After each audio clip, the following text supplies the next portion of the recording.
Hello, oh, what the hell? Music stop. Oh, right, because I used my... Oh. There it is. Sorry. I forgot that... Ignore the fact that this game... I happen to have some stuff on my setup with the same keys that does some shit on this game. I forgot. Silly me. Sorry about the music. I lied about the fact that I was taking today off to clean. Well, I didn't lie. I actually woke up early and cleaned everything. I just happened to end up like much earlier than I thought I would end up finishing. So, lied about cleaning, I guess, technically. So, let's go to the flashback case where it's a flashback. I can't wait. I love flashbacks. This with with no energy whatsoever.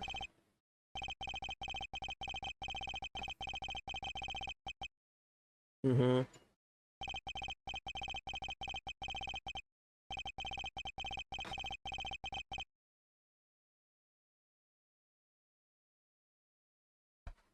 Seven years earlier. Hi, Judge. HD Judge.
Well, that happened.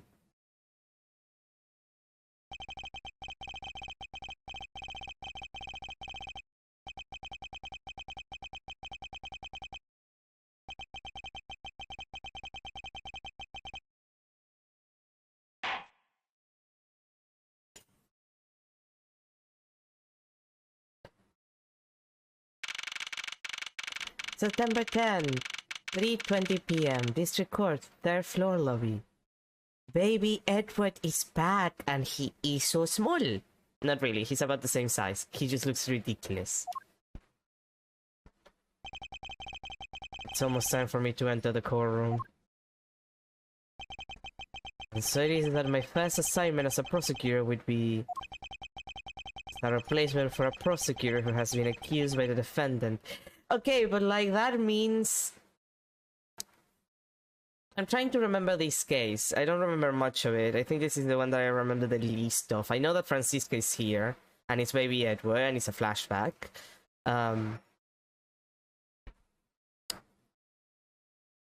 But I think Edward, in the end, he doesn't take this case, and that's how he ends up, like, his first case ends up being the one that also happens to be Mia's first case that we see at the end.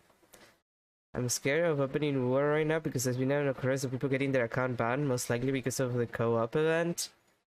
Oh, well, I mean,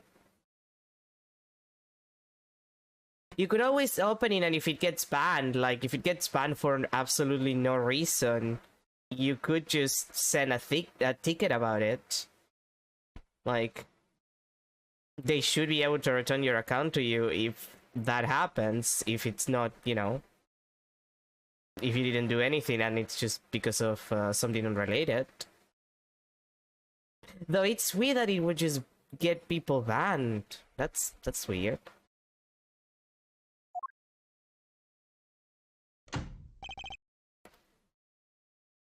Fuck it, we will. Look, push comes to shove, you send them a ticket. Push comes to shove, you send them a ticket, you tell them, hey, you banned me for no reason. this is my my user ID. You can check that I didn't do anything. Thank you very much. Please return it to me in at least 24 hours, you know? Push comes to shove, that's a solution when it comes to that kind of shit. I remember when I had to send a ticket to fucking Yokai Watch Weeble Wobble because I lost my account and I couldn't get it back. Like they took like, I don't know, a day to get my to get it back for me. Maybe because some people pair with players who cheat. That might, well, yeah, that makes sense. That as to why that would happen, like. But still, if you didn't cheat and you didn't like know that the other person was cheating, like you can just say, look, if it is because the other person, like I wasn't cheating, you can check my account. If it was the other person, I didn't know they were cheating. Like literally just explain the situation and that's it. Like what else? What else are you, like, there's no other solution. I assume that a lot of people are already doing that because they also were in the same position. Edward? Oh no. It's evil dad, who is not my dad, but he is evil and he tries to be my dad and I hate it. Sir?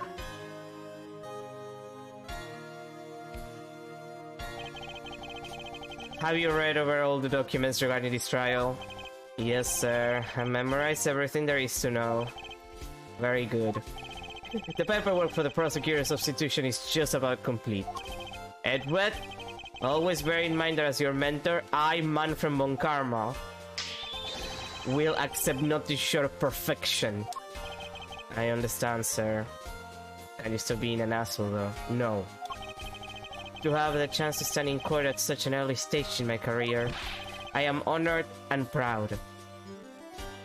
Edward, you're gonna take those words back. Do you think that Edward ever like sits back, like in the future, like current Edward just sits back, relaxing on a chair and thinks, God, I was sucking, like metaphorically sucking Manfred's dick so much, I regret all of my life. Like, you think that he ever just regrets shit like that? Like, he's just like, ugh, why did I do that to myself? So I watch over your studies. I am giving you this very rare chance. Prove yourself. Crush the defendant's pathetic legs into oblivion. Yes, sir. God fucking damn it, Manfred von Karma. Such a legendary prosecutor will be watching and judging my performance. Have to be perfect in every way. Edward, no! Think of your dad. He would be so disappointed.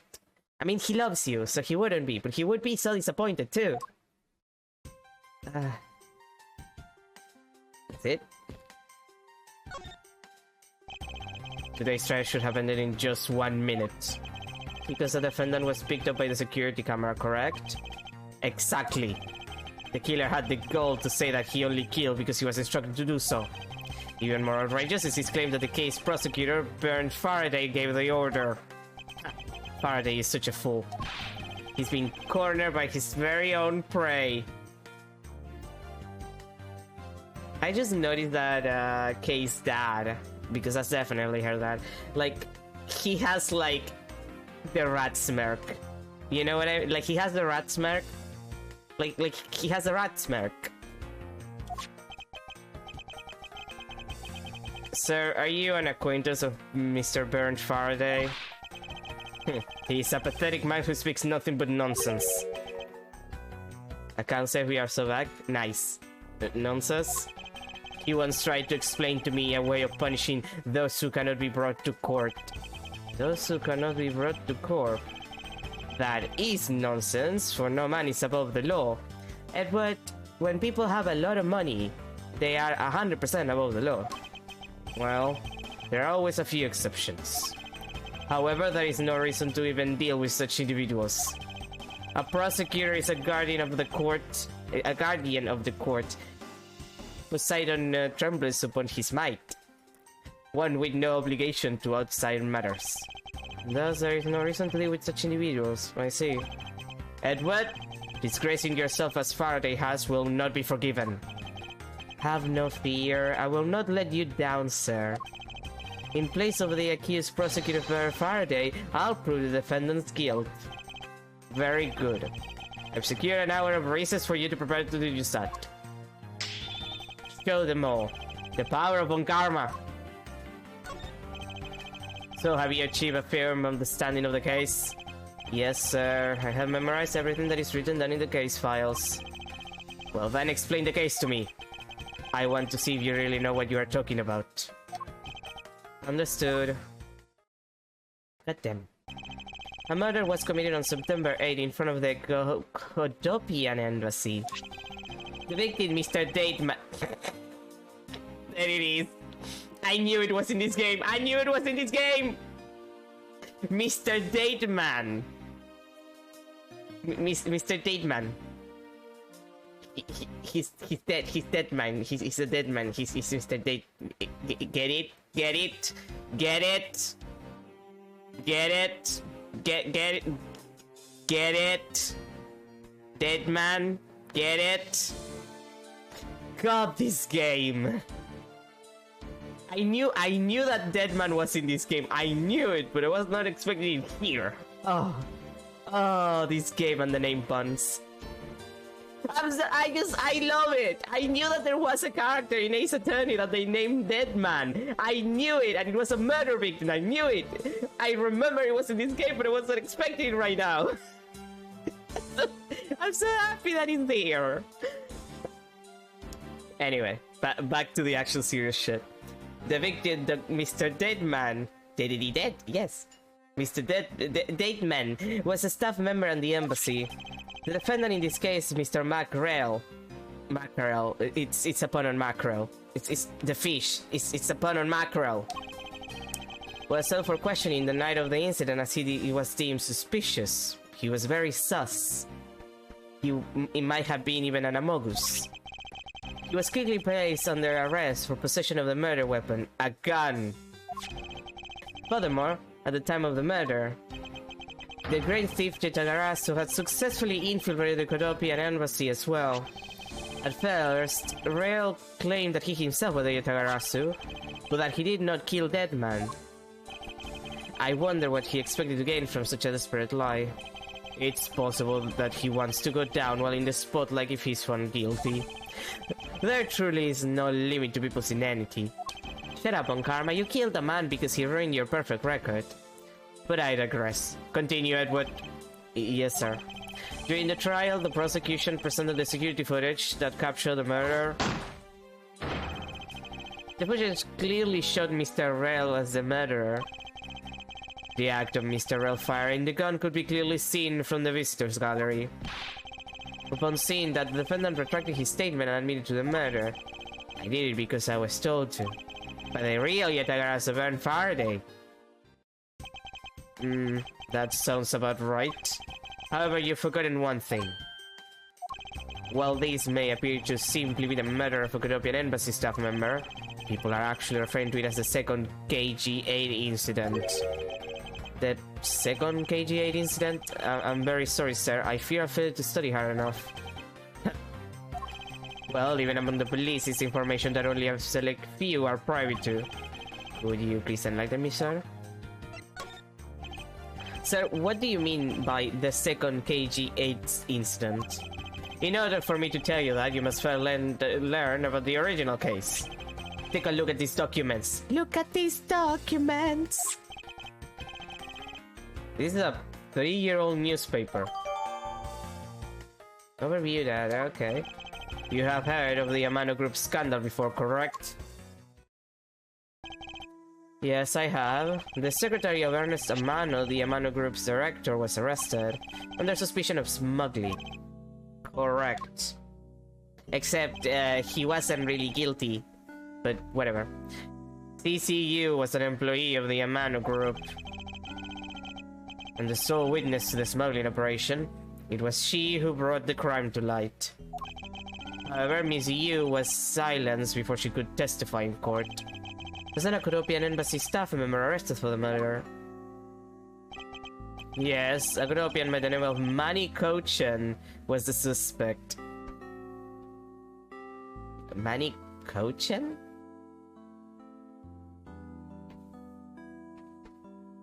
Many... I'm trying to figure out what that's supposed to mean. God damn it. However, due to lack of evidence, the case went unresolved. Lack of evidence? Huh.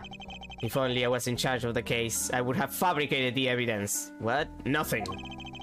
I would have done everything in my power to prove his guilt, including fabricating evidence. What? Nothing. Make sure that all criminals are found guilty. The mentor is really dedicated and kind of a douchebag. Faraday was the prosecutor on the case then, and he was as pathetic as ever. And Mr. Faraday was in charge of the KG-8 incident as well. That's right. Now once again, the victim of the case you are currently assigned to was someone who was scheduled to testify against that smuggling organization.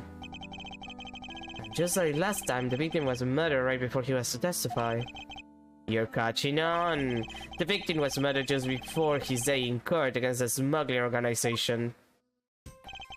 Events are occurring almost exactly the same way as they did in the KG-8 incident. So that's why it's being called the second KG-8 incident. Yes. Yet there is one difference between the two incidents. What would that be? The so-called noble thief that is sending everyone into an uproar. The great thief Yatagarasu. Yatagarasu, I'd better find out more. It's not like I read about it in the notes that I have. If it is true that Yatagarasu showed up at the Kodopian embassy, what could he or she have been after? No doubt to steal any suspicious accounting records and release them publicly. Or more likely to steal secrets from the Kodopian embassy itself, since the item that the Yatagarasu stole from there was sent to the police. What was it that the Yatagarasu sent to the police? I don't know the details. Anything related to the Yatagarasu is getting the top secret treatment. Still, I find it very ironic. By returning the stolen item to the police, it was proof positive that the Yatagarasu had infiltrated the embassy on the same day the staff member was killed. Criminals have a way of incriminating themselves, wouldn't you say? Yeah, Manfred, just like with that, that bullet that is still on your arm. Hey, Manfred from Karma. How does it feel to still have that bullet in your arm? How does that feel? Hey, Manfred. Does it still hurt? Does it hurt your arm? Is that why you do that animation where you grab your arm like that? Is because the bullet that is still on your arm hurt? God, I can't wait for Phoenix to become a lawyer and ruin his life. That would have to be the first time the Yatagarasu has left evidence behind, correct? Yes, indeed. If you wish to learn more about the Yatagarasu, then I suggest you ask Faraday. Mr. Faraday? He happens to be the prosecutor in charge of the Yatagarasu case as well. He's the prosecutor in charge of both the KG-8 incident and the Yatagarasu case. Mr. Faraday really has a lot on his plate. Baby! What is it, little girl? You're scary, mister. Deserved. Fucking deserved. Do you need something? I want to trade these coins with you. A suit full of dimes, quarters, and penny, but it looks like you've exactly $1. Is this what you want? Thanks, that's exactly what I needed. Let Cha be here to watch the trial. How disrespectful for a child like that to be running around inside the courthouse. Does no one have respect for this country's judicial system anymore? Manfred, you make fake evidence. You don't have respect for the judicial system. You baby, she's so baby. He's so small.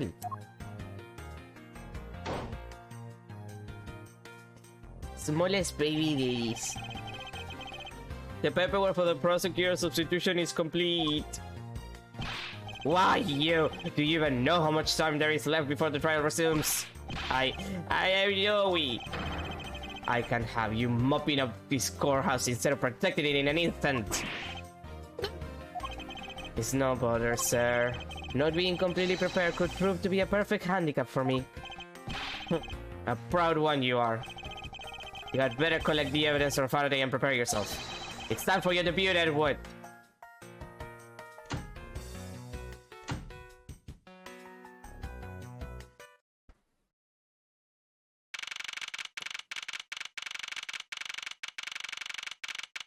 The irony is that this isn't really Edward's debut because things happen, really. September 10, 4 p.m. District Court, courtroom number 3. Barely what his pee-pee. Pretty much, yeah.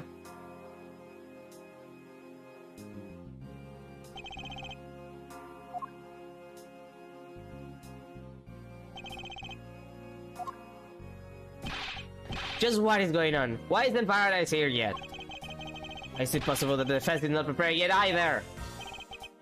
Bailey, whack his balls. I mean, where is Mr. Faraday? I'm not sure. I wasn't really paying attention. The judge has legs! It's the first time that we see the judge's legs. Ah, you must be the one Mr. Von Karma recommended.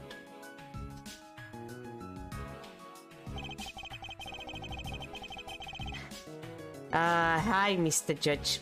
I hear this will be your first trial. I look forward to seeing how you perform. I look forward to in like 10 years time, you and your boyfriend keep getting into fights in the courtrooms. It's very amusing. Oh, by the way, was there someone celebrating a birthday during the recess? I could have sworn that I had a popper going off.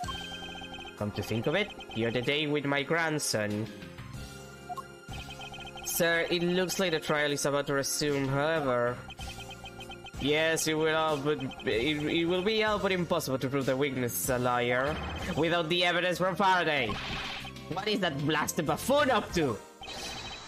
It is emergency, this! Oh, it's Gumshoe. Silence!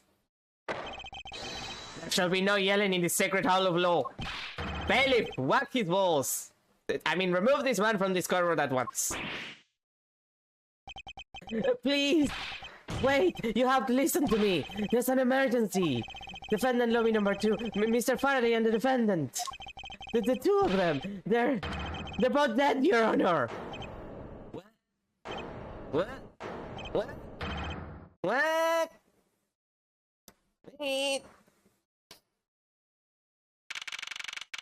September 10, District Court, hallway. Choose the hallway. Baby Gumi Show. He looks the same. Like no time has passed for Gum Show. He looks the same except his detective coat is in much worse wear. Stay back.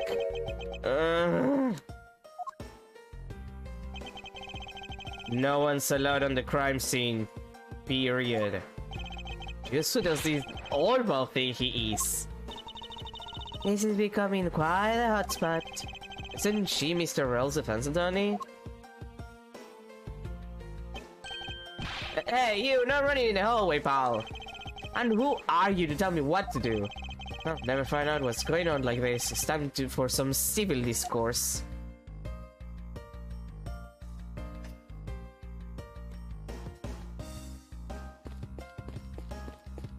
Young judges for justice. A poster of the judge, and there's a longer slogan of some sort on it in tiny letters at the bottom. Every strike of my gavel brings the truth closer to me and my hair farther away.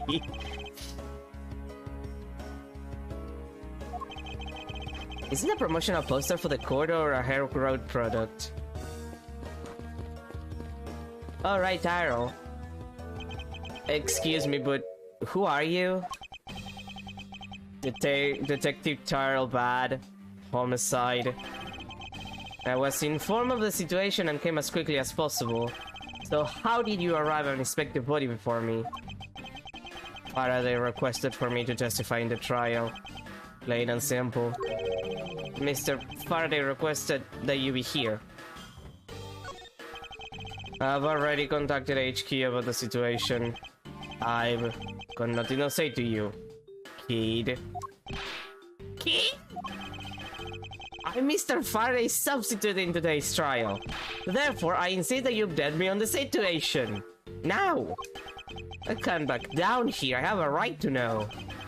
Do I need to teach you a thing or two about how to talk to adults, kid? Is he threatening me? He's going for his gun! It's just a mirror. How dare he trick me like that? Faraday was stabbed to death with some kind of blade, and he had a gun in his hand. The other man, Mr. Mackerel, I wanna eat mackerel, was shot and killed. I don't know why I'm feeling like eating mackerel. He was found holding a bloody knife in his hand. Was there anyone else who went into defendant lobby number 2? Yeah, that big lug over there. His name's Gumshoe. He was in charge of guarding the place. He's claiming that no one else entered the room. If that's the case, then they must have killed each other, correct? Maybe. Such impudence! This guy is really testing my patience. Why was I not informed that you were going to testify in court? Promise I started my only gig. The Yatagarasu case is also one of my assignments. So you were called upon to comment on the Yatagarasu's characteristics in order to assess if Mr. Faraday really was a Yatagarasu or not. Well, looks like you just might have a brain after all in that head of yours, son. Son? I'm not your son, Pops!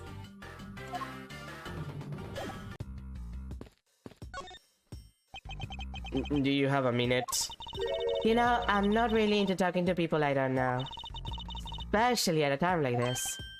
I apologize for not introducing myself before bothering you.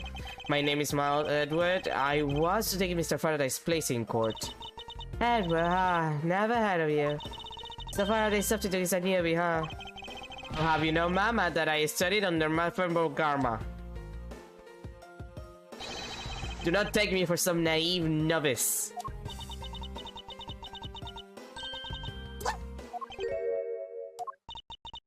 What? Do not take me for some naive novice.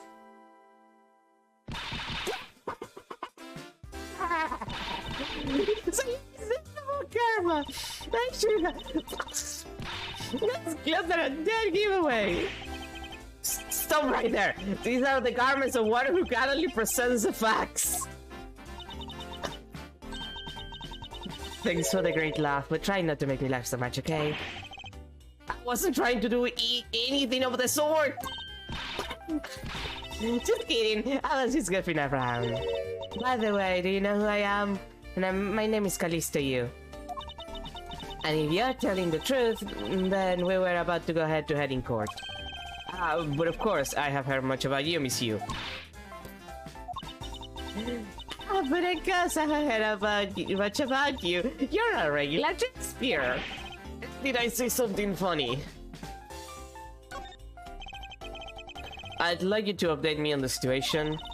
I don't really know anything. Why don't you try talking to those detectives over there? If that's the case, then why are you here? What's so funny? It's just the way you think it's so tactless. The person I was going against in court until a little while ago was just murdered. It's not like I could go back into the courtroom pretending as though nothing happened.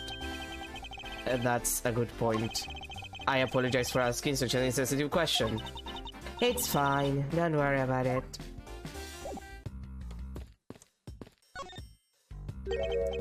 And you are? Who, me? Hey, pal.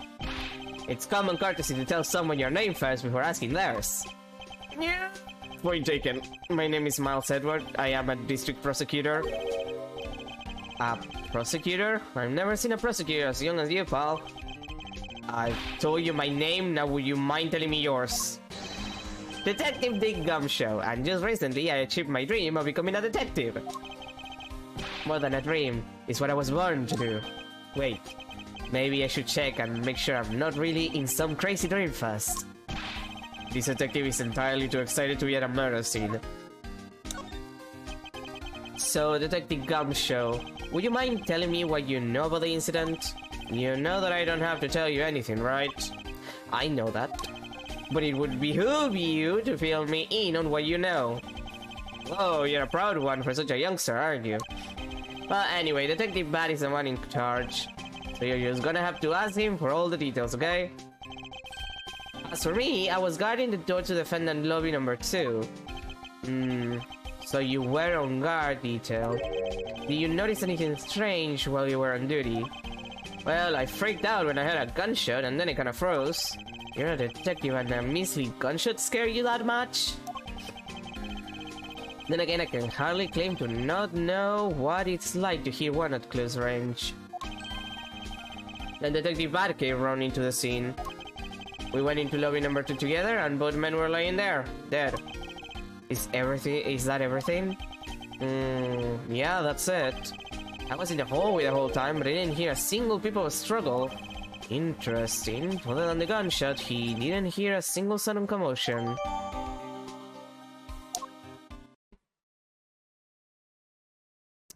Well then, miss you!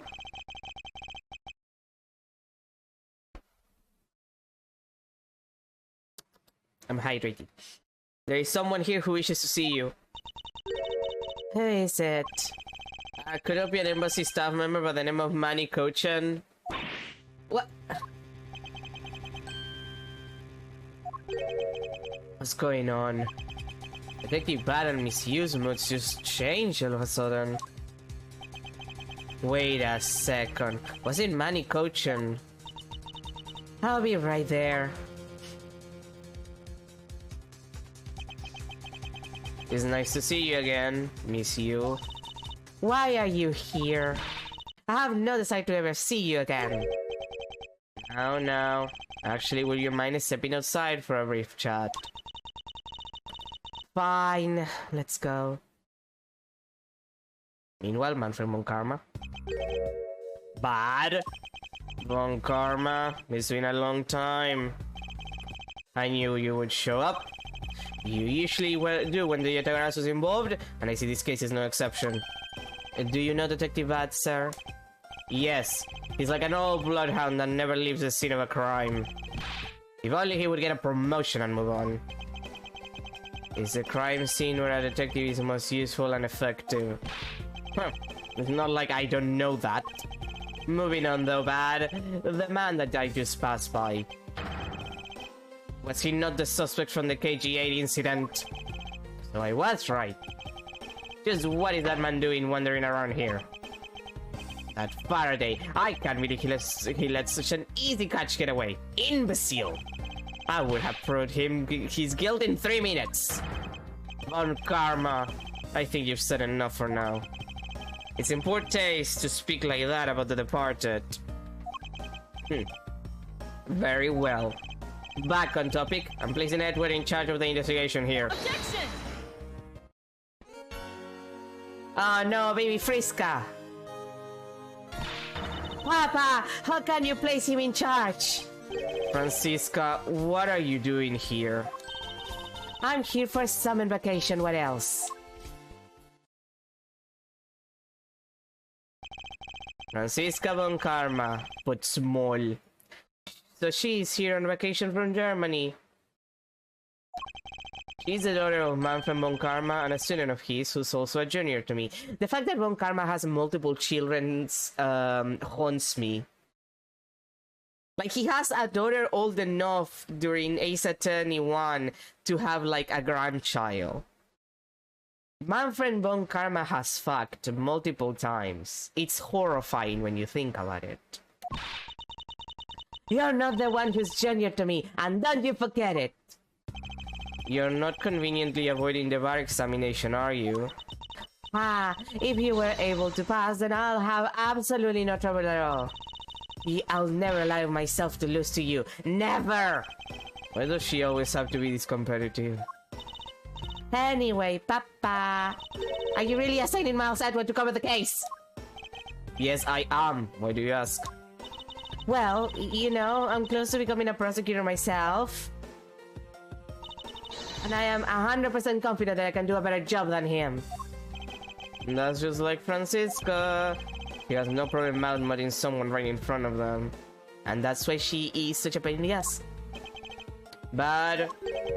yeah... these two will be conducting the investigation. What? You want me to let both of these kids loose on the crime scene? This is a perfect opportunity for them to work on their prosecutorial skills. A crime scene is not a place for children to be messing around in. I'm the one with the authority over this crime scene, bad, and I will not tolerate complaining. Edward, Francisca, I leave this case to the two of you. Understood, sir. Yes, Papa. I'll go take care of the paperwork. Remember, I'll accept nothing but a perfect report from the both of you. Do not disappoint me. Hold on, Von Karma, I still haven't agreed to this. Miles Edward? It's been quite some time, Francisca. This will be the perfect chance for us to see which one of us is truly worthy of the Von Karma name. Francisca, you are literally the man's daughter. You have his last name. I don't want the last name. You have it. Can you stop doing this? Now! God damn it, Francisca. Would it kill you to at least say hello first? Yeah, long time no see. Very good. Just because you became a prosecutor first doesn't mean you can act out proud. Yeah! He hasn't changed a bit. Max Edward! As I was saying, we shall see which one of us is worthy of the Von Karma name. Crying out loud, I've been reduced to a babysitter. It looks like Mr. Von Karma was successful in convincing the detective. Somehow. That's just like him. He never fails. He has blackmail on everyone. Wait, what? Now, I'd appreciate it if you could quickly run me through the facts, Detective Bad. You're better off checking things out on your own. Very well. Seems like getting help from Detective Bad will be a most arduous task.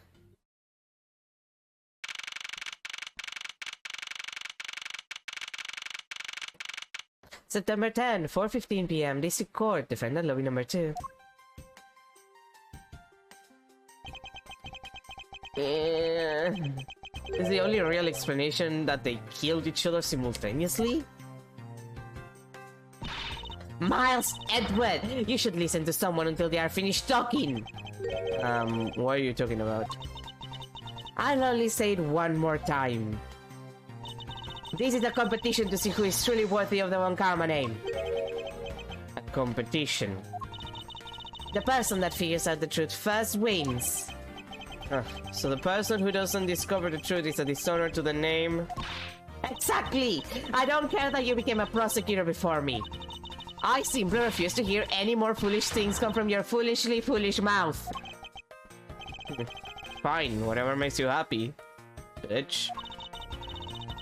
Can I take that as you accepting my challenge? Once again, whatever makes you happy. Huh. Well then, let's begin the investigation, shall we? I'm going to find the perfect evidence and prettily present it like the professional I am. Competing to discover the truth behind a crime. How delightfully childish. You kids, over there. Kid? Ha! Serves you right, Miles. He just calls you a kid. I said kids, kid. How dare you call me a kid as well? I'll do what I please, and I won't allow you to cause a ruckus on my crime scene. Hey, big guy. You're going to watch over these two. Yes, sir! Detective Bat, sir. Now do you do what I say from now on, kids, okay? You'd better not get in our way, Scarfy. You'll feel the bite of my whip if you do. You prosecutor boy. Get your investigation started already, alright? Great. Now even that detective is treating me like a child. Alright, it's time to get investigated. Get a move on, prosecutor boy. My name is Miles Edward. And if you were to call me prosecutor boy one more time, it will be my duty as a prosecutor to look into your monthly salary. What? And what will you do with my salary after you saw how much it was? That's up to you now, isn't it? Really? Sounds good, pal. He's so naive. God, Edward is so dumb. I mean, well, Edward is an asshole and Gumshoe is so dumb. Okay, let's see. Detective Ann, may I have a word with you? What is it? It appears that both the knife and a gun were used as murder weapons. Yeah, it does. That leads to our first question of the investigation. Where did the men acquire the weapons? The gun was inside of Faraday's bag. It was a piece of evidence that was presented in the trial earlier today. It was used to kill the Coropian embassy staff member. But I never heard anything about the knife. Mr. Rell was being held by the police. There's no way he could have brought it in. Which means it's possible that Faraday had the knife on him from the start as well. There have been a piece of evidence that had yet to be presented. Then, why doesn't Detective Bad know about it? Wait, what if? It's possible that Mr. Faraday brought the knife in under the guise of prosecutorial evidence. He could have then brought it out and charged Mr. Rell with it. Maybe you got a brain in there after all, kid. Yeah? Is he going to treat me like a child forever? It looks like Mr. Faraday attacked Mr. Rell first, who then counterattacked. That's the only logical conclusion you can draw from a scene like this. Not yet. I feel that it's much too early to be drawing conclusions already. I must first find conclusive evidence so as to protect the honor of the Von Karma name. Okay, time to investigate. The window is open and... there's a fresh flowery scent in the air. The flowers in the ground down there are so gross and ghastly. Do you think maybe you can try offering something useful for a change? Well, at least there's no way someone escaped through this window, pal. They wouldn't wake up and smell the flowers after a fall from the 3rd floor. Are you willfully ignoring the fact that there are also iron bars on the windows? Yeah, I guess there's that too. Either way, no one could get through these windows, right? They thought of everything when they were designing this courthouse. Very nice. Whoa! What is it, Detective Gumshoe? My TV at home is so tiny compared to this one, pal. Then perhaps you should purchase a more normal-sized television like this one. Ooh, let me see here. Oh, this thing is huge. That's what she said. And wait, nosy. You're the noisy one, Scruffy. Don't touch it, you'll get your fingerprints all over it. But I didn't touch it. Preservation of the crime scene is the foundation of detective work. The foundation, huh? Sounds like something the rookie here needs to shore up on.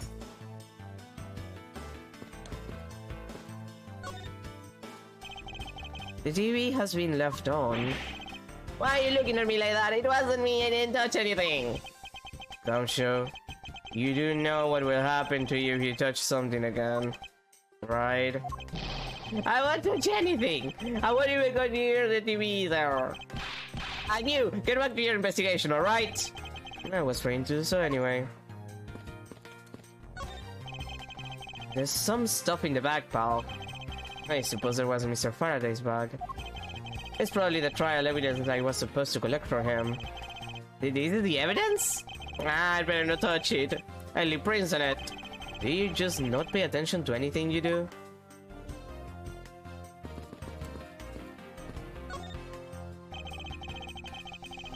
There's some plastic bags stacked up on the table. It's a tea set too, but there doesn't seem to be any sign of a disturbance. Yeah, the tables all neat and tidy. Maybe they were super quiet in their scuffle? After all, I didn't hear anything from out in the hallway, you know? Maybe the plastic bags scattered on the floor are throwing us off.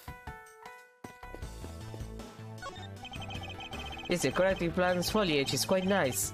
It's actually soothing to be around it. Perhaps I should purchase one for my room. Looks like Mr. Faraday fell on top of Mr. Rell. At first glance, it seems like they must have killed each other. However, using logic, the only logical conclusion is, aha! What was that outburst for? My detective instinct just hit me real hard. It was Mr. Rell that fell first, see? You don't need a detective's instinct for that, it's common sense. But I suppose we won't know much more than that until after I examine the bodies. I wonder something you can cry.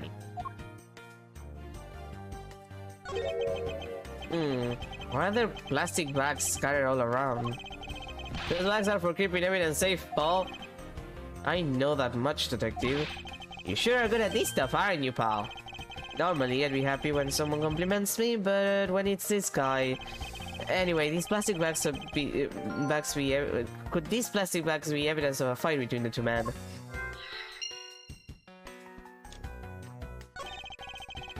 Looks like Mr. Faraday died while holding the gun in his right hand. So he shot Mr. Rell and then fell on top of him while still gripping onto the gun. I guess that does sound kind of strange, huh? I mean, why would Mr. Faraday know how to fire a gun? It's not exactly rocket science, and I know how to pull a trigger. Although, I doubt I'll never need to use one. I hope I never have to fire a gun either, pal. But it sure does look cool to hold a gun in your hands. It appears that the police's screening procedures needs a thorough review.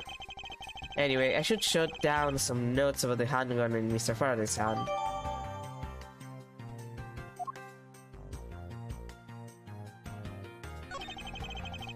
Looks like Mr. Rell died with the hand in his hand. There's some blood stuck on it. Then he must have used this as a weapon. Yep, no doubt about it. Was Mr. Faraday carrying this on his personage? Did he bring this as a piece of evidence for the trial? Or did he bring it with a very different intention in mind? I should jot some notes down about it.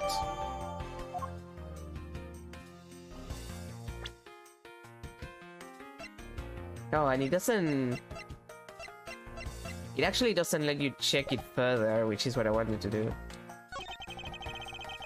Does he kill a Colombian embassy member? Then he was murdered himself. This guy wasn't exactly an angel, you know? Oh, what makes you say that?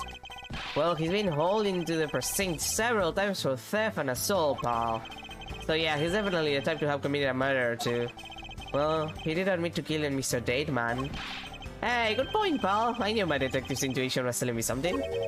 Detective's intuition? Yep, do you know about it? It's a special feeling that I'll detect it. We don't have time for this conversation right now. Let's return to the investigation. Mr. Faraday, how ironic it is for him to lose his life in a courthouse. Yeah, why did it have to be like this? I don't know what to say. I can't believe this happened while I was on watch, pal. Rather than beating yourself up, you should spend your time continuing the investigation. Didn't you become a detective in order to solve crimes? Yeah. Then get back to work! Find out the case of this murder! Right, I'm on it, pal!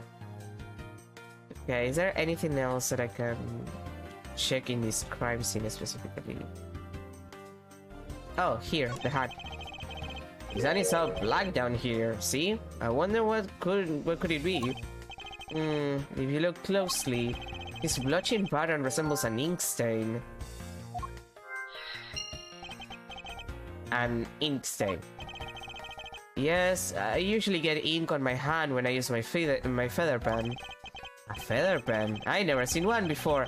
Sure you aren't just making it up, pal?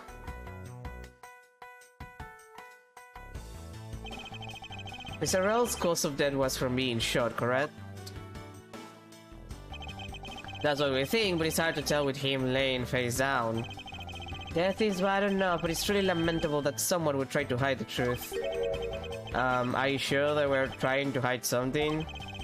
I can't confirm Mr. Rel's cause of death with his body position like that. Detective Bad, I'd like to examine the bodies in further detail, if possible. What says you're not able to form a theory with them the way they are? I believe an examination of the bodies is vital to finding the perfect evidence, don't you? Huh! I suppose you have a point. Well, hurry up and get on with it. Lobby. Yes, sir! We've taken enough photos of the scene, sir. And there you have it. Do you not approve? Of course not. What? Investigation of a crime scene is the work of a detective, so don't touch a thing. Hey, big fella, turn over the bodies for me, will you? Okay. Please forgive me, Mr. Faraday, sir. Sure, do not get emotionally involved. Remember, you're a detective. Yes, sir, understood, sir.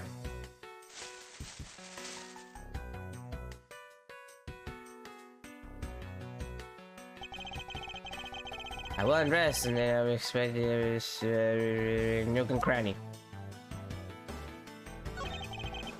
Shot in the chest. It takes some guts to fire a gun in a courthouse. I mean, I've been a detective for a whole week and I still haven't fired a single round yet. There aren't any burn marks on his clothes, that must mean... Wait, burn marks? A round grows very hot and as it is discharged from a firearm. Therefore, burn marks are usually left when a shot is fired from blank range. Also, usually you have like gunpowder residue. In a decent, like in the closer it is point range, you also get a lot more gunpowder residue. Like that's also part of how you realize that something is at point blank.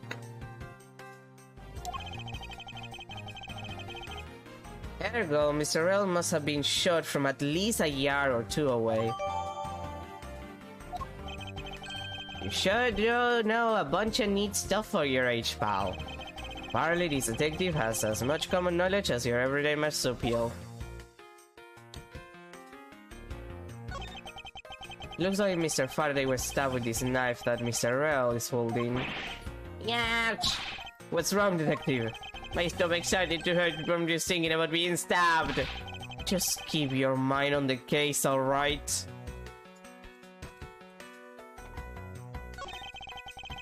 There's something in his breast pocket. It's a fountain pen. Hey, you know, I always keep a pen behind my ear. It's because Detective Bad is always telling me, you should always write your name on everything you own.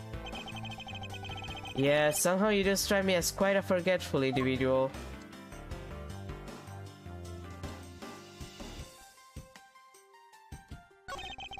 The Faraday is holding a gun in his right hand. That's the one Mr. Red got blown away by, right? Lobby, your answer? Yes, sir! We found that the ballistic markings do match the gun. Oh, ballistic markings are they figurative? Are the figurative fingerprints a gun leaves on a bullet when fired? Every gun leaves its unique ballistic markings. Therefore, by looking at the markings on a bullet, you can tell which gun it came from. Yeah, that's it. Of course I already knew all about that, pal. Maybe you'd be better off going back to the academy. Yeah, come on, sir. Could be some slack, will ya? So the bullet that was fired from this gun is what felled Mr. Rell. And then... there's a knife wound in his chest here, see? I wonder if the wound matches the knife Mr. Rell is holding. Lobby. Yes, sir. Verify it now, sir. Make it quick. From the look of things, what could deduce that the knife Mr. Rell is holding is what killed Mr. Faraday? Let us now try to understand how the two men died. First, Mr. Faraday took the gun and the knife out from today's trial evidence.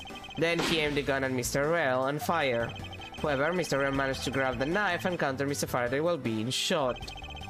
Then the two men fell together when they stood. And that is my theory in any case. Ah, a crazy way to go.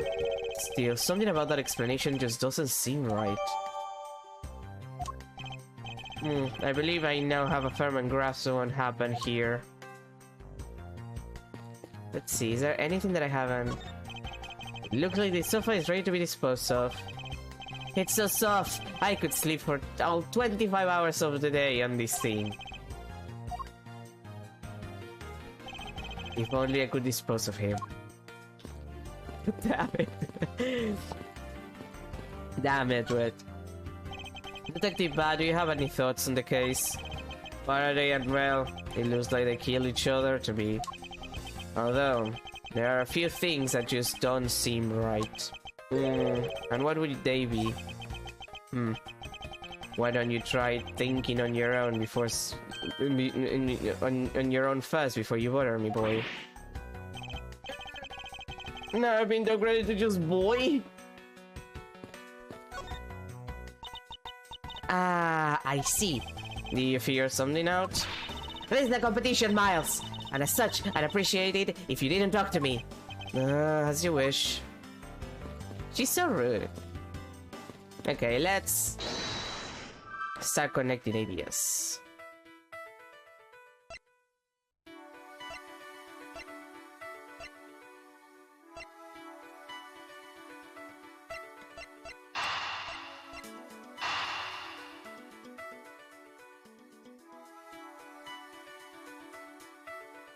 Maybe? Okay. The splotch on Mr. Faraday's hand. I wonder if it might be the ink from his fountain pen. Oh, let's ask the lab guy. Detective Gumshoe. I confirm that the substance on Mr. Faraday's hand is the ink from his fountain pen. I see. Good work. Ah, you know I always wanted to say that. Even if it was just one time in my life. Mr. Faraday wrote with his fountain pen in his left hand. Then it's fair to assume he was left-handed. It appears that Mr. Faraday's pen is very important to our case as well. Okay, if you say so, pal.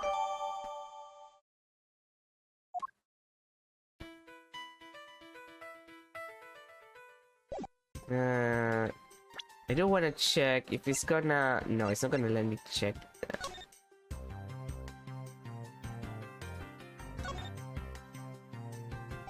It seems Mr. Faraday was in the habit of using a very nice, fountain pens. That's the total opposite of me. I don't get these things at all. Well, I think the pencil behind your ears is just fine. Really? You think so, pal? Man, I knew it was worth something. That wasn't exactly a compliment, detective.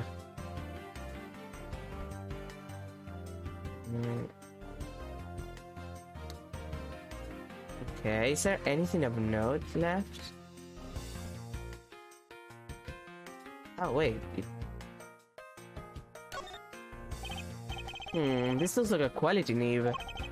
Hey, let me test it out, but oh, this is really, it got it like over my hand.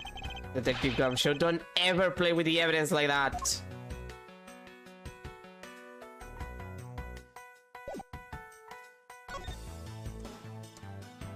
Okay, I wanna...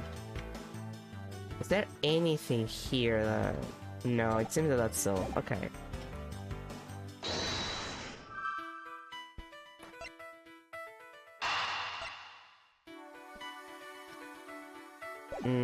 I might want to wait to try and figure that out.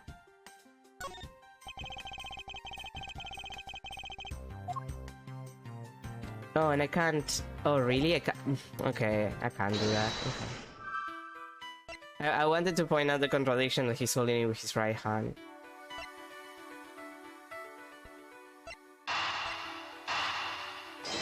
Maybe? No, okay. Not exactly a shining example of the perfect line of logic. Oh, come on, Edward.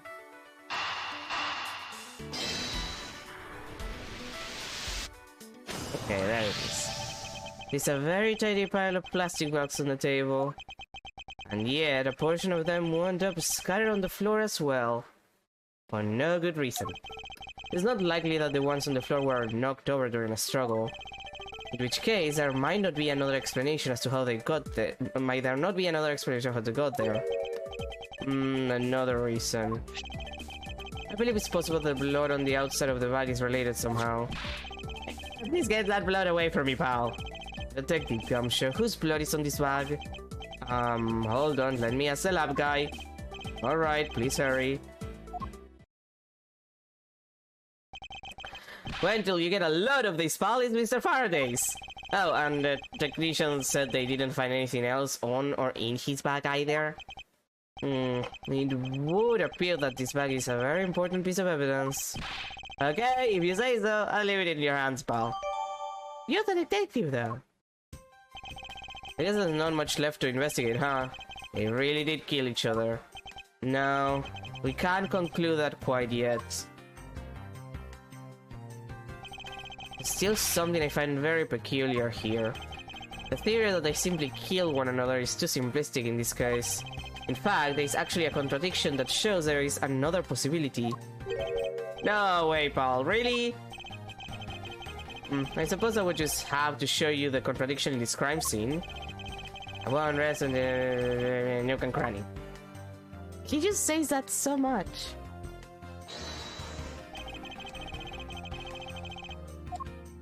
Okay, now... I guess it's the pen, because it says it's, you know, it's the right hand, but he's clearly left-handed. Now we come face to face with the contradiction I spoke of, and it is this. Mr. Faraday used his left hand to write with his fountain pen. Ergo, he's left-handed. And yet, the handgun is in his right hand. Don't you find it odd that the left-handed Mr. Faraday would hold the gun in his right hand? That lady and gentleman is the great contradiction hunting this crime scene. Hey, you're right, pal. That does seem kinda strange. But how could something like that happen? The facts add up to one conclusion, and one alone. Someone else put the gun in Mr. Faraday's hand after he died. Someone else. Plastic bags scattered on the floor and a gun in the wrong hand. I sense the presence of a shadowy figure behind this case. A person of vile intent who is serious about keeping the truth from us. Yay!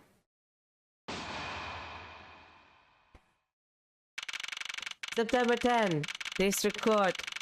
Defendant Lobby number 2. Here's the autopsy report. It is probable that Mr. Rell survived for a short time after he was shot. However, Mr. Faraday died instantaneously from his stabbing. Interesting.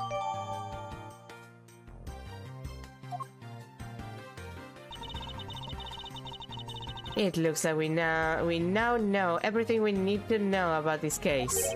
Are you sure we know everything? Of course, the incident began when Mr. Faraday attempted to get his revenge. The prosecutor went into a range from being accused and tried to kill the defendant. But the defendant fought back and they ended up killing each other. It's all very clear and simple. There is absolutely no margin for doubt. I think you mean simple and clean, Francisca. Do you really believe that to be the truth? Are you saying that just because I figured out the truth before you? That you don't want to believe it's true? Yeah. It's alright. If you disagree with my argument, then prove me wrong. Well, if there are any contradictions to be found, that is. Don't worry, I will. Oh, goddamn, Francisco. Mr. Faraday's death was instantaneous while Mr. Rell survived for a short time. From this, it's obvious that Mr. Faraday died after he shot Mr. Rell. And Mr. Rell, while on the brink of death, stole Mr. Faraday's knife and stabbed him.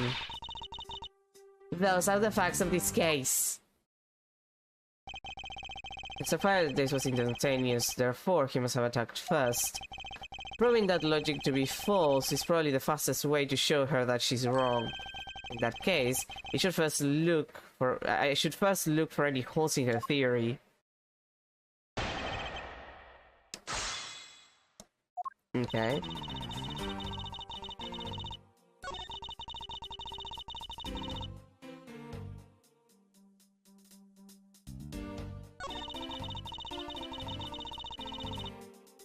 Hold it! So you believe that the dying Mr. Rell stole the knife from Mr. Faraday? Mr. Rel became desperate as he did not want to die. Human beings can do amazing things when they are put to test.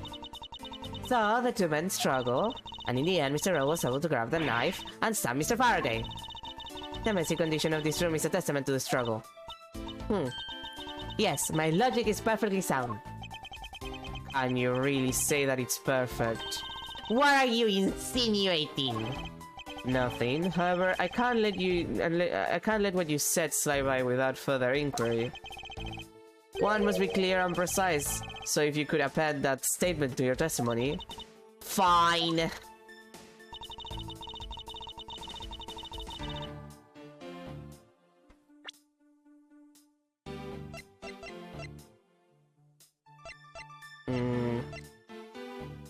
Wait, I want to see the notes.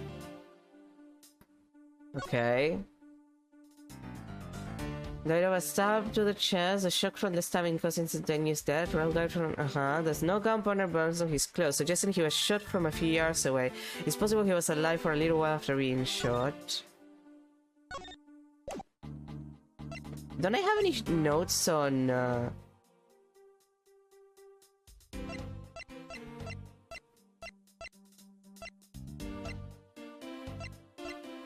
I guess it's Gumshow's thing. Like, he didn't hear any sign of struggle.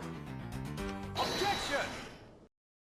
Like, I would much have preferred to point out the fact that there's a whole back situation, but... If the two men were fighting, the struggle would have surely caused quite a bit of noise. However, Detective Gumshow testified that he had absolutely nothing. Ha! You place too much faith in that detective's testimony, you know? But for the sake of argument, let's say that there wasn't a fight. How then did Mr. Rel get his hands on the knife?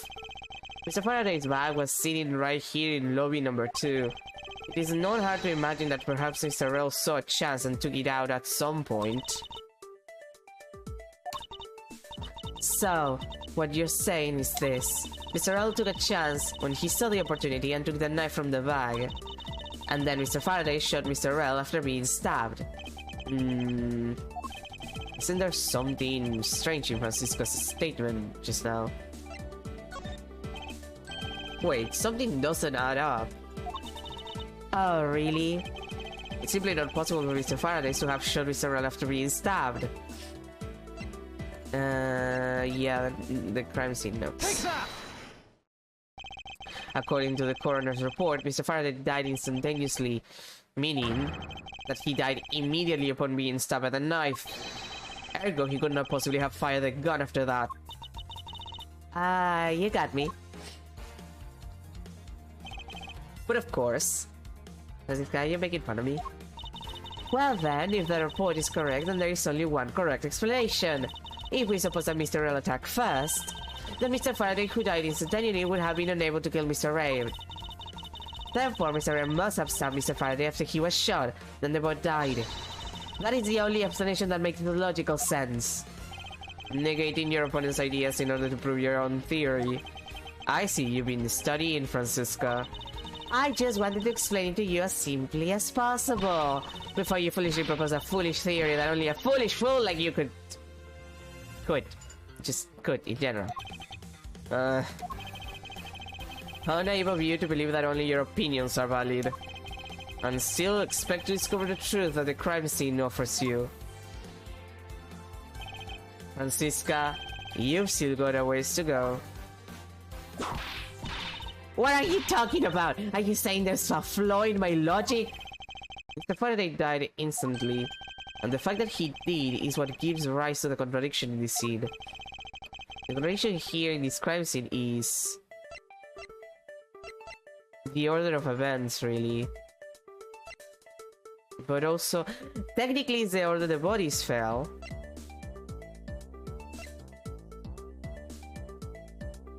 Like, there's clearly an issue with the order of events, but the bodies couldn't have fell the way they did.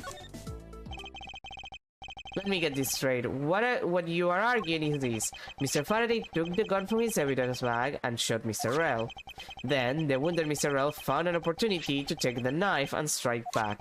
Upon being stabbed, Mr. Faraday died on the spot, and Mr. Rel died thereafter. If that's the case, then how do you explain this? Take a good look at the order in which their bodies are piled. No! Mr. Faraday's body is laying on top of Mr. L's, therefore, Mr. L must have died before Mr. Faraday. Impossible!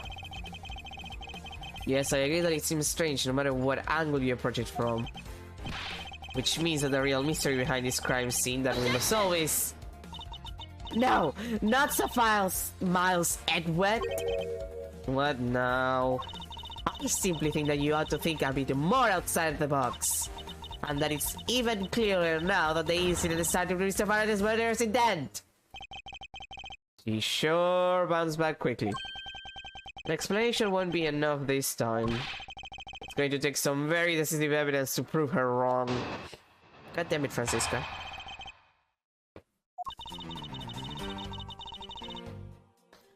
It was just chance that Mr. Faraday's body fell on top of Mr. Ralph's. The two bodies fell into a pile, which indicates that they attacked each other at the same time. It really doesn't matter in the slightest that they fell in the opposite order.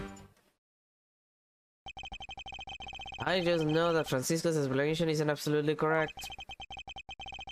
All I have to do is find a hole in her logic.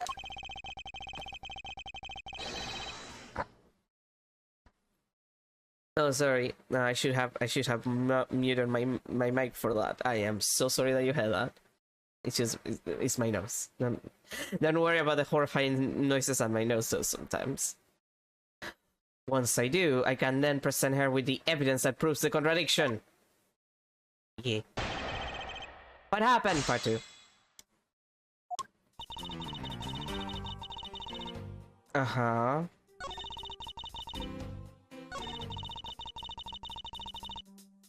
Okay, well, that's not possible.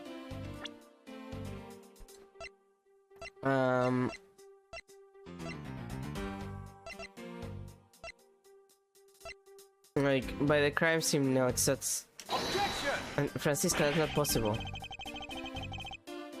Really? It's not the... Okay. This is a piece of evidence that proves the flaw in your theory. Miles Edward, you dare try to bluff through these by presenting unrelated evidence? You're a disgrace to the Von Karma name. You have it all wrong. Apparently. Hold it!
Hello everyone, this is gonna look super weird in the VOD, which I haven't uploaded any of the VODs for this now that I think about it. Oopsie. I promise I'll upload everything this week. And by this week I mean Sunday onwards. Oopsie. Yeah, because the last stream of investigations got fucked by the power of the electricity cutting off and not coming back for like hours and be dying of the heat. So what I'm going to do for the record, it's gonna be obvious if you're watching the VOD, obviously. I'm gonna cut off basically I'm gonna combine that stream with these ones. It's gonna be like a 5-hour long VOD, give or take. And we'll see where we start back now that I need to continue it, because I just remember we were in the flashback episode and we were interrupted halfway there in the flashback episode. Yeah, we were in the middle of arguing with Francisco. Oh god, we were in the middle of arguing with Francisco. What the fuck? I hate this little kid. Yeah, okay, at least it gets us right where we were. That's good. I appreciate that. Also, if you hear any noises of pain and suffering, for the record, yesterday, like I think I mentioned a couple of times, I have a hypermobility. Yesterday my shoulder popped off when I was doing stuff, and that's also part of the reason why I didn't stream last night, beyond the fact that I was already tired from work, like extra tired from work. It's not being a good week at work, but also my shoulder popped off, and the issue is not so much that it popped off, even though it's the first time that my shoulder does that. It's usually my knee that tends to do that to me. The issue is not just that it popped off, is that there's no painkillers in the house, because my parents took all of the painkillers, and I'm painkiller-less. So I'm having to deal with it the old-fashioned way, which is just dealing with it. So yeah, if you hear any noises of pain, hello.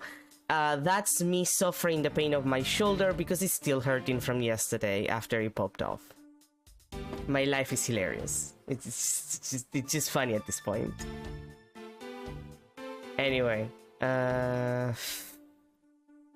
trying to remember what voice I was making for Francisca, and I was very inconsistent anyway, so...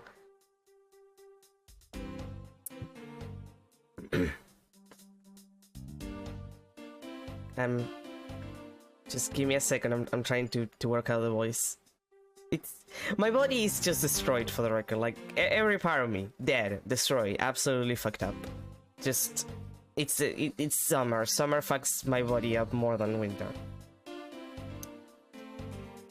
It really doesn't matter in the slightest that they fell in the opposite. Oh, right, we were talking about the bodies. Oh yeah, and that was the end of the discussion. Right. I like that the game does that. I like that it saves right in the middle of the argument and you don't have to worry about it. Very useful if your electricity grows and you get fucked up. I just know that Francisca's explanation isn't absolutely correct. All I have to do is find a hole in her logic. She has several holes in her logic. Once I do, I can then present her with the evidence that proves the contradiction. Yeah, whatever you say, baby, I would. Baby, I will. You baby, I will. Okay, what was the entire line of reasoning here? Okay, right, because the bodies fell in the opposite direction, which indicates that they attacked each other at the same time, except that that's patently impossible. Where is it? Gumptious testimony. Let's see. It's got, Rel died of a bullet wound on the chest. There's no gun. Yeah. Okay. Yeah, it has to be this because like it's impossible for them to have attacked each other at the same time. Objection! Are you fucking kidding me, Edward? Like, you can't. No. Maybe nowhere. God fucking damn it, Edward. Exactly. Then what's the This rate, I'll lose the truth for all eternity. I need to pay more attention to her testing. Edward, I'm paying attention. Okay, I'll press it fast just in case. What do you mean by they attack each other at the same time? I assume Mr. Faraday had two different weapons in his hands. He made to attack Mr. Rel, right, his name is Mackerel, while holding both the knife and revolver, and then, after Mr. Faraday fired the gun, Mr. Rel grabbed the knife as he was falling and stabbed Mr. Faraday. That makes no sense. That is why Mr. Rell wound up on the bottom with Mr. Faraday on top. At close range, that is more than possible. Yes, it's possible, but... Well, if you had any other ideas, then show me what you've got! Oh, I will. And to that extent, I'd like for you to append what you just said into your testimony. Right, because I need her to say that it was at close contact, even though it's clearly not. That he was sure. Francisca, you're a pain in my ass. Huh. I don't see any point to that, but as you please. And now I can... Now I can do the crime. Objection! You know, it always kills me that Edward does a little finger wiggling while winking. Like, does he have to wink? Slut? Slut. Like slut. Like, he doesn't need to wink, but he does. So you believe they kill each other at close range. Sorry, but that's impossible. Just as it is written in the crime scene notes, the firing of the handgun did not leave a gunpowder burn on Mr. Roll's clothes. That's just one karma's man. He stopped doing. I know, but like, you have to admit it's kind of slutty. Which, for the record, is also slutty when Von Karma does it. Like, that is not taken away from Slut Von Karma. Manfred Von Slut. Okay, that's a concept. Manfred Von Slut. Von Karma is exactly! Like, that man is supposedly like the perfect prosecutor, and he is like... He wears earrings. He's like a little fruity. He has so many children that we don't know how many children he has. He has at least 2 daughters. Like, that man fucks. He is slutty. Von Karma is in fact pretty slutty. Therefore, Mr. Roll and the gun must have been separated by a distance of at least 2 or 3 yards. Yeah. Yes, this is by far the biggest contradiction. The 2 bodies are piled up on each other, yet the gun was fired from a distance. And with there being no chance that Mr. Roll moved that far after being shot, that leaves only one possible explanation. What a completely foolish line of foolish thought from a thoroughly foolish fool! If I'm not right, then who was it that made the first move with intent to kill, huh? Who? The person that attacked first with murderous intent, that would be... Yeah, it would be neither, because it has to be a third person. Here in this room, contradictions appear no matter which man we claim attacked first. Thus there can only be one explanation. There was a third person here. It was that third person who killed both Mr. Faraday and Mr. Rell and set their bodies up to make it look like a double murder. That third person is a real culprit. Miles Edward. There's just one thing you're missing. Evidence, correct? Exactly. Everything you've said up until now is nothing but a story played out in your head. However, this is where the real test begins. Can you prove that there was a third person involved in this crime? Of course. Wait, can we? If a third person was truly here, that fact would resolve the glaring contradiction. The proof that this has all been a setup, make it look like they kill each other. I'll present it and lay bare the final piece of the puzzle that's not yet in place. What is the piece of evidence that proves there is a third person involved?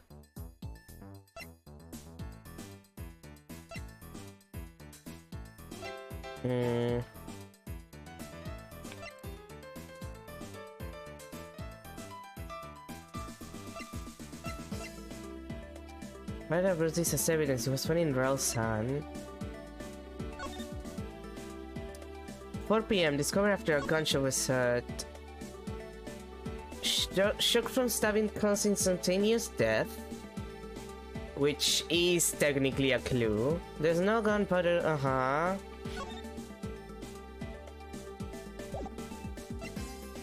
Fountain pen used by left-handed Faraday. It looks like it has a quality nib. One of the bags on the floor of lobby number 2 has Faraday's blood on it.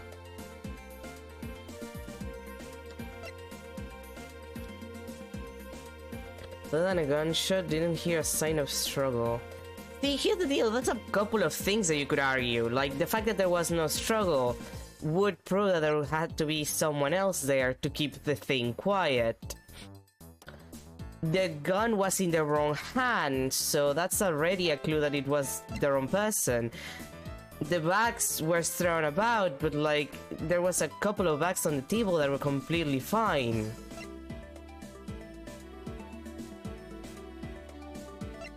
And then there's a knife that we don't know where it came from. We assume Faraday brought it, but no one else knows where it came from. So all of those clues technically apply when you think about it. I would argue that the gun is the most obvious because it's in the right hand. So it's either the gun of the... I know that this game sometimes lets you use two different types of evidence as long as they prove the same thing. There's a couple of places where you can choose either of, and you have to answer slightly differently depending on which piece of evidence you give. So it has to be either the fountain pen or the handgun, by the simple fact that we know that it was on his right hand,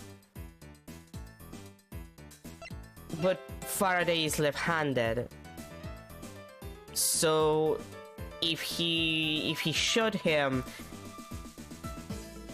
the fingerprints would be different. Like, you technically, like, I'm gonna be pedantic right now. You technically, if you wanna shoot correctly, you will put both your hands on the gun. But depending on if you're left-handed or right-handed, the finger that ends up on the trigger is different. Because, you know, it's of the opposite hand. So it would not so much be as different, like, fingerprints or a different position. Well, in this case it's a different position because it's how it was found, but when it comes to fingerprints, it wouldn't just be different fingerprints, it would be different locations of the fingerprints depending on, like, if you're left-handed or right-handed. But arguably, if you're using a gun correctly, like the way that you're supposed to, you will hold it with both hands because you don't want to get hurt by the ricochet, basically. Like the it's not called ricochet, I don't remember the word right now, but it's like, you know, when you shoot, the gun will kind of go to your direction because of the strength of the explosion to get the bullet going out of the gun. So like, you want to grab it with both hands. Some weapons have more of a recoil, that's the word that I'm thinking of. Some weapons have more recoil and it's more necessary. A small handgun, not that much, but gun safety, you know? So I think I'm gonna go with the fountain pen. Like, if it's not that, it has to be the gun. Take that! No? Okay. And exactly how is this related? Do you think you could explain it to me? Yes, actually, there is no need for an explanation. Well, I have no idea how it's related, so could you please explain it to me? Yes, well, let me guess, you can't explain it, can you?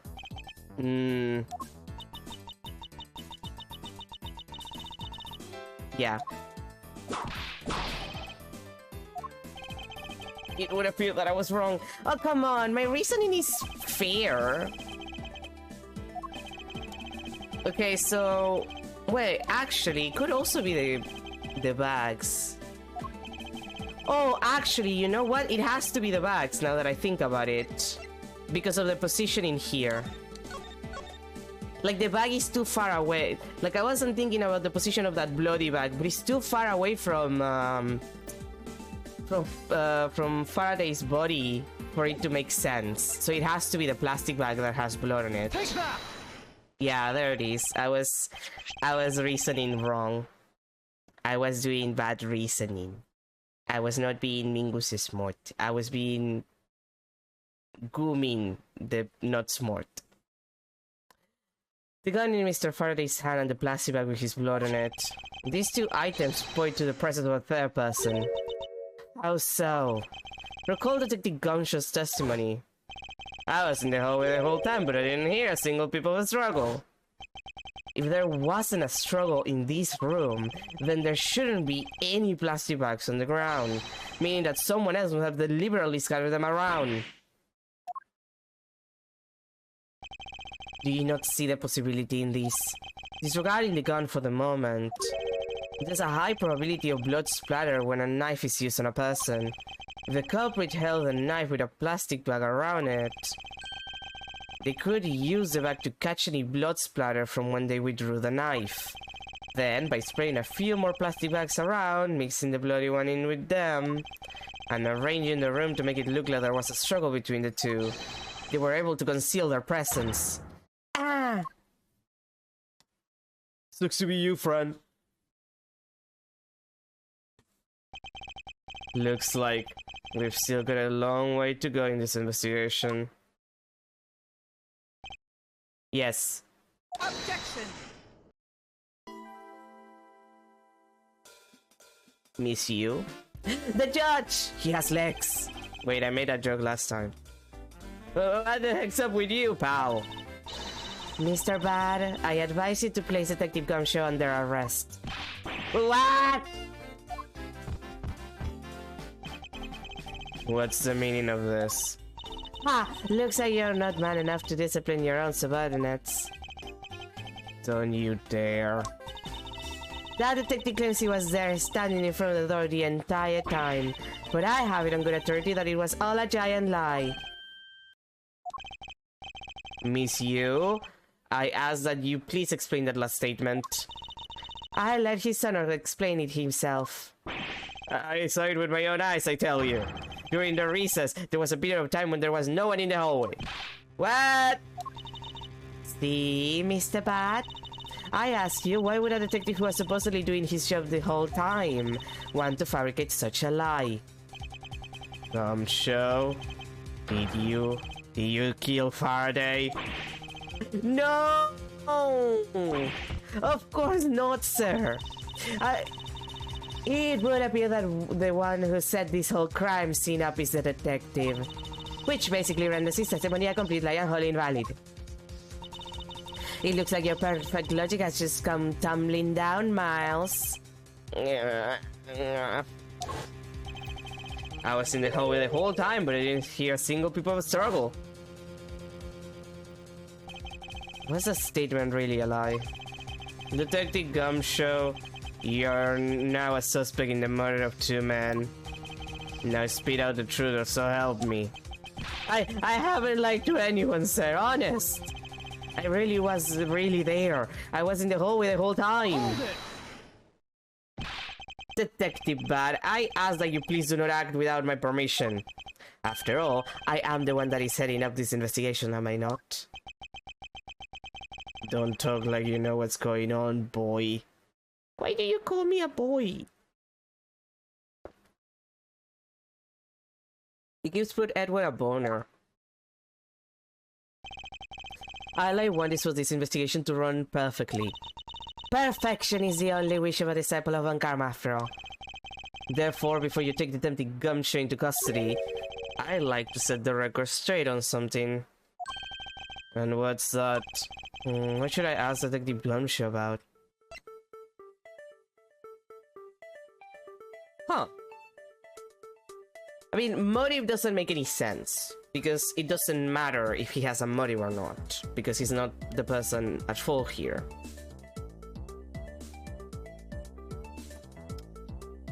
So, if we ask him where he was in the hallway, he's gonna insist that he was. So, it's just kind of incriminating himself.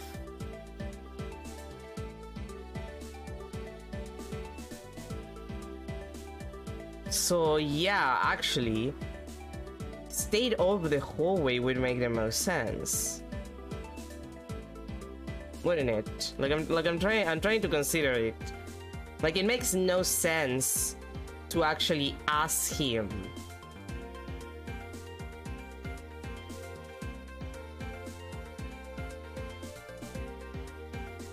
Wait, no. Like, the hallway shouldn't have changed.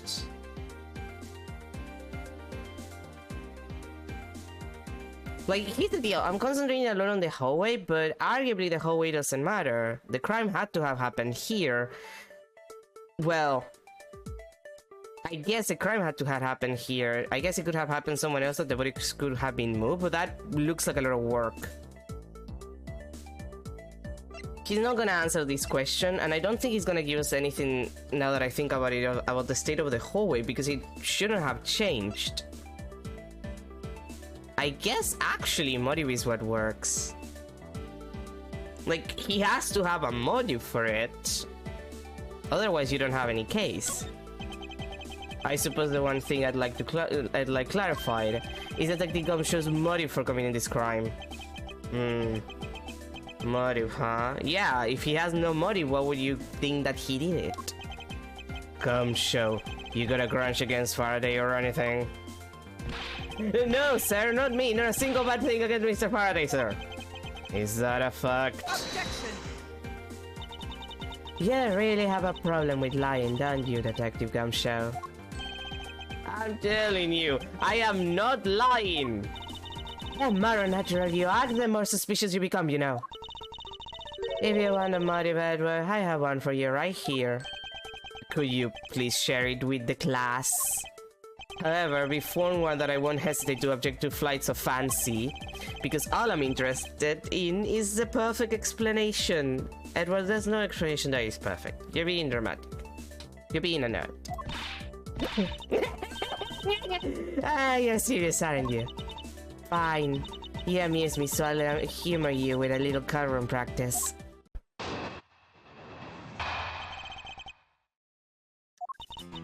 It was about a week ago. I saw the detective get chewed out by a livid Faraday in front of the precinct. He stood there super pale and Mr. Faraday yelled, "That's the salary cut for you, you nitwit." A brand new detective suddenly getting his salary cut. That's reason enough for a grudge. Well, how's that for the perfect explanation?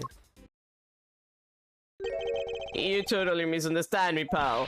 No matter how mad I get, I could never hold a grudge. Quiet. We can't trust anything you say. Sir. There's nothing wrong with the motive she proposed per se, but there are some gaps in her logic that need to be filled in. It's just perfect explanation. I mean, nobody's so perfect at all. And I know it because I played this game before. I know what you did. I know what you did. I know what she did. I know what she is. Uh-huh. Hold it! Mr. Faraday was upset. Yeah, you know what else? Mr. Faraday isn't exactly known to get angry often. But there he was, totally beat red in the face. Ahem. And the offending detective just stood there pale as a ghost like he was about to die. Just like the face he's making now, right? Yeah, I'm completely innocent, I tell you.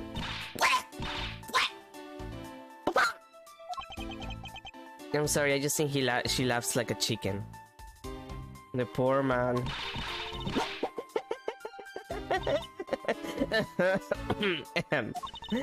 It was quite a scene with the detective. He's still there, super proud, Mr. Faraday. Yeah, okay. But why? Like, what's the reason? You just stood there watching this unfold in front of you? Yeah, I have to say it was really enjoyable too. But that's why when I saw the Detective Gumshow earlier, I need to steal clear of him. No way. I thought it was because I had something stuck on my face. What? But you do. Huh? What have got stuck on my face? Let's start with your eyes, nose, mouth. Oh, and those ridiculous eyebrows. Huh? Oh man, messing with your head is just so much fun. Miss you, if you don't mind, I'd like to return to your testimony now. Could you stop laughing like a chicken? What? Yeah, why not? Okay, but like, why? What did he do? You had to have... Hold it! Like... She killed them. I'm calling it. I mean, wait, do you not remember how this case goes? Like, do you not remember how this case goes? Because this is one of the cases that I don't remember much of it, but I remember the ending, so I know who did the thing. No! Oh god, this is gonna be great. Oh, okay. To get a new detective salary right off the bat like that. I'm not really familiar with the way you guys relate, but it's not a common practice. It's been years. Okay, no, fair. Like, it's been years for me too, but like, I actually have a very good memory of. Okay, how do I put this? I remember a lot of investigations because of the trauma that last case left me with.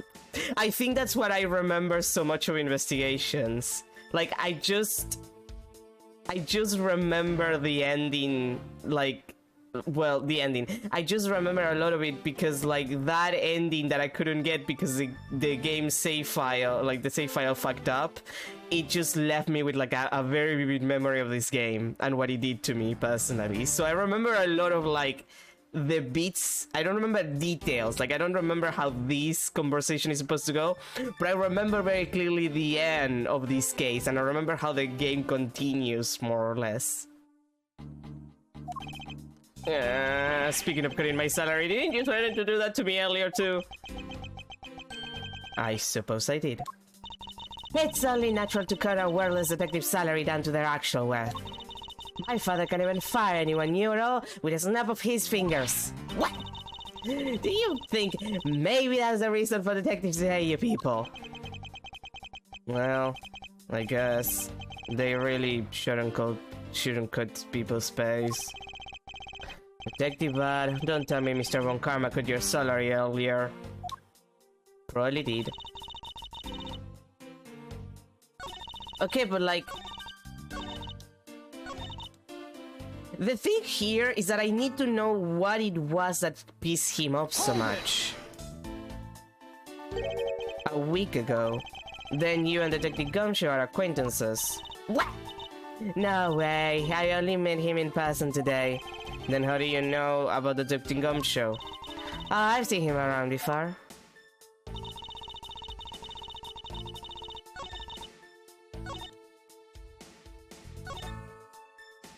Okay, but here's the issue. I think I know what it was that Gumshoe did. And that's the problem. If I'm not, because okay, I'm not sure if I'm remembering correctly, but I think, if my memory is not wrong, what happened is that it's the knife that we found in this crime scene that Faraday was super pissed off that Gumshoe lost. Like, Gumshoe lost evidence, and that evidence, if memory serves me right, was the knife. That's kind of important, because if Gumshoe lost that evidence, he cannot be guilty of the crime, because he didn't know where the knife was, so he didn't have it to stab the people in this room. It's like the biggest thing. I don't remember if that was what happened, but I have the vague memory of that being a plot point. Hold it! You call your explanation perfect? Is it not to your liking? Unfortunately for you, it's just not up to my standards. Ah, is there something you want me to clarify in that case? Oh, finally! What should I do? Should I raise an objection? Yeah. Alright, if you could clear this one thing up for me. Actually, yeah, what's... motive for killing Mr. L? Like, okay, he wanted to kill Faraday. What's the motive for killing Mr. L? I understand Detective Gumshoe's potential motive for killing Mr. Faraday. However, what about his motive for killing Mr. L? His motive for killing Rel, like I would now. If there was no clear motive for both of the murders, then I doubt this incident would have occurred, wouldn't you agree? Is there anyone else who might have had a grudge against either of the two men? Or should we look into that ourselves? Ah, in that case, I have absolutely no idea. Callisto, you don't lie to me. What? But that's impossible, she must know something. What? Wait! Can you please not glare at me like that? It makes me laugh. What? I didn't even do anything and you're already laughing away. Well, anyway, the way I see it, as long as he had a motive to kill one of the two, this crime would have played out the way it did anyway. Oh, would you care to explain your logic? And this time, please try to provide a truly perfect explanation. What? Perfect this, perfect that. Stop being so tighter, is that a requisite trait for being among karma? Miles, Edward, I demand that you shut this rude woman up. I wish you'd both be quiet for just 1 second. Ahem. Well, I guess I'll just have to explain it to you kids. Oh god, again. Motive to kill the man. There's no one out there with a motive to kill both Mr. Faraday and Mr. Rell. All you really have to establish is that someone had a grudge against one of the two men. Mr. Rell, who happened to be there, became a witness to Mr. Faraday's murder. Therefore, he was killed out of necessity and set up to look like they had killed each other. I wonder if that's really true. Is there no one out there with a grudge against both men? I should take another look at the evidence for this morning's case. The second KG-80 incident, as people are calling it, involving an embassy staff member. And the two men who wound up as suspects... Oh god, my chest. Sorry. Again, body. Destroyed. But we have a suspect in that case. Is there someone else I'm overlooking who is somehow related to them? Yes, Edward, there is.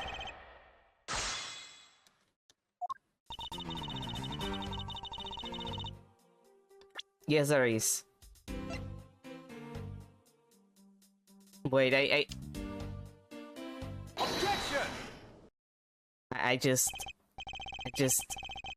have to take a moment because, like,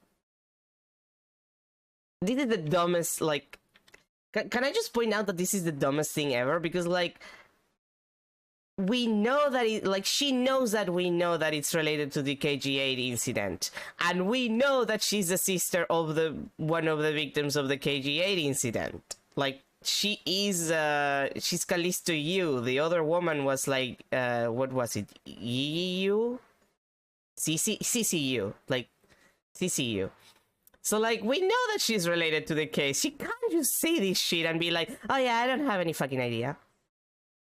Like, she's so bad at this. Callisto Yu is so shitty at her job. Miss Yu, I believe there is someone you overlooking making your statement. Or rather, is it because you'd rather not bring this person up? What do you mean? We are looking for someone with a reason to kill both Mr. Faraday and Mr. Rell. I can think of at least one person that fits the bill. He was a suspect in the original KG-8 incident. Yeah, no, but besides the guy who we just met, because he was in the... Well, we just met. The guy was in the hallway, like, 2 seconds ago, and Callisto Yu were to talk to him. But he's also Callisto Yu. Like, he's... Like, that's the thing. Like... Edward, you're not Edward! Edward is also being an idiot, if you ask me. Because, yeah, there was a suspect of the KG-8 incident who is, in fact, not in jail, and we saw him on the hallway a while ago. And Callisto Yu, Miss Yu, she went to talk to him. Like, that is a thing that happened. They left together before we entered the room to check on the crime scene. It would make more sense for someone who was already in this building to do the murders. I would more likely believe it was Callisto Yu, who has been here the entire time, who arguably is related to the entire thing, and who might have motive to kill both men, because one killed his sister, and the other, like, one is responsible for the death of his sister, technically. Like, is partially, like, to blame. And Faraday for being shit at the case. Like, I don't know, like, I would be more likely to immediately point at Callisto Yu that to point at this guy. because this guy has not been out. Like we see him once and then he completely disappears out of the scene. Could he be guilty? Yeah. Do I think it's less likely? Also, yeah. And I find it surprising that Edward doesn't kind of like figure that out immediately. I guess you could argue that it's because it's like Baby Edward, and Baby Edward is a fucking idiot. But I also just think that anyone, like most people would just sit there and be like, yeah, actually, Callisto, you're related to this entire thing. Your sister was a victim in that case. Like, that is literally a thing that happened. But, whatever. He was a suspect in the original KG-8 incident, and a member of the Codopian embassy staff, Mr. Manny Cochin. And he was here a while ago. See? He was here. That's right, the very man who came to visit you earlier out in the hallway. Something that was never explained, by the way. It was never explained why he was visiting her. That... Edward, the fact that he was seeing, at least to you, is suspicious already. Edward.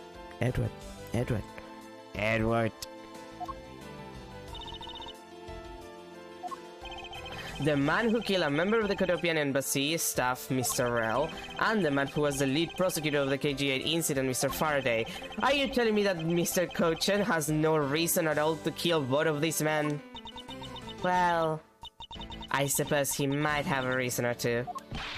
You cover for me, pal! Maybe you're not such a bad guy after all. Don't get ahead of yourself. You're still a suspect, make no mistake about that. The perfect evidence, the perfect testimony, these are the only things I wish to hold. Are you sure you don't want to be holding a man, Edward? I think you need to hold a man. Romantically, I mean. I think you need to hold a man. It will make you feel better. But I didn't do it! You will stay under my authority and go investigate Mr. Manny Cochin for me. And remember, I will not be very forgiving should any of these leak to... You want to investigate Cochin? You just be wasting your time. And why is that? Cochin was up in the viewing gallery, watching the trial, or so I was told. Every cop in this place has been keeping an eye on the guy since he arrived. Then the only real suspect we have is still Detective Gumshoe. I suppose so. No way, come on, Detective, but you gotta believe me, sir. I really was in that hallway the whole time, sir. I never took a single step into this room, sir. Okay, then are you saying there was someone else who passed through the hallway? No, there was no one else, sir. Then why should I believe you didn't do it? That is one incredibly foolish detective. Standing right in front of a crime scene all by himself is as good as a confession of guilt. I have to admit it's a bit strange. Most criminals will fabricate some sort of lie to escape their crimes. And if that detective really wanted to prove that he is innocent, you'd think he would at the very least offer up I spaced out while on duty and the like. Come on, Gumshoe. It's time for your interrogation. Detective Bad. Sucks to be Gumshoe. Miles Edward! I will go on ahead and report this to Papa. And that, as I say, is that. Right, everyone? Bye, Judge. Well, I suppose we should both be getting back to our real jobs now, huh? Before we do miss you, there is something I'd like to speak with you about. What is it?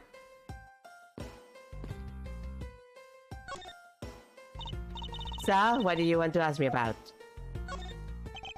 The current case of the murdered Codopian embassy staff member. I've heard that people have begun calling it the second KG-8 incident. Only among you law enforcement types. And what about it? I'd like for you to tell me everything you know about the original KG-8 incident. I'm afraid I can help you. I don't know anything beyond what was reported in the papers. No, I believe you know much more, since you are directly tied to the KG-8 incident. I'd appreciate it if you stop with the false accusations.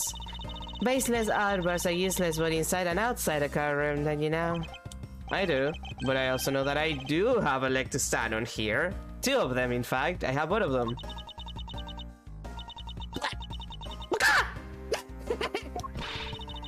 Think you can stop making that ultra serious face in front of me? If you could please stop laughing for just 1 second. I'm not going to make any headway like this. I'm just going to have to show her exactly how related to the KG8 incident she is. Wait, was it in the... yeah, CCU. Miss you? I believe that I have proof of your connection to the KG8 incident. That file is your proof. Very well then. Why don't you tell me exactly how I'm related to the KG8 incident? The victim. Your connection to the KG8 incident is through the victim. The victim's name is CCU. You will note that she has the same last name as you, and I don't know if you is a very common last name, but I'm going to assume it's not. Can you really still tell me with a straight face that you are not related to this case?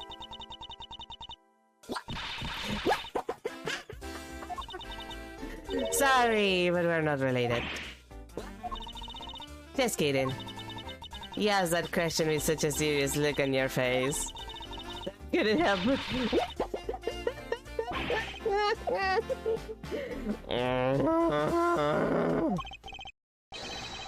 Miss you, I ask that you please tell me the truth. Alright, I'll tell you everything I know. As you guessed, the one who reported the smuggling activities of the Amano group was my sister CCU. As I thought. She was killed right before she was to testify at the impending trial by Manny Kochan. But because he tried once and was acquitted, he gets to live out the rest of his cushy life completely carefree. All because of a lack of evidence. Now, I heard that the evidence to convict him did exist. What? I heard it from Mr. Faraday himself after Mr. Kochan's trial was over. Apparently, a man in black made off with the most important piece of evidence. Then the evidence had been tampered with. Isn't it just like a criminal to do something like that? The smuggling ring being run out of the Amano group by one of its secretaries. They bailed Mr. Kochan out. Turns out they were in league with each other all along. How big was that smuggling ring? Was it a large operation? I don't really know. Which is why I wanted to become the lead defense. On this case that people are calling the second KG8 incident. But I haven't learned anything new at all. I was probably expecting the match, I know. You mean you think this case has nothing to do with the smuggling ring? I don't know what to think. Why did Mr. Kochan want to meet with you earlier? Actually, he came to watch the trial. Apparently, he only found out that I was a defense lawyer on this case after he'd arrived. He figured he should say hi. And one other thing. Looks like you couldn't resolve anything this time either. Too bad. What's that supposed to mean? Ah, boy, stop it with a scary face already. I'm fine, really. I gave him a good slap across the face. The way she talks about slappy feet as she laughs away is kind of creepy. Ahem. But it's just as Mr. Bat said. He's not related to the double murder. I asked around and people in the gallery claimed that he was in his seat the entire time. Talk about cruel fate. Well, this is about all I know. Sorry. I guess I wasn't much help, huh? That's not true. I'm sorry I made you recall such a painful time in your life. Edward, you really are too serious for your own good. You really need to learn to relax. We wouldn't want you to die of stress, would we? Thank you for the advice, but there's no need to worry. I work in my own way, and I will catch this criminal in my own way as well. You'll see. Look at you with your game face on, ready to go. I'm making no such face. Do you know, laughter is the best medicine, Edward. Don't you get tired of making such a serious face all the time? I'm charged with making sure that all the criminals of this world are found guilty. All the criminals of this world? Edward, you live in Japanifornia. You have enough already with all the criminals there. I have no need for laughter. Someone give this boy some therapy and his boyfriend back. There you go, making that face again. Ah well. I got to get going. I still have a few loose ends I need to tie up.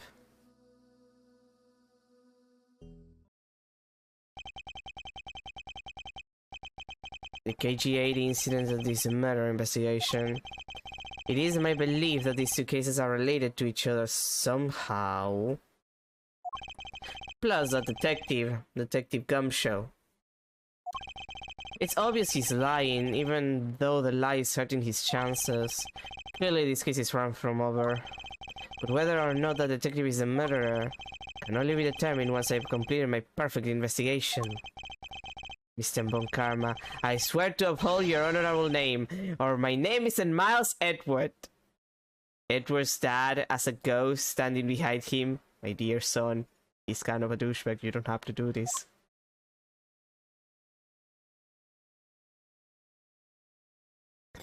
The ghost of Edward's dad must be so disappointed. Wait, no, I wanted to save. I wanted to oversave. You know what? Fuck it. Double saving. September 10, 4:45 p.m. District Court, third floor lobby. Sir, what is to become of the trial into the Kodopian embassy staff member's murder? Indeed, since both the suspect and the prosecutor are now dead. Yeah, kind of awkward. The case will be dismissed. In other words, the trial ends here prematurely.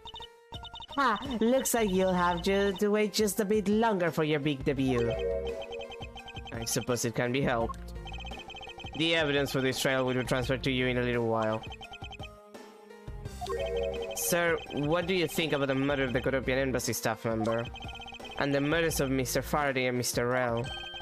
What an outrageous circus it has all become. That Faraday brought it all upon himself with his naivete. Von Karma, shut your stupid, slutty mouth. An outrageous circus, right, sir? I grow wary of this topic. Edward, I will have you assigned to a different case. Papa, you'll come and watch my courtroom debut next, won't you? I'll consider it. Manfred! That's your child! God, I'm so glad he's, well, probably executed. God, I'm glad he's executed. Sir, if I may, please allow me to continue my investigation. Whatever for.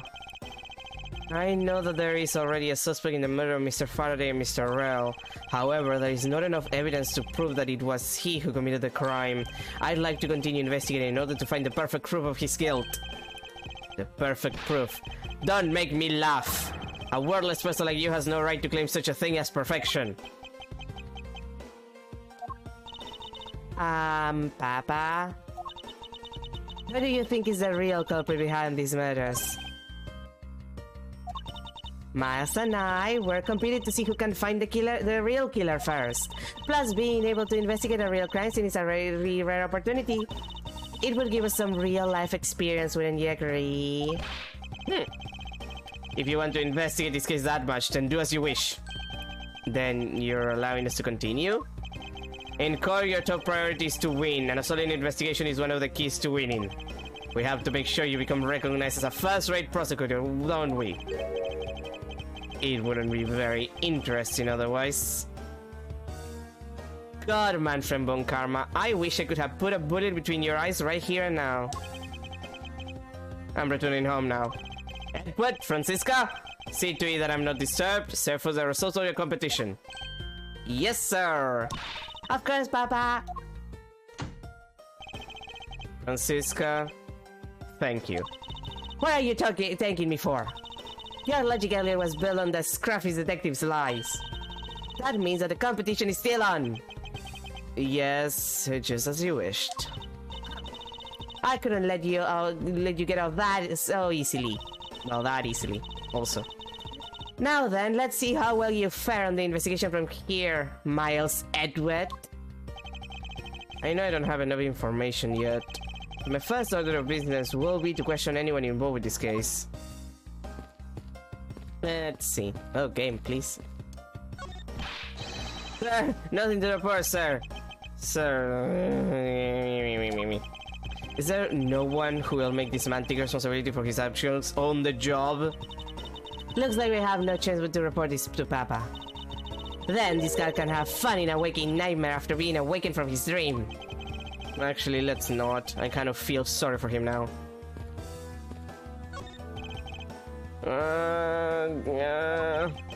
What's the matter, officer? I've been standing here for forever, sir, and I really need to go to the bathroom. Why don't you just make a quick trip? The nearest one isn't that far, is it? No, it's a short way down the hall beyond these doors, but I don't want to be blamed for anything that may happen while I'm gone. So I'm gonna hold it. Perhaps Detective Gumshoe can be a positive influence on the force after all. I can't stop the water, sir. It seems that the man who was here earlier broke it by drinking from it too much. Bunch of fools who pretended to not see the foolishly foolish actions of a foolish fool. Well then, when do you lend the officer a hand? As if I should have anything to do with this. Besides, that water drinking fool's mouth is the thing that officers should be covering. Let's give that officer a description of the water guzzler later. She seems to have quite a grudge. It sounds to me like someone wanted a drink. Miles Edward! Yes? What is the meaning of this bulletin board? Why are there so few trials posted? It would appear that the entire week is devoted to Mr. Rell's trial. Is the crime rate really that low in this country? Or maybe the police lack the proper motivation to get out there and catch the criminals. I'm afraid I can't comment on that, however. I can say I have my doubts about the younger detectives. Sounds to me like you're in need of a stricter hand.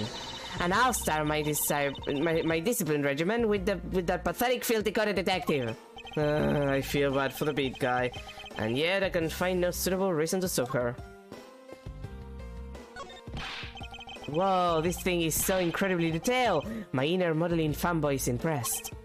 I'm not exactly a fan of plastic models, per se, but even I can sense the superb quality of this model. I simply cannot comprehend how that man can feel so much love for such a trifle. Oh, I see. You're a disciple of my father. So you would do well to guard yourself against an interest in such unproductive things. Yes, perhaps I should take up whipping people like the young lady over here. It's an incredible detail model, isn't it? I heard that it costs as much to make as it costs to build the courthouse itself. What was the point of making such an expensive model? I felt the exact same way upon hearing it. It's so hard to understand such foolishness. Agreed. It wasn't me, I tell you. I didn't do anything wrong. Yes, I understand, so let's calm down, okay, buddy? I don't get anything useful from the detective. Well, he is agitated. Let's check. Oh, hey, it's a little... It's a bookshelf. What's this? Judges' Trial Exchange Log. It appears to be a journal where the various judges share their thoughts and ideas. The real daily lives of the judges are laid out here on these pages. There's nothing about the curtain here, it's just page after page of a related dribble. Judging by the content, they are very enthusiastic about the courthouse's daily menu. And it would appear that fried oysters are a favorite. I have no use for such foolishly foolish words from that foolishly foolish crowd. Someone please assure me that this is not the true state of this country's judiciary. I noticed that there was a little statue of the thinker. You know, details. Miss you? Ah, it's you, Edward. And who are you? Wait, you were at the crime scene just now, weren't you? You should be disbarred for not knowing who I am. I am Francisca von Karman. And I am about to become the successor to the family name. About to? I guess that means that for now you're still just another kid. In which case, it's only natural that I didn't know who you are. Why are you whipping me? Anyway, it looks like they're planning to hold the evidence a bit longer. If there's one thing I can stand, it's waiting. I'm terribly sorry, but I have a few more questions to ask of you. Look at you! Eyebrows crunched with lines on your forehead. And that to ask of you. What exactly is so funny? Sorry, I'm just bad at dealing with a super serious atmosphere. Apparently they failed to teach you proper behavior at the crime scene in law school. I feel much better now. So, what is it you want to talk about? I'd like to inquire as to where you were at the time of the murder. We were in defendant lobby number 1 the whole time, up until we heard the gunshot. And by we, I mean Mr. Bad. If you don't believe me, feel free to ask him yourself. You were with Detective Bad? Why? We had a little something to discuss, that's all. So I take it that you are acquaintances with Detective Bad? Yeah, he was a detective in charge of the KG8 incident. Detective Bad is also related to that incident? That's right. He was the one who was supposed to protect my sister, Cece. But you know how that turned out, don't you, Edward? Miles! Edward, I have no idea what you two are talking about. I've heard of the KG8 incident from my papa. But how does that case relate to you, Miss Yu? The victim of that case, CCU, was my little sister. You're making the super serious face again. I'm fine, really. I just make it a point to rub some more salt in his wounded pride every time I see him. The way she talks about doing that as she laughs away is kind of creepy. Speaking of Mr. Bad, he and Mr. Faraday, I'd say they meet up just about every single time the Yatagarasu made a move. It was practically a given that the two will meet up at every one of the crime scenes. I see. He did mention that he's in charge of the Yatagarasu investigation earlier. Maybe I should ask her what she knows about the Yatagarasu in more detail. You claim that at the time of the murder you were with Detective Bad. But don't you lawyers usually discuss the trial with your clients during the recess? We do, and that's what I was planning to do. But Mr. Faraday was being rather threatening and he dragged Mr. Rell away. After that, Mr. Bad came into lobby number 1, so we just stayed there and talked.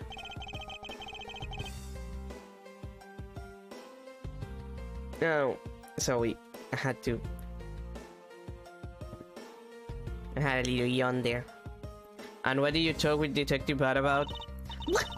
Nothing interesting, I just insulted him some. Talked about how the trial was going, and then I insulted him some more. Bloody, when she's not laughing, her mouth seemingly spews nothing but insults. Anyway, Mr. Bad and I were in defendant lobby number 1 when the murders occurred. So I really can't tell you anything about the hallway or lobby number 2. I see. I'd like to ask you a few more questions about your client, Mr. Mackerel. Now, your client first claimed to be the Yatagarasu, is that correct? Yeah. Once I heard that it was the Yatagarasu that had made off with the evidence from KG8, I began to ask Mr. Earl all sorts of questions, but to no avail. Turns out Mr. Earl was not the Yatagarasu, he had just made that up. He made it up. Mr. Earl's crime was caught up on tape by the security cameras, but there is no footage of him sneaking into the Kodopian embassy itself. Hold on just 1 second. Then you mean to say that you knew that he was not a real Yatagarasu, and that he was just another cold-blooded killer, and you were ready to defend him? Yes, that's right. I see. So a defense lawyer is actually just someone whose job is to cover for criminals. Edward? Her job is to defend the guy. I hate to break this to you, but if she wasn't the guy's defense attorney, the court will assign him a defense attorney.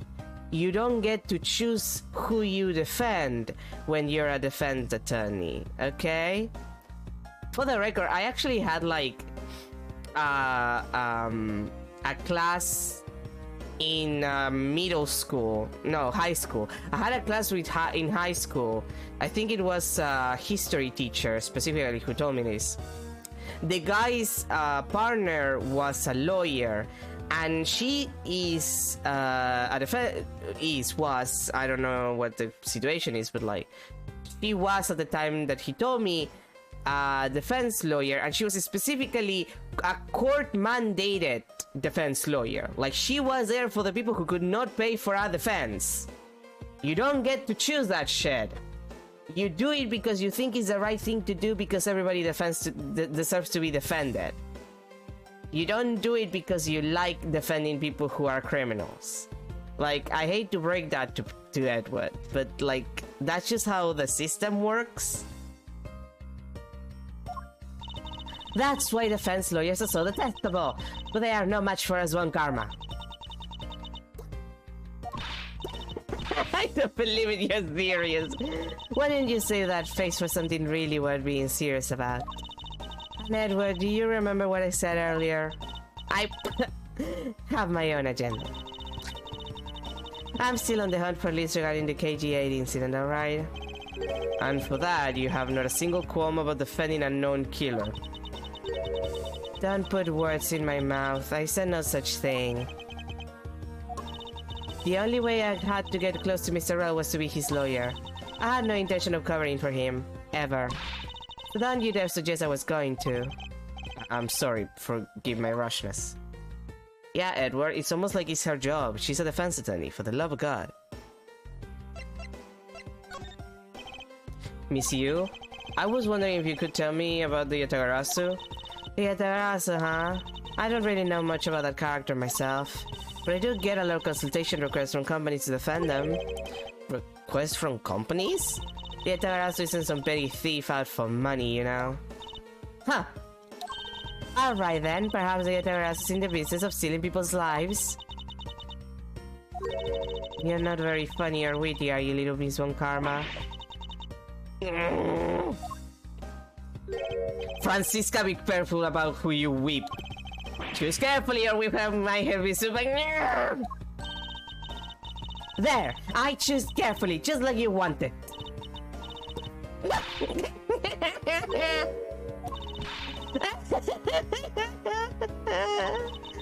That just now was hilariously messy. Huh, of course it was.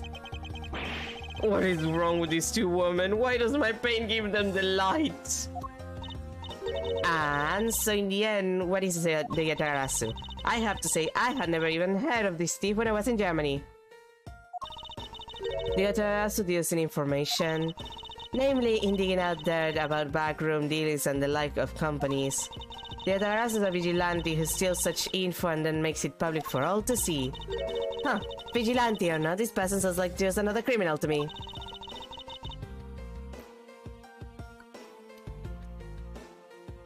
I'm sorry, just like the laughter is destroying my throat. I need to hydrate it. I suppose you could put it that way too. But either way, I get a lot more clients now thanks to that thief. Sounds like Miss Yu is profiting nicely. I suppose I'm getting all I can out of Miss Yu. I should move on and speak with Detective Gumshoe now. Okay, but like, I wanna get into the hallway first. Oh, this is a... Really? I thought this took me to the hallway. Is it from this side? Oh, it has to be this door then. God damn it! Detective Gumshoe. Hey, it's you, pal. You're here. As I am. I don't think you need to whip him to let him know that. I didn't do it, Paul. I swear on my honor as a detective, I really didn't. Your words are useless. I place my trust only in the evidence, detective. Once the investigation is fully over, and should we find out that you are the killer, there will be no mercy to be had for you. Paul. But you're not worried, right? After all, you have nothing to worry about if you are really innocent, that is. That's right! Hey pal, go and do your perfect investigation and get the real killer for me, will you? I would have done so even had you not requested me to, detective. So you and Mr. Faraday had a small meeting last week, did you? And what exactly did you do to make him so angry? I just asked Detective about the same thing myself, Paul. Turns out he was mad at me because on my very first day as a detective, I reported it at my usual post instead of the Criminal Affairs Department. By the time I got down to Criminal Affairs, I was really late. And that's when he gave me that huge speech. I remember doing the same thing in elementary school. On the first day of school every year, I always wind up going to my old classroom. How pathetic for the detective to be comparable to a mere school child. Okay, so it wasn't the knife, unless Gumshoe is lying about this. But like, there is something with that knife. You claim to be standing guard in front of the door to lobby number 2 in the recess. However, when did you receive the order to do so and from whom? Earlier around 3:20 and from Detective Badpal. Today's trial took a really crazy turn. So I was told to make sure nothing happened to Mr. Faraday. And yet something did happen to him, correct? It looks like it was a total waste of manpower to assign you to guard duty. Ow! Your words sing worse than your whip, pal. So it was Detective Bad who ordered him to stand guard, huh? Now then, Detective Gumshoe, is there anything else you'd like to tell me? Nope, not a thing, pal. In that case, allow us to take a look at what you're carrying on your personage. Ah! Wait! You can't do that!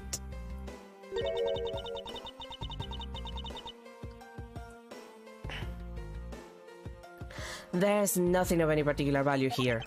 Well, my handcuffs and badge were confiscated by Detective Bat, so you know. And what is that open envelope I see sticking out of your coat pocket? Ah! Hands up, pal! Just show it to us already! Meow! Annual bonus check within 5 total, except there is no check inside. You've had your look, now give it back, pal. It's my first bonus as a brand new detective. I just got it and cashed it today. I had literally no cash on me up until I did, you know. So that envelope is really special to me. Now give it back. You don't need rubbish like this. Don't worry, we'll throw it away for you later. How could you? Literally had no money on him until he cashed this.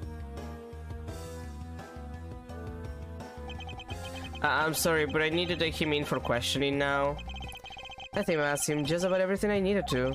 No, wait, since he became a suspect, there is one piece of evidence I should reconfirm. Officer, I ask that you wait a second. I still have one thing I'd like to reconfirm with Detective Gumshoe. Understood, but please make it brief, sir. I want to hear it from the horse's mouth. I must confirm whether or not his testimony about when the crime occurred is the truth. It's a bookshelf. Oh, god damn it. What do you put me in? Like, no, I'm beside Gumshoe, game. What the fuck?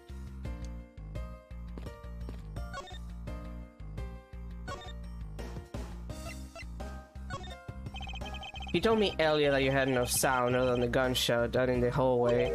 Is that correct? No mistake about it, pal. Then you are also claiming that no one passed through the hallway earlier. Is that also correct? Yep, but not even a single ant passed through that hole while I was on duty. You do realize that the lie you're telling is only making life more difficult for yourself, huh? Oh. But it's true! I didn't see anyone through the hallway and I didn't hear anything else, pal. I bet the killer found a way to kill the two guys that's beyond what I can even imagine. So he intends to continue telling this ridiculous lie. But why would he do so, given the situation he's in? I believe a thorough investigation of the hallway in front of the defendant lobbies is in order.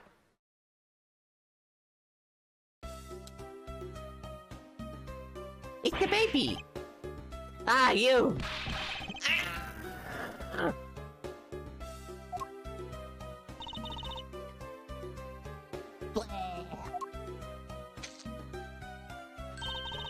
How could you have not noticed that coming? Wasn't that the child I changed money for earlier? Thanks, that's exactly what I needed. Kids can sometimes be so cruel. It looks like she dropped something. Ooh, a Swiss roll. A special Swiss roll.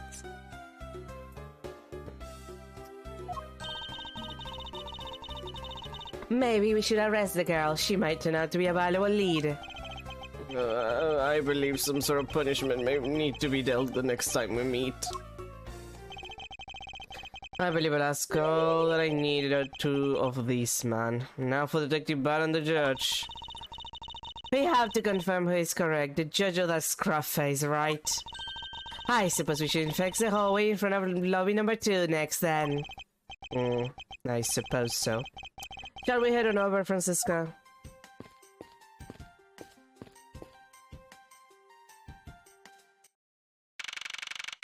I love how Edward just has a bad time every single second of every day in this game. Let's see. Hot dog, beef jerky, ham sandwich, the Swiss roll, milk, and the orange juice. Limited time specials. Why is the orange juice more expensive than the milk? I think I will take the hot dog and ham sandwich and the orange juice, and then the Swiss roll is the set. I'm very hungry, that's why I'm taking both of them. Anyway, September 10th, District Court hallway. So, do you see anything else? No, I don't think so. I see. Well, thanks for your cooperation. Oh, it's nothing. Just doing my duty as a defender of the law. That'll be all for now. I'll ask again if I have any other questions. Anytime, detective. Now, if you'll excuse me, I have a few loose ends I have to tie up.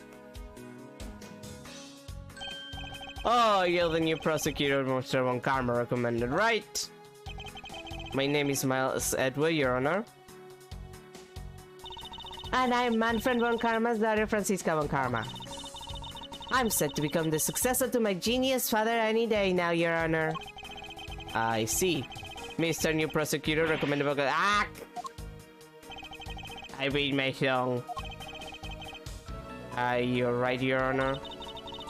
Please feel free to refer to me as just Miss Von Karma, Your Honor.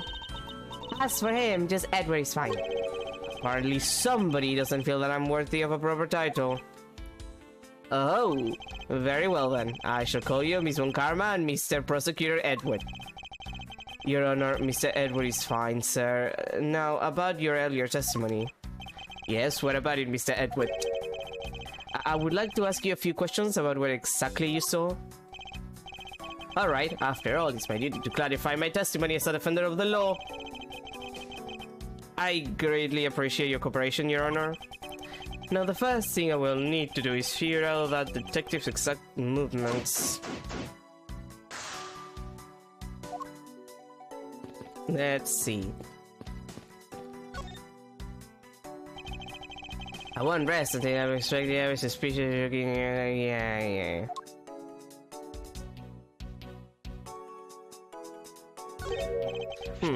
What's this? Oh, what's this? It's a pink colored piece of trash made of rubber. I feel like I've seen something like this before. Well, all I see is a piece of garbage. But you know, the fact that there is a litter running loose inside this courthouse. It's simply unforgivable! It's not like I was the one who littered. Rubbish belongs in the rubbish bin.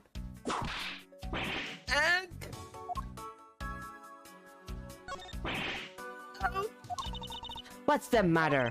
I pricked myself on one of these cactus's needles. I didn't think that the needles on this thing would be so sharp. Well, what do you expect? Can you imagine how bad it would be if you were hit on the head by one of these? Anyway, this cactus seems to be unrelated to our case. Do you really think so? Because I believe that this cactus sitting on this windowsill is completely related. Well then, I look forward to your explanation on exactly how it is related.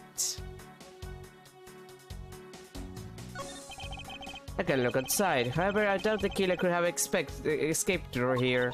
Of course, no, this is the 3rd floor after all. In a piece of bars were installed on this to prevent people from finding out. Bars? What bars?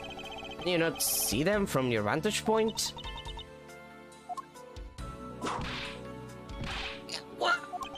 I must remember not to bring up that taboo subject again. The taboo subject of her height. The ants are hard at work carrying their food home. It's a marvel that they can pick up such comparatively large objects to their size. Well, if you want to carry the mighty Von Karman name and not be squished under it, you'd better work extra hard just like these ants. The same goes for you, Francisco. Oh, I didn't mean to do that. The dirt on this bench, it smells like some sort of sweet substance. I can't believe there is someone going around dirty in the courthouse. For shame! Calm down, Francisca. Now take a good look. Doesn't this much look kind of like a handprint to you? I suppose it could be. Which means that perhaps we can leave the prints of the person who stole this bench. I see. And then we'll know the identity of our mystery slab. You there, the lab technician. Could you please find out who this handprint belongs to? Sir, yes sir.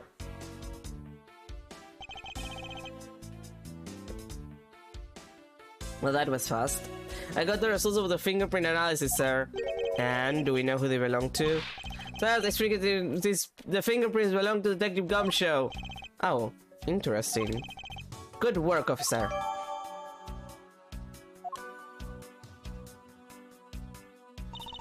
And there you have it. Yes, I suppose so. Now we know the identity of the person who did the bench. I sense that you and I will be using this information in very different ways. What are these black speckles? I believe it's a pile of ants, eating away. Oh, that detective. He claims that not a single ant slipped by him. And yet here's a whole hill of them. What are you hitting me for? As a replacement for that pathetic detective. Perhaps I should add this deduction to the detective's growing tab of pay cuts. Anyway, I wonder what the ants are eating. From the look and sweet smell of it, pieces of cake and chocolate from a Swiss roll. Miles Edward, the courthouse is to be kept pristine at all times. Yeah, it wasn't me that dropped food on the ground. The courthouse must be kept clean. Yeah. Edward's life is suffering. Ants are pouring out of the hole in this bench as well. I wonder if the inside of this bench consists of nothing but ants. Don't you dare continue with that gross line of thought. I'm sorry. Okay, I think that's everything there.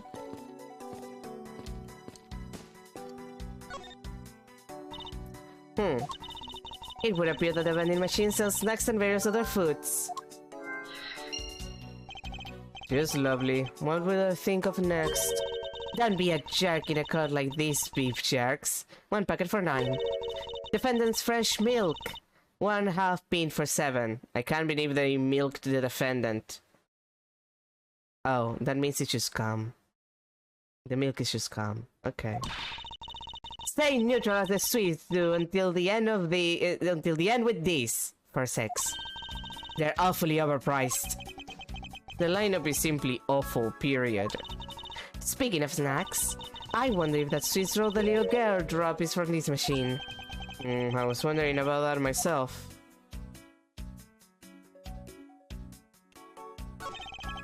When you're in hot water, you might need a hot dog. It looks like this slogan was decided through a public contest. And the winner was... Prosecutor Winston Payne?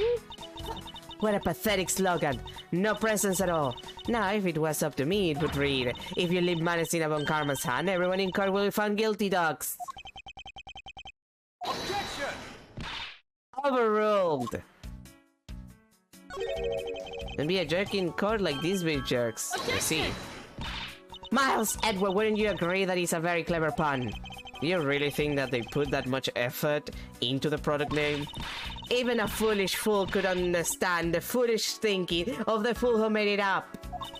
You're acting so foolish that I got so thoroughly mad, I am now utterly famished. If you wanted a pack of these, all you had to do was ask like a normal person. Don't let the prosecution and the defense make a ham sandwich out of you? It sounds like it's directed at the ham of a judge. Well, it certainly isn't directed at me. I can outmaneuver him any day. When it's looking bad, blind your opposition with some OJ. Are they promoting violence? Don't worry, my whip will make sure that nobody following this advice won't be for long. Compared to the sting of a whip, the sting of orange juice might not be so bad. Defendant's fresh milk. What exactly is that supposed to mean? It means the defendant got milk, Edward. It means that it's cum. Or titty milk, depending on the gender of the defendant. Maybe even male titty milk, depending on the defendant. I bet it means that the milk is freshly milked by various defendants on trial right now. Okay. No, I think it might mean that this was milk right here from the various defendants, which is worse. Miles, Edward, you can't possibly be serious. Of course not. So I was right, they milked the defendants for it. Staying neutral as the Swiss do until the end with this. The end of what? Well, I assume it means the end of the trial. I suppose that means that one should eat these during a recess? You can't eat during a trial, so I suppose that the only time you can eat them is now, huh? I wouldn't mind if you wanted to eat one now. They come in packs of 2, after all. We're in the middle of an investigation. Besides, I don't have 6 on me. If you want, we can pool our money and buy a pack together. If I have to split it with you, then I don't want it. Credit card accepted. It doesn't look like there's anything contradictory left in this area. I suppose not. Perhaps I should check somewhere else. Really, I wanted to check the soda. There are no signs that this fire extinguisher was used in the crime. If you could already tell from a distance, then why are you wasting your time examining it? Francisco, let's not try to rush absolute genius. He's making a most ridiculous looking face. That may be, but at least he doesn't look like someone who would tell a lie on purpose. I suppose, but to avant karma, evidence is the only thing that carries any weight. Of course. At any rate, this puzzle seems to be of no use to us right now. Have you found any suspicious fingerprints, officer? Nope, just the fingerprints of those involved with the case, sir. I guess we know all of the players in this case then, huh? It would appear that way, but I have the nagging feeling that we're missing something. And I suspect that what we're missing is hiding right here in this crime scene somewhere. Did you find something, officer? I think there's a $5 big bar there. Come on, just a little more. Is there no one working this crime scene who isn't a total waste of living tissue? Unfortunately, there doesn't seem to be a single person we can deem useful here. Okay. I think that's everything that is kind of like important.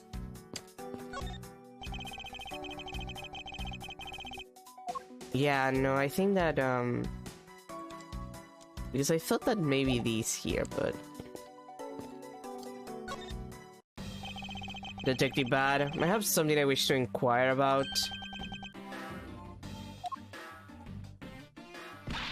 Hey, how about doing some actual work, you? I wish to inquire into Detective Gumshow's movements during the recess. You're getting in the way of the investigation. I have an order from Mr. Von Karma himself. Plus I still hold investigative authority. Nah. So I heard you were the one who called for Detective Gumshoe to come down here. Faraday, that guy was just accused, you know? I just knew something was gonna happen. My detective instincts told me. A lot good it did you. You couldn't even protect one lone prosecutor with it. Hold it! Francisca, I think you need to apologize. I'm sorry. I'm terribly sorry, Detective Bad. Please continue. I used the phone on the first floor and called the precinct. I told them to send somebody over, and that detective's the one that showed up. And only upon his arrival did you set Detective Gumshoe to stand guard, Detective Bad. Yeah, I waited for him on the first floor. After he got here, we came up to these defendant lobbies together.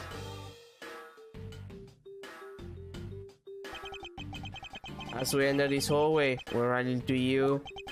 He told us that Faraday was really mad, and that he dragged Rel off to lobby number 2 to have a word or something. And that Faraday had said, do not let anyone interrupt them. So what choice did I have? All I could do was tell the big lug to stand guard outside. And around what time did all of that take place?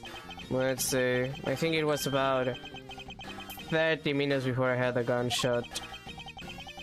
After giving the big lug his diamond, he never left the hallway, not once. Ah, and how can you make such a claim? One of the guards out in these floors made lobby swear to me he didn't. If the detective never left the hallway, then where did he disappear off to? That's simple. He must have went into lobby number 2 just as I suspected. You and we were in lobby number 1 next door. The only one without an alibi is Gumshoe. It would seem that I'm still missing some key pieces of information. Okay, I think I remember how this case kind of works. In the sense of like how the murder makes sense. I don't remember if it's this case. Maybe I'm thinking of a case in a different game. But if memory serves me right, if I'm not confusing it, what happens in this case is that like the way that the crime is committed is that basically the crime is committed much earlier than we think it is. The crime scene is set up, and then the sound of the gunshot is left for later. Like it's like the sound of the gunshot is just a sound that is played up so people go check on the corpses. But the crime has already been committed a while back, which is the way that it's, you know, possible that this happened without anyone hearing anything. Detective Bad, you also heard the gunshot, did you not? Yeah, I heard it when I was in defendant lobby number 1. That's why I came running towards lobby number 2 together with you. How much time elapsed between you hearing the gunshot and your arrival on the scene? Less than a minute. What were your movements upon hearing the gunshot? I grabbed the big lug, who was just walking around in the hallway, and raced into lobby number 2. And that's when we discovered the bodies, in that order.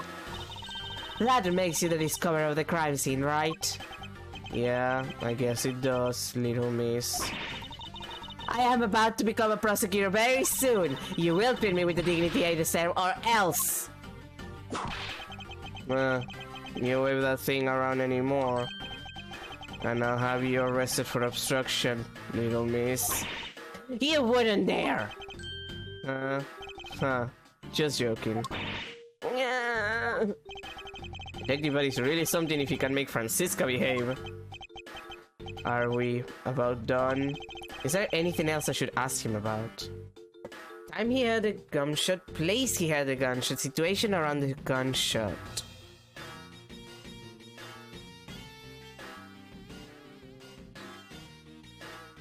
We know when he heard the gunshot, and we know the place. Like he said, he was in lobby number 2.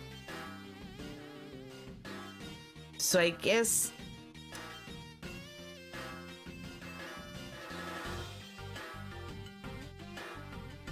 the issue here is that time he heard the gunshot kind of is important, because if it is what I am remembering, then the gunshot had to be pre-recorded. But that would mean that the first gunshot, the one that actually killed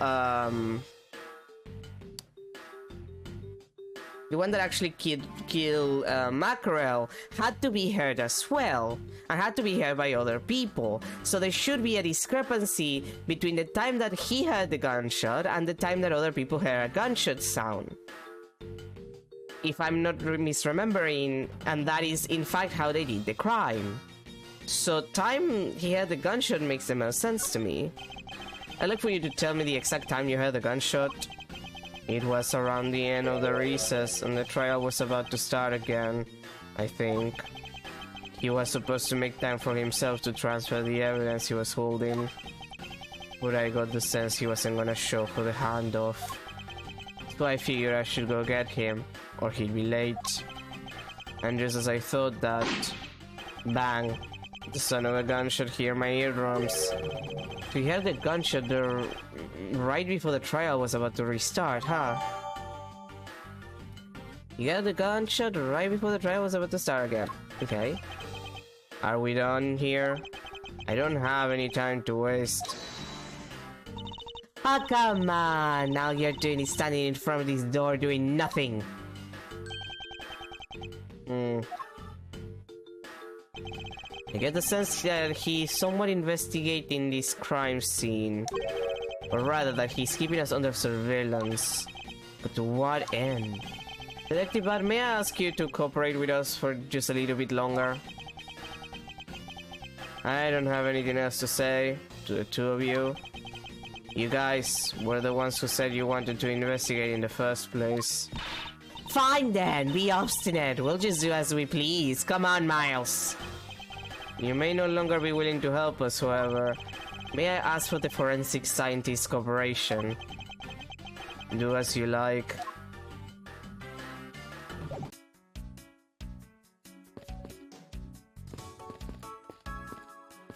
Okay, Judge. Your Honor, I'd like to ask you a few questions if you don't mind. Where were you at the time of the murder?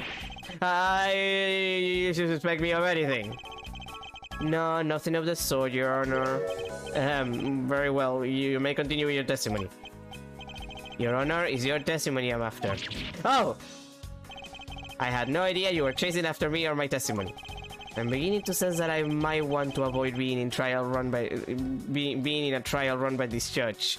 Edward, 10 years later, every single trial is run by the same judge, and also my boyfriend is there. It sucks.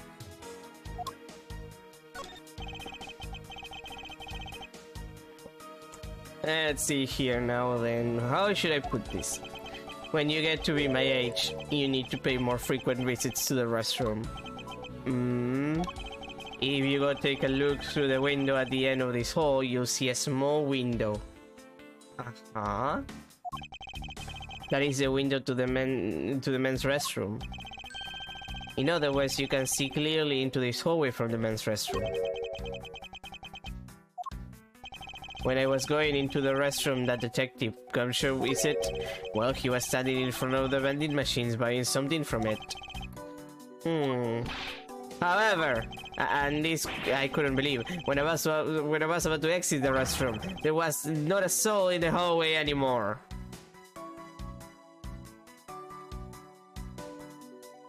Okay, but like, that could happen because he was like on the corner of like that could just be because it was in an area that the window doesn't give you view of, idiot.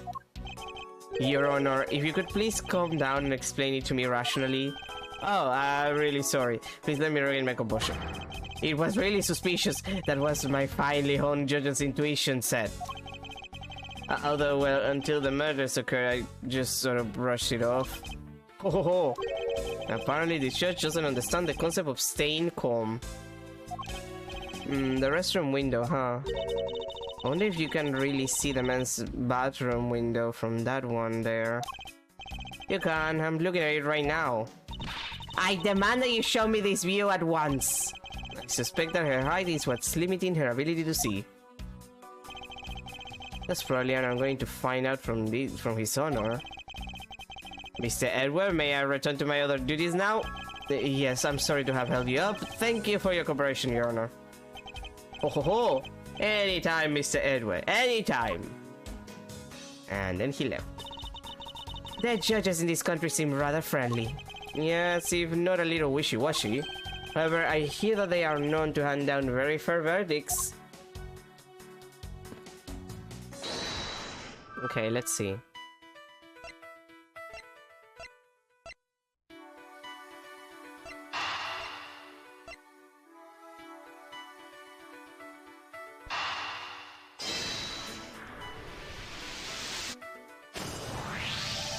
These bits of chocolate and cake, could they not have come from a Swiss roll? A Swiss roll? Why would a courthouse sell a thing like that? It may not seem like the right venue, however, it is being sold right over there. The vending machine. Ah, I see. Stay neutral as the Swiss do until the end with this. That 2 for 6? That talk about expensive! Even the fact that it's on the expensive side aside, the fact that the cake crumbs and chocolate bits were found in this hallway suggests that they came from a Swiss roll that was purchased from this machine. I think I have a pretty clear picture of what happened here now. Huh, naturally, after all, I'm here, aren't I? Detective Gumshoe has sat on this bench as he ate a Swiss roll. And as he ate, he probably dropped it on the floor and stole it on the bench. How could he have not cleaned up after himself? How utterly despicable! Don't you dare with me again. It wasn't I who made the mess in the first place. Anyway, it was indeed Detective Gumshoe who brought the Swiss roll. That creates a rather interesting contradiction of facts. A contradiction where? I think another look at the special courthouse vending machine is in order. Moe. Gumshoe is pretty moe. That is true. I won't rest. Nook and cranny.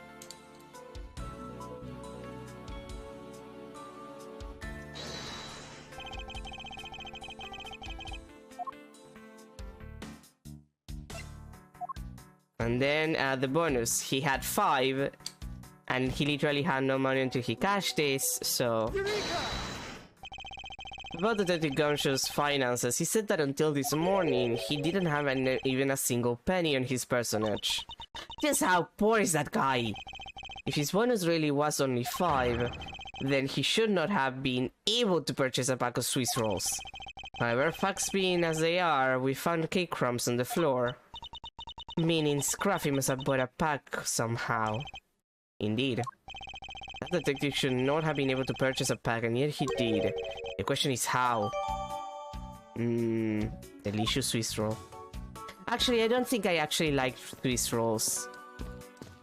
Well, it's not that I don't like them. I don't like cream a lot. Especially whipped cream. Like, I don't know, the kind of cream that you would put in a cake, like, you know, mocha cream or chocolate cream, or like, you know, something with flavor. I just don't like regular cream. So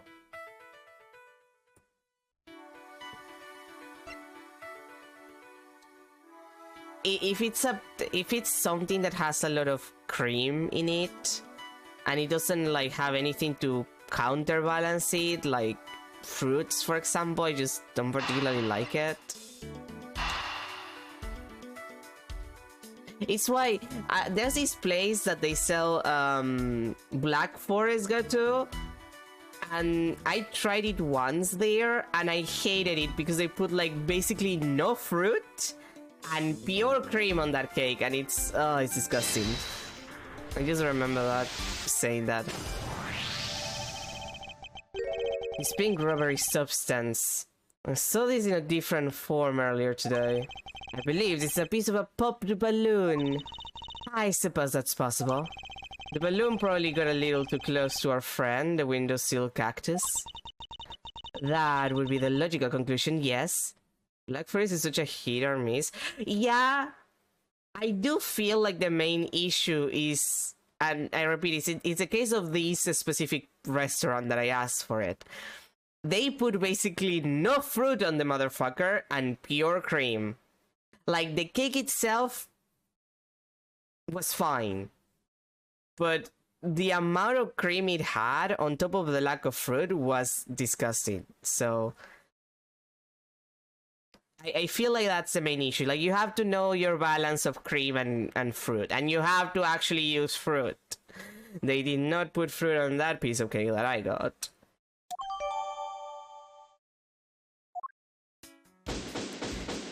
Yay! We completed on investigations. I believe I now have a very firm grasp on what happened here. Well, I do too! Alright, Francisca, would you care to share what conclusions you've come to? Why would I do that? We're still in the middle of a competition, you know. We should be checking to see if your conclusions are wrong first, so you go ahead. It's almost cute that she's going this far to ensure that she wins. Almost. Very well, but first we need to pay his owner a visit to correct his testimony. September 10, 5:15 p.m. District Court. Courtroom number 3. Your Honor, if I may, I'd like to test your witness testimony to see how it stands up. Do you doubt me? Am I your new suspect? In a sense, I suppose you could say that. Even you, a judge, are nothing but a common witness before a Von Karma. Silence in the court. Silence, I say. Mr. New Prosecutor recommended Von Karma and Mr. New Prosecutor... You beat your tongue again, didn't you? As a defender of the law, I could never give false testimony. You can even place me under oath if you want. Very well then. Your testimony, if you please. Great, I have to fight the judge. During the recess, I went to the restroom. There is a window on the hallway side. In other words, I could see into the hallway. As I enter, I saw that detective buying something from the vending machines. But when I was about to exit the restroom, he had completely disappeared. A detective that goes missing while on duty. That sounds mighty suspicious to me. Your Honor, can you please try to remain calm? Oh! I'm so used to simply listening to testimonies that I got caught up in the excitement. I'm sorry, Your Honor, but I'm afraid I'm going to have to spoil your fun now.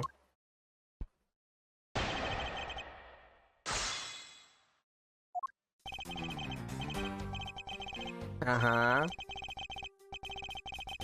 Uh-huh. Uh-huh. Okay, let's press it, like, I'll press it a little bit. I know more or less what I need to do here, I think. He disappeared, but Your Honor, didn't you just say I saw the detective buying something from the vending machines? Why, yes, I did. The restroom window looks over the courtyard and right into the hallway. But just as I was about to exit, I took another look and there was no one inside.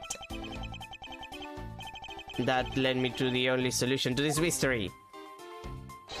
The detective has gone into the crime scene lobby number 2 at that point. So he looked into the hallway from the restroom and over the courtyard, did he?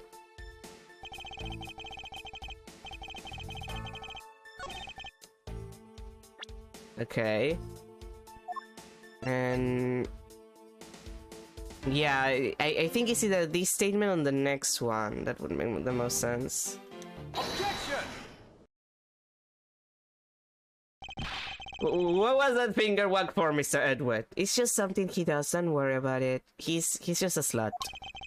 And don't you know it's rude to shout objection while someone is giving testimony? It's my job. It's literally my job. Huh. If you truly are a man of the law, then you must always be vigilant. For example, I never let an opportunity to shout objection pass me by. Miles Edward, it's one thing to be passionate about your job, but this is real life. This is what some people may say is a pot calling the kettle black. Your Honor, I wonder if you may take a look at this for me. Well, what is that, Phil? How dare someone dare to the hallway bench like that?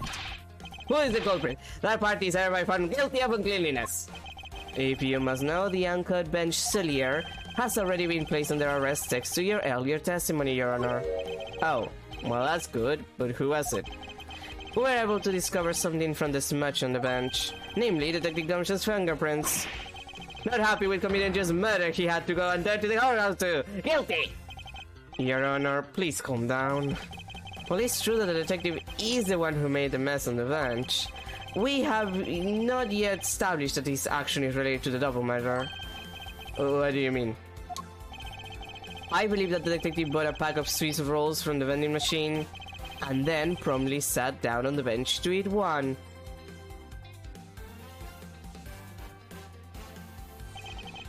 They gave crumbs and pieces of chocolate on the floor under the bench. And Detective Gumshaw's fingerprints prove my conclusions to be true. Oh, but I still don't understand. Is this whole thing related to how I couldn't see him as I was leaving the restroom? Heh, it is indeed.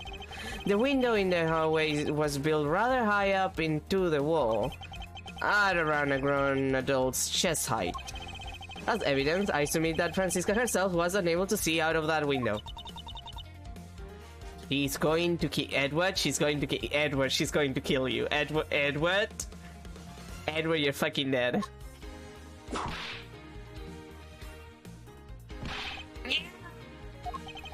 I knew I shouldn't have used her height as evidence. Basically, what this means is that the area directly under the hallway window is a blind spot when the hallway is being viewed from the men's restroom. Then. It seems that you have made the connection. If someone were to sit on the bench under the window... Yes, even someone as large as Detective Gumshoe would effectively disappear from sight! What? Huh. Do you finally see, Your Honor? Your testimony has just proven that Detective Gumshoe was in the hallway the entire time. Ha! Sorry! I didn't mean to say it with that much enthusiasm. All I wanted to do was try saying it once. Here, let me try that again. Hold it! Is there something of value that you'd like to say? Yes, actually there is. I remember something else just now. Mr. Edward, please allow me to testify to the court one more time. Even if we overrule him, he'd just keep on talking, wouldn't he? That might not be a bad thing. The more info, the better in a perfect investigation, right? God damn it, Judge. I suppose it's possible you can see a seated person from the restroom window. However, that doesn't mean that the detective was sitting there when I looked. Anyway, I forgot to testify earlier about probably the most important detail. As I was leaving the restroom, I heard the loud bang of a gunshot.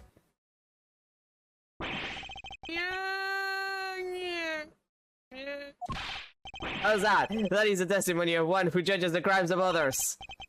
No. Could you try to state the important facts fast next time? I agree. Before you go around judging others, you should learn to judge your own words. Judge, you need to check yourself before you wreck yourself. But honestly, I thought that son was just a noise popper until just now. Now that he mentions it, right before we restarted the trial, he did talk about that. Oh, by the way, was there someone celebrating a beer during the recess? I could have sworn that I had a popper going off. Come to think of it, the other day with my grandson. The most critical point in this argument is when did the judge look into the hallway? And whether that lines up with when the gun was actually fired. Your Honor, if I may, I'd like to clarify a few details in your testimony. Okay, yeah, I think it is the, Sorry, I need to hydrate. I think it is what I'm thinking about, that they basically the murder took place a while back, and then they just did a fake gunshot sound later for Bat to like want to enter the room to check. So as to confuse him about, well, confuse the people who would be entering the room about the time of the murder. Okay.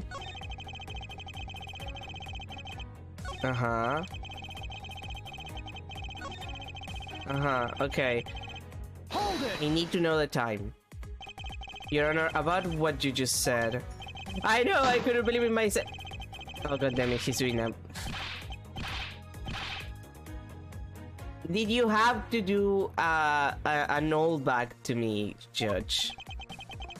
Your Honor, please remain calm when you're trying to explain yourself to me. Yes, sir. Sorry about that. Now then, I must gather myself, yes.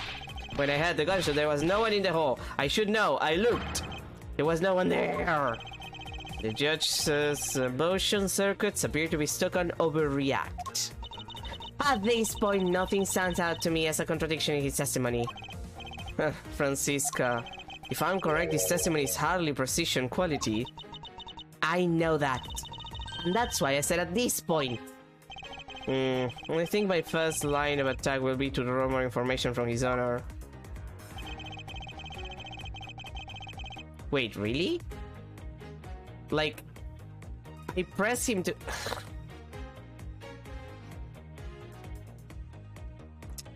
Okay, fine, I'll press every statement then. First. In that case, you consider you were overconfident in your last testimony? No, hold on there. I just said that it's possible that you can see a seated person through the restroom. God damn it. Rest with this time. Thank you. But you know something? I don't think you know when the prints were the prints you referenced were left on that bench, do you? Yeah. Well, you have proven that it's possible that the detective was sitting. I still have a problem with just when those fingerprints were left. He's right, I have yet to prove when the fingerprints were left on that bench. While he feigns ignorance, his honor has seen a lot of life. This judge, I must underestimate him. Hold it! Okay. As we established, you went to the restroom during the recess. However, at what point in the recess did you look into the hallway? After I called for a recess, I had the change of prosecutor paperwork. Maybe about 20 minutes until we reconvene. Yes, that sounds about right. Just as I expected. But what were you expecting? And I demand to know what that all-knowing smile is for. Your Honor, that statement you made just now is very important. I'd like for you to append it to your testimony. Alright, if you exist. Let's see, I looked into the hallway about 20 minutes before we were to reconvene. Okay, so that contradicts Bat's testimony. Objection! Immediately, like... Your Honor... I cannot allow you to make an objection. What?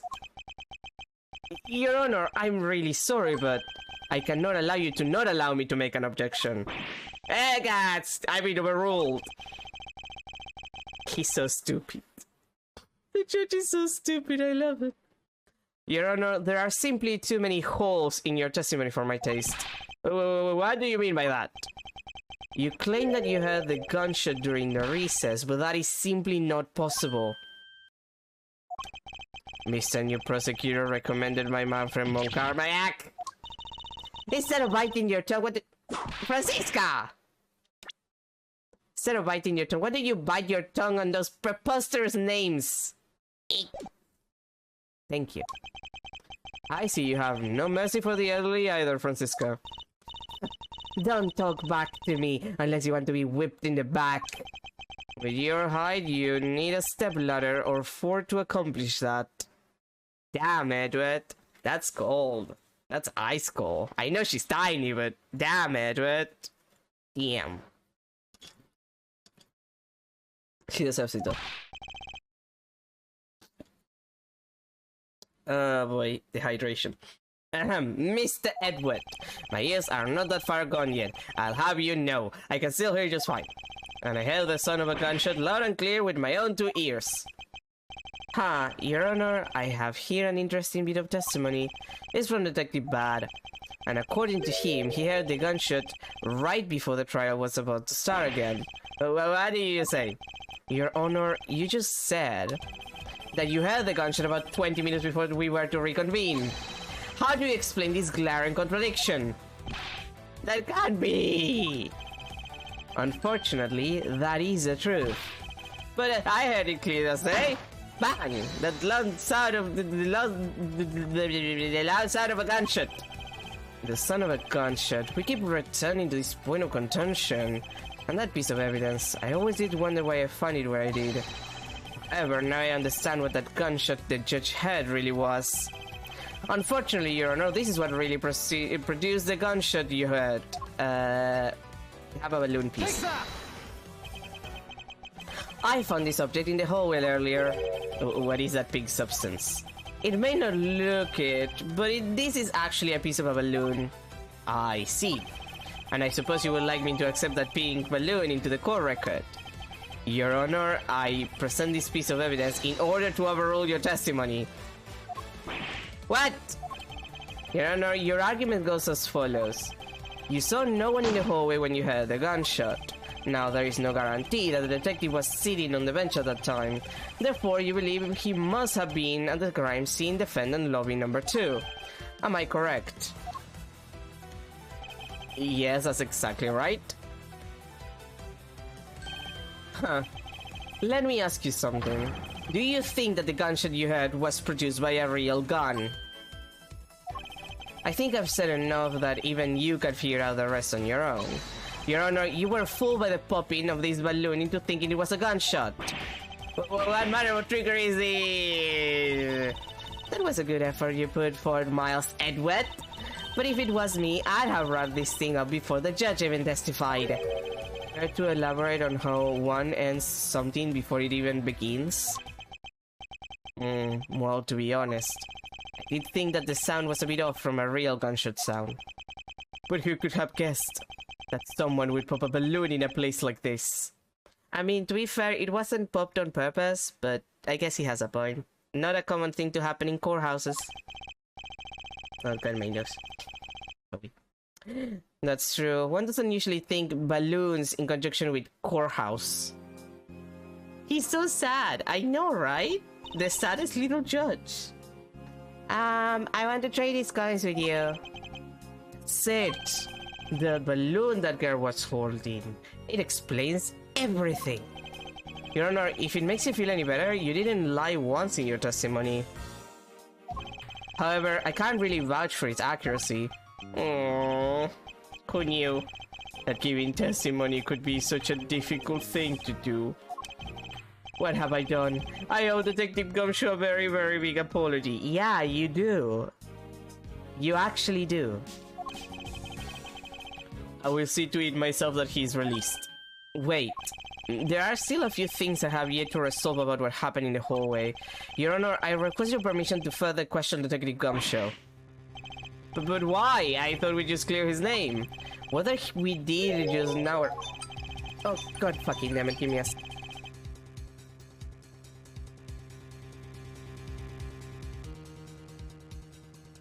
Great, sorry about that. Spawn caller. Spawn caller in the middle of the stream. Motherfucker, I'm sorry. I just got upset. I don't like being interrupted. Where was it that I didn't read? Okay. Whether we did just now or not, I still cannot say. The only thing I could do for now is to continue in my quest for the perfect explanation. Thank you, Edward. Sorry, I'm just... I have the phone on.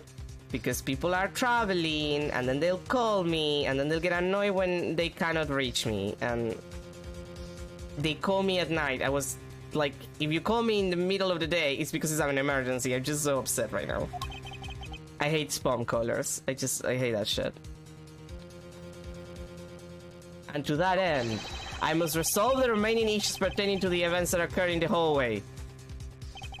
Very well. Bailiff, walk his balls. I mean, please bring back Detective Gumshoe to the courtroom. I must fulfill my mission and find the perfect explanation to this case. God damn it. September 10, District Court, Quorum number 3.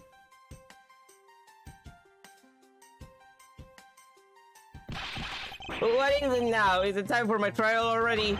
I already told you a gazillion times, Paul, I didn't do it. I'll be the judge of that, Detective Gumshoe.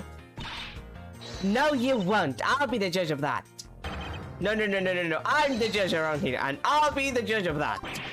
Why can't you guys be a little less judgmental?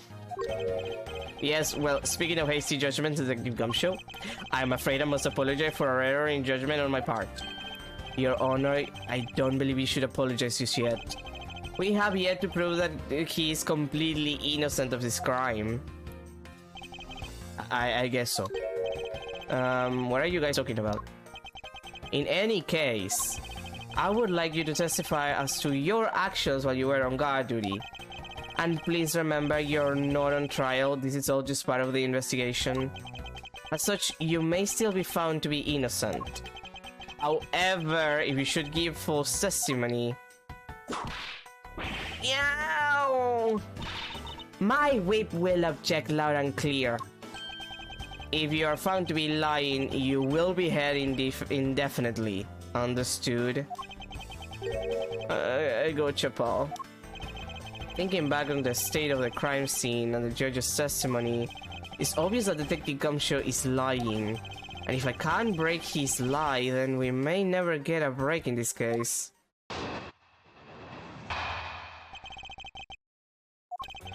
I came down here to this courthouse on Detective Pat's orders. As soon as I got here, he ordered me to stand guard in front of lobby number 2. From that time on until I heard the gunshot, I was in the hallway the whole time. On my honor as a detective, I swear it wasn't me, pal. He's still singing the same tired tune. In that case, I'll just have to change the melody. I know he's lying, and it's time I pull the information I need out of him. Wait. Well, this is the easiest one, really.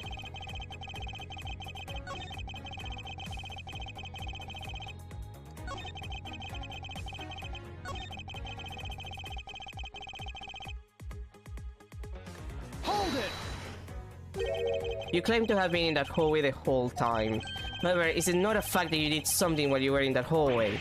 Of course I did something. I guarded the door to lobby number 2, pal. What else? Very well then. What exactly does guarding that door entail? Well, to put it simply... oh, I know. It was my job to stand in front of the door without moving an inch. Oh. Detective Gumshoe, you mean to tell me that you didn't take a single step away from the door to lobby number 2? Is that really what you wish to testify to the effect of? You got it, pal. I didn't take a single step away from that door, just like I was ordered not to.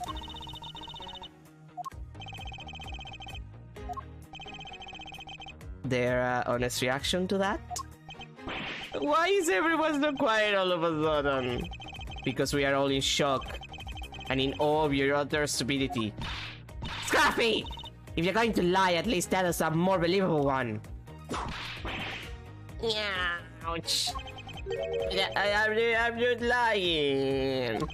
I should hurry up and bring this insipid testimony to a close. I just wanted to make sure that I needed a second testimony.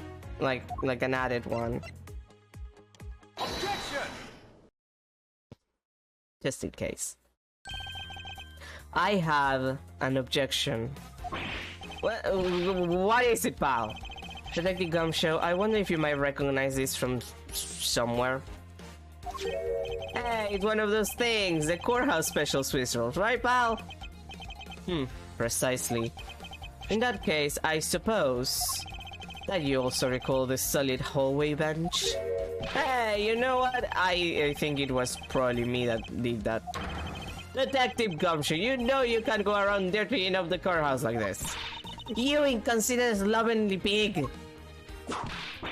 I promise to clean it up later, I swear!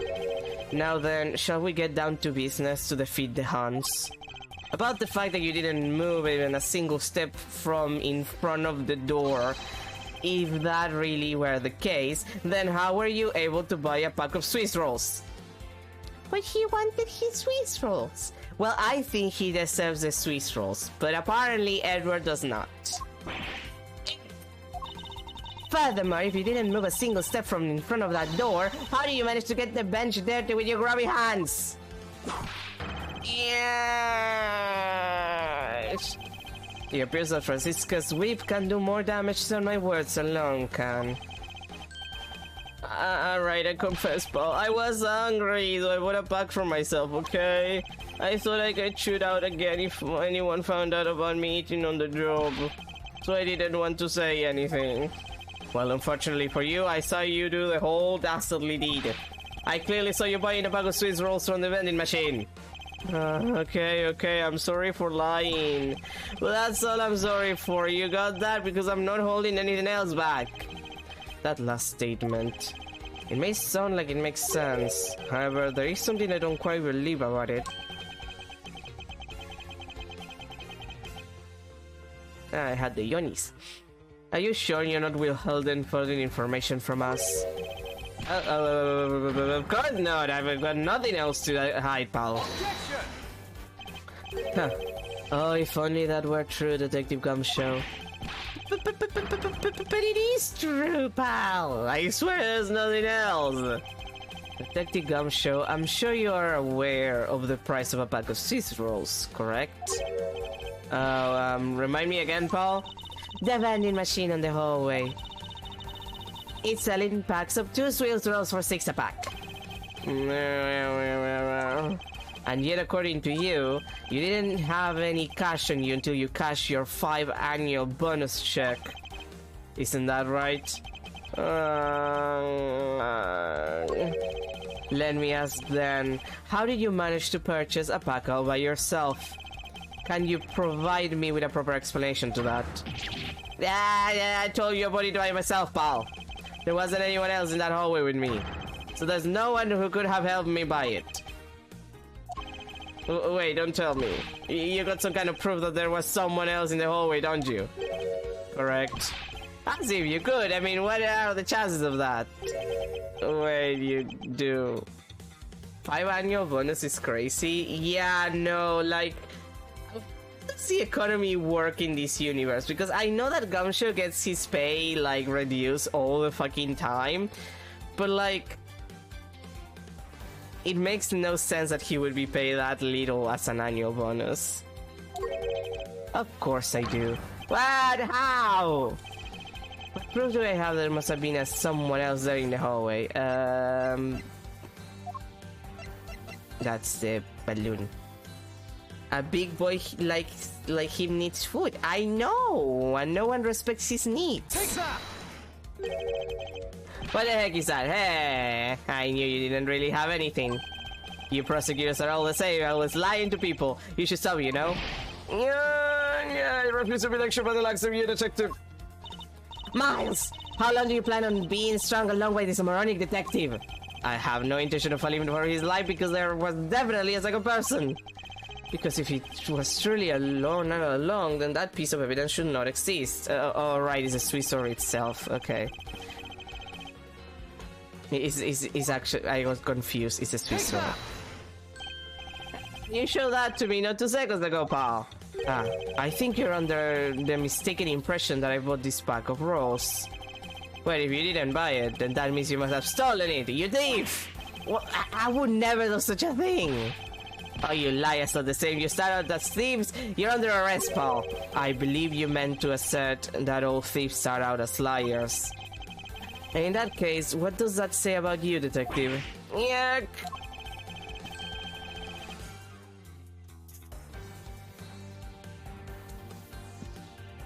Yeah, like Kay was like, that's why I presented a piece of balloon first, because the balloon is there because she gave him the money and they share the Swiss rolls. Like it's a 2-pack, and we have one singular Swiss roll, and we got it from Kay. So they basically divided the 2 Swiss rolls in between each other.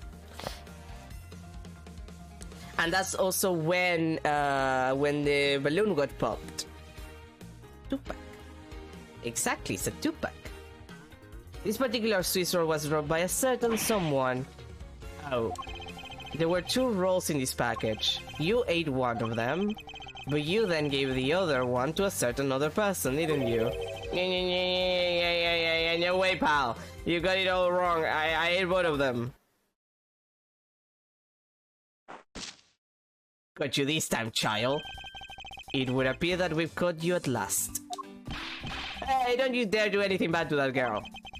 It would appear that they do know each other after all. So, why do you continue to come up to me and kick me? Have I wronged you somehow? I have a name and it's Kay. Kay what? Kay Faraday. Alright, are you perhaps Mr. Faraday's daughter? I'm not a you, I'm Kay. Kay, you know, good little girls don't kick other people. Especially not hard enough to leave big nasty bruises like the way you do. Well then you should have put Gummy under the arrest, mister. Gummy?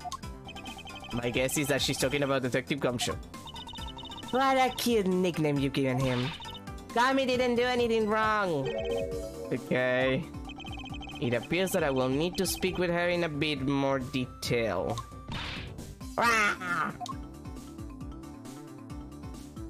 Well. Now then, Kay. She's like a stray cat. I wonder if I should feed her something. Might as well give her the Swiss roll. Take that! Okay, I promise to give this to you if you calm down. Swiss roll! It really belongs to you though, doesn't it? Yeah, I was saving it for Daddy. Oh my. Your father, he's... don't say another word, pal. She doesn't know yet. Thanks for watching out for me, Gummy. But I already know about Daddy. I ever had the god sucking. About her daddy, he's not here anymore. I'm sorry. I'm sorry I couldn't protect him. Okay. I'm not gonna cry. I'm not gonna.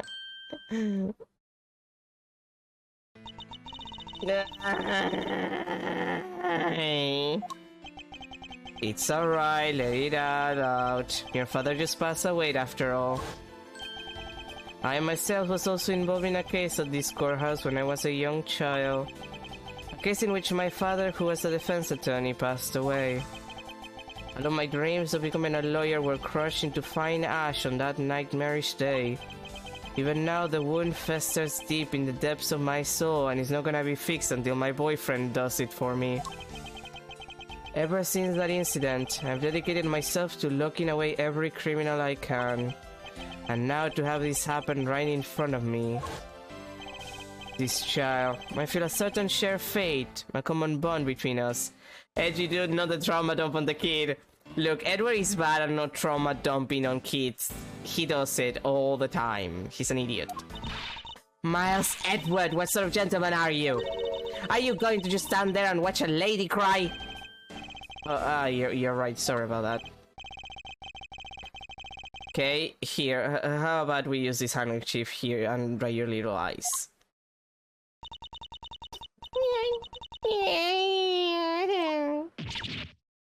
Honk. Oh my crap, don't blow your nose on that! I feel better now, thanks. God fucking damn it. Okay, are you going to be alright? Yep, I'm already alright. Somehow, I highly doubt that, but I'm not going to push it. I promise that I'll never cry in front of strangers. And you're a good kid, aren't you, Kay? You always keep your promises, right? That's right. Even if I can't see Daddy anymore, I'm still going to keep all my promises. You're a very brave girl, Kay. You're gonna have to clean my cravat, though. You're a very good child for keeping the promises you made to your papa. I'll even testify that you didn't cry, just for you. Thank you very much, lady. It's nothing. I'm only telling the truth after all. It would appear that because her father was a respected prosecutor, Francisca is sympathetic to Kai's feelings. Okay, what kind of person was your father? Daddy was a hero of justice. His job was to catch all the bad people in the world. So to you, a prosecutor is a hero of justice, huh? I suppose we are in a sense, as we are the ones who seek guilty verdicts for criminals. Plus, you know what? Whenever I came to the courthouse, Daddy would buy me my absolute favorite treat. Swiss rolls. Oh. I wanna be a hero of justice someday just like Daddy. So I've been working really hard.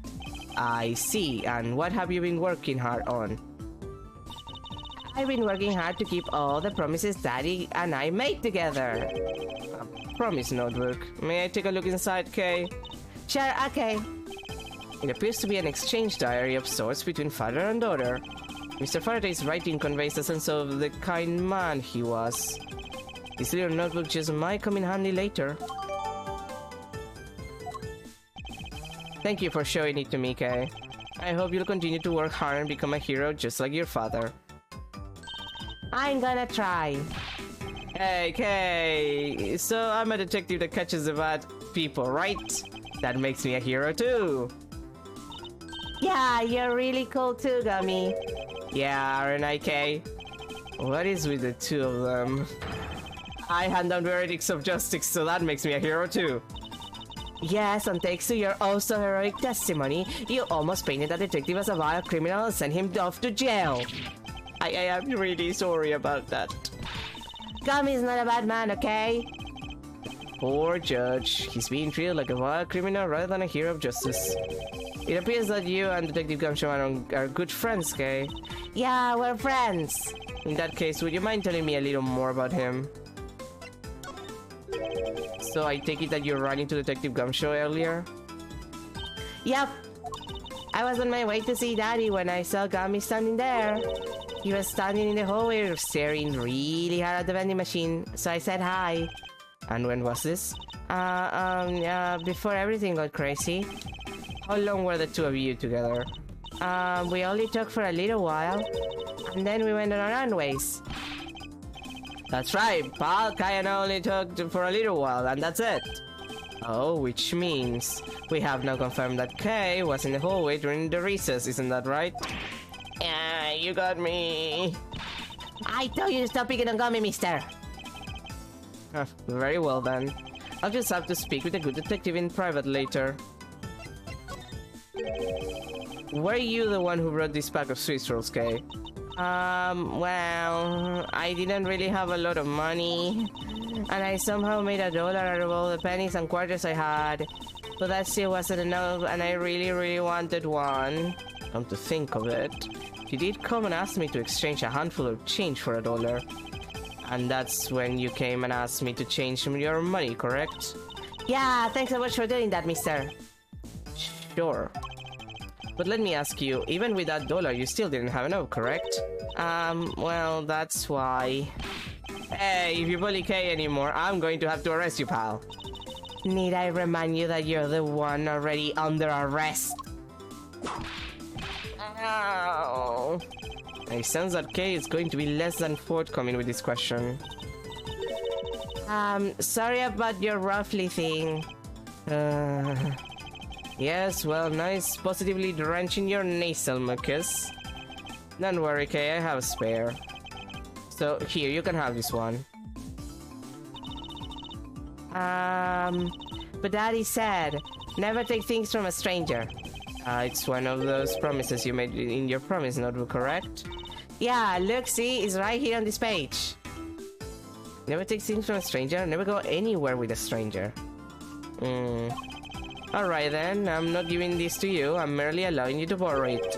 You can take it home, wash it nice and clean, and then give it back to me next time we meet. Okay, Daddy never said I couldn't borrow things from a stranger.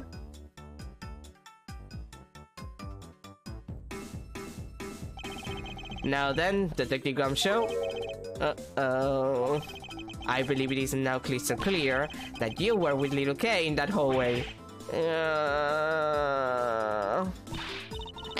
Tell you to stop being mean to Kami. Miles Edward, there is still something you have yet to resolve. I beg your pardon? You still haven't offered an explanation for why that man would lie to us. That's... well... Gummy, don't tell me you lied for my sake. Hey, don't worry about it, okay? Everything's gonna be okay. So that's why. So what was Detective Gumshoe's motive for lying? If you can't explain that, then you can't call this a perfect investigation. His reason for lying is very simple. What? Here's what I believe to be his reason. From simple observation of the detective's action and his interactions with Kay, it's obvious the detective was lying for the young girl's sake. And this piece of evidence will show you exactly why. Which piece of evidence proves that the Detective Gumshoe was lying on account of Kay?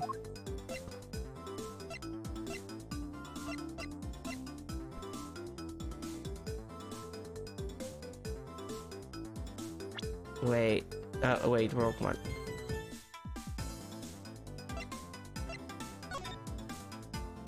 Let's see. Always read people with a smile, even if you don't... people you don't know. Never cry in front of strangers. Always try your hardest to learn about things you don't understand. Okay.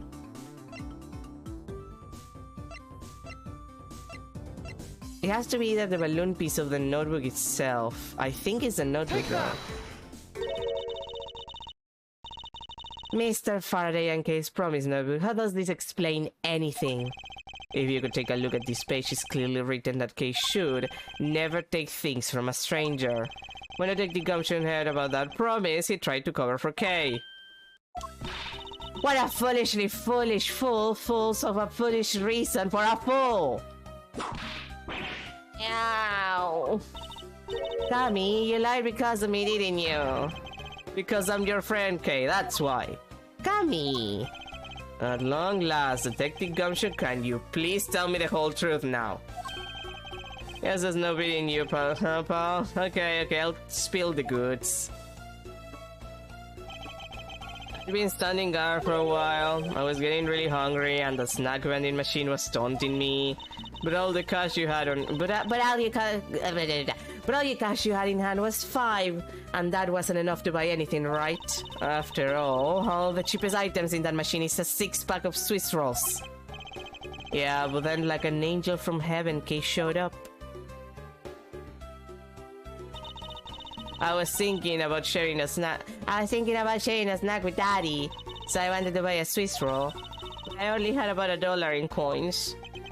So we pulled my 5 and her 1 together and bought a pack of Swiss rolls together. But I was worried about breaking one of my promises. So then Gummy said, Mr. Faraday's one scary guy when he gets mad. But don't worry, you won't get in trouble if I don't tell, right? Besides, you brought it with me. So you didn't really get it from me, you know? He told me it'd be okay, and he gave me a whole roll to save and give to Daddy. I knew that Scruffy could be so considerate. Indeed. Detective, I take it that you then sat down on the bench and ate the rolls together? Yeah, we split the other roll and ate it right then. The sweet taste of that cake's chocolate. I'll never forget it as long as I live, pal. Anyway... Okay, I believe this also belongs to you. Oh, that's from the balloon I popped. It's bad manners to leave garbage lying around, Kay. I know we. Well, I guess I can't blame you for not throwing this one piece away. It was sitting high up on a windowsill where you couldn't see it. So just this once, I forgive you. But that balloon, I wanted to surprise Gummy a little, so I popped it on purpose. And because of me, Gummy dropped his half of the Swiss roll. Well, you really got me there, pal. So I thought maybe I should give Gummy this other role, and then I saw you picking on Gummy, mister. So you kicked me, is that it? Yeah, sure, a fisty one. I'm really sorry, mister. It's alright, I'm perfectly unarmed, except for the bruises. But about this Swiss roll, would it be alright with you if I held on to it until Detective Gumshoe is clear of all charges and free to go? Yeah, sure. Just make sure to give it to Gummy afterwards, okay? Of course, I promise.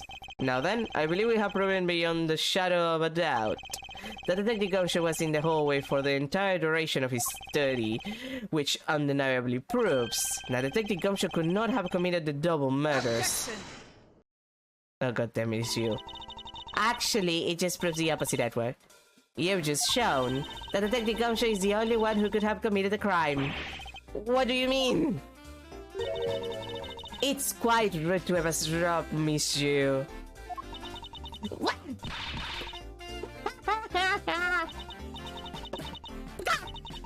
I'm getting lectured on manners by a girl with a penchant for whipping people. What? How dare you talk with such an insolence? You're wrong, lady. Gummy's not the bad guy. And what we have we here? God damn it. A child doing... and what have we here? What is a child doing in a car house? Bailiff, what does child's balls? I mean, please take this child away.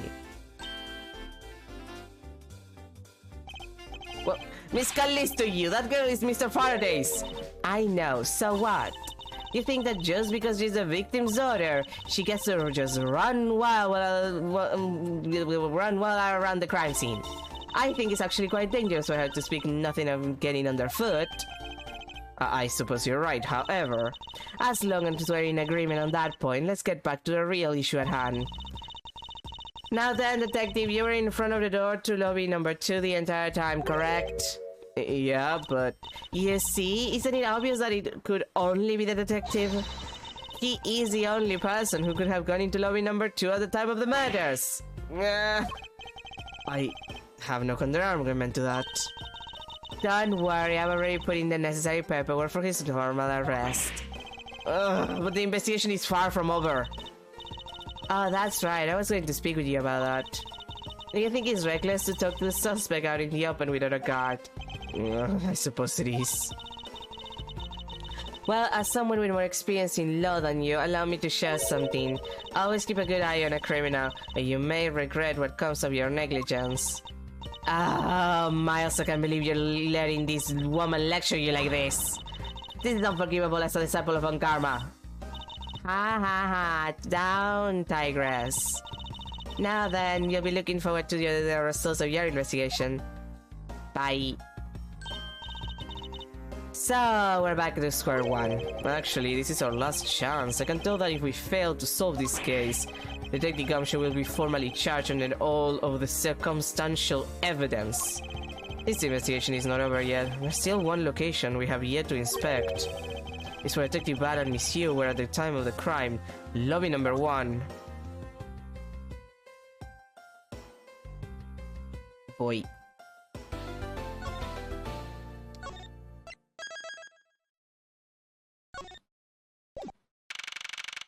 September 10, 5:45 p.m. District Court, defendant lobby number 1. What is it incredibly overpowering sweet scent? It smells like flowers. Uncle Bad, is this it? Is that Detective Bad and Kay over there? It looks like she managed to escape the bailiff. No ball walking for that child. No, that's not quite it. Ah, too bad, but it's so pretty. I think you're still a bit too young to be wearing that. But since you found it, I guess I can let you keep it. Thanks, I'll treasure it always. Those two seem to get along rather well. Oh, here, I got something else for you. Yay, thank you, Uncle Bat. Earlier I ate one of these with Gummy. Gummy? Oh, you mean Gumshoe. Gummy is... He was trying to be nice to me because I was gonna get in trouble. And then he got in trouble because he liked to protect me. I know he didn't kill Daddy. Don't cry. Father would be sad if he saw you crying. I'm not crying. Okay. Ah, it's a mister from before and the lady too. Then you think it would be a good idea to go home for the time being? You're not involved in the investigation, so it's for the best if you do. Actually, I'm Uncle Bat's assistant, so I'm related to the investigation. Is that so, Detective Bad? Yeah, I guess. What? You were just scolding us like kids to not mess up at the crime scene. And now you let this child run free? Why? People are free to investigate things outside of the actual crime scene. You also had a few things you wanted to look into. Got a problem with that? I don't have a problem with that, but I am curious as to what Miss Yu is looking into. Uncle Bad, I'm gonna go look somewhere else now, okay? Alright, I'm counting on you. Ah, that's right. Hey, mister. Yes, what is it? I know Gummy really isn't the bad guy. I mean it. So please find the real bad guy, okay? I won't forget whoever did this. But in the absence of the perfect piece of testimony and evidence, there's no one else who could be the true culprit other than Detective Gumshoe. She wandered off while I was pondering. Oh, Edward, you were just pondering your orb a little too hard. Anyway, it's been a while and my throat is dying, so I need to go get myself more water and I need to get myself some coffee. So, intermission time. I'll be right back once I have liquids with me. And by that I mean water and coffee. Don't be weird about me saying liquids.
Alrighty, I'm back with my liquids.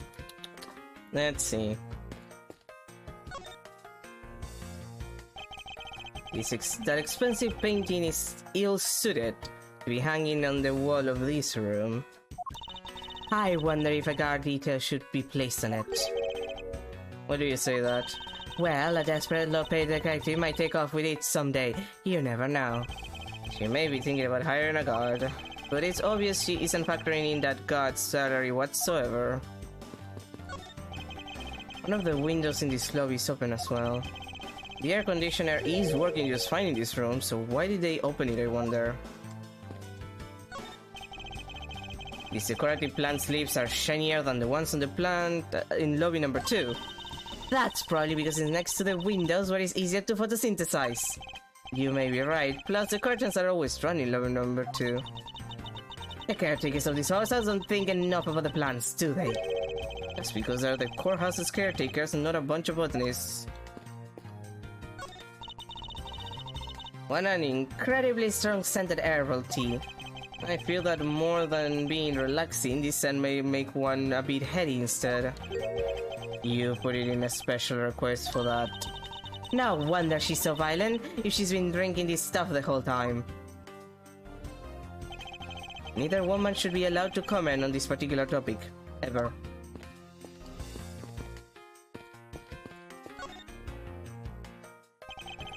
It may not look like much, but I found that ordinary tables like this one are very useful. I think it's time they bought a new one. I wonder if they'll replace this table if I hit it enough with my whip. Much too heavy-handed method if I ever saw one. This television is the same model as the one in Defendant Lobby number 2. Looks like the two rooms are basically the same in terms of layout and supplies. Yes. The two rooms are basically the same, huh? I can see that into the courthouse from here. What is that mess supposed to be? Like an optical illusion? I believe it's supposed to be a postmodern, postmodern in design. More like thoughtlessness in design. I can't disagree there. You're about so silly, hating postmodern art. Detective Bad, what exactly was Kay searching for? Excuse me, my coffee?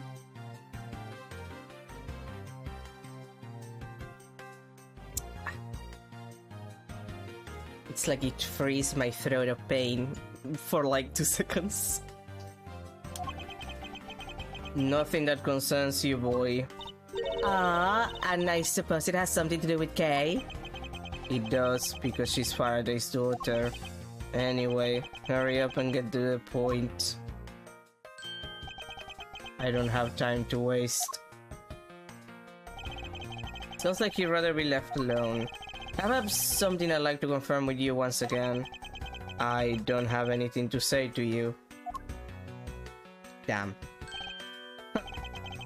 Be that as it may, we still have questions that we need answers to. Now then, first of all, what is that overpowering smell that is permeating this room? Upon entering this room, I thought I was going to suffocate. It's that ultra-strong perfume you wears. She spilled some of it. I was having a bad time of it myself. I didn't think twice and opened the window. But that smell's still here. Perfume, huh? Yeah, no, okay, I'm right. I'm right about like how they committed the crime. Because what happens is that you need to open the window to be able to hear the gunshot recording better from the other room. Hence, forcing to open this window up. So Bad can be a Bad is a created witness for this. The sweet scent in the air is perfume. Well, it's giving off quite a stench. I bet it's some cheap no-name brand. She said it's a famous brand from overseas. I mean, yeah. If it's very smelly and powerful, I assume it's an European perfume.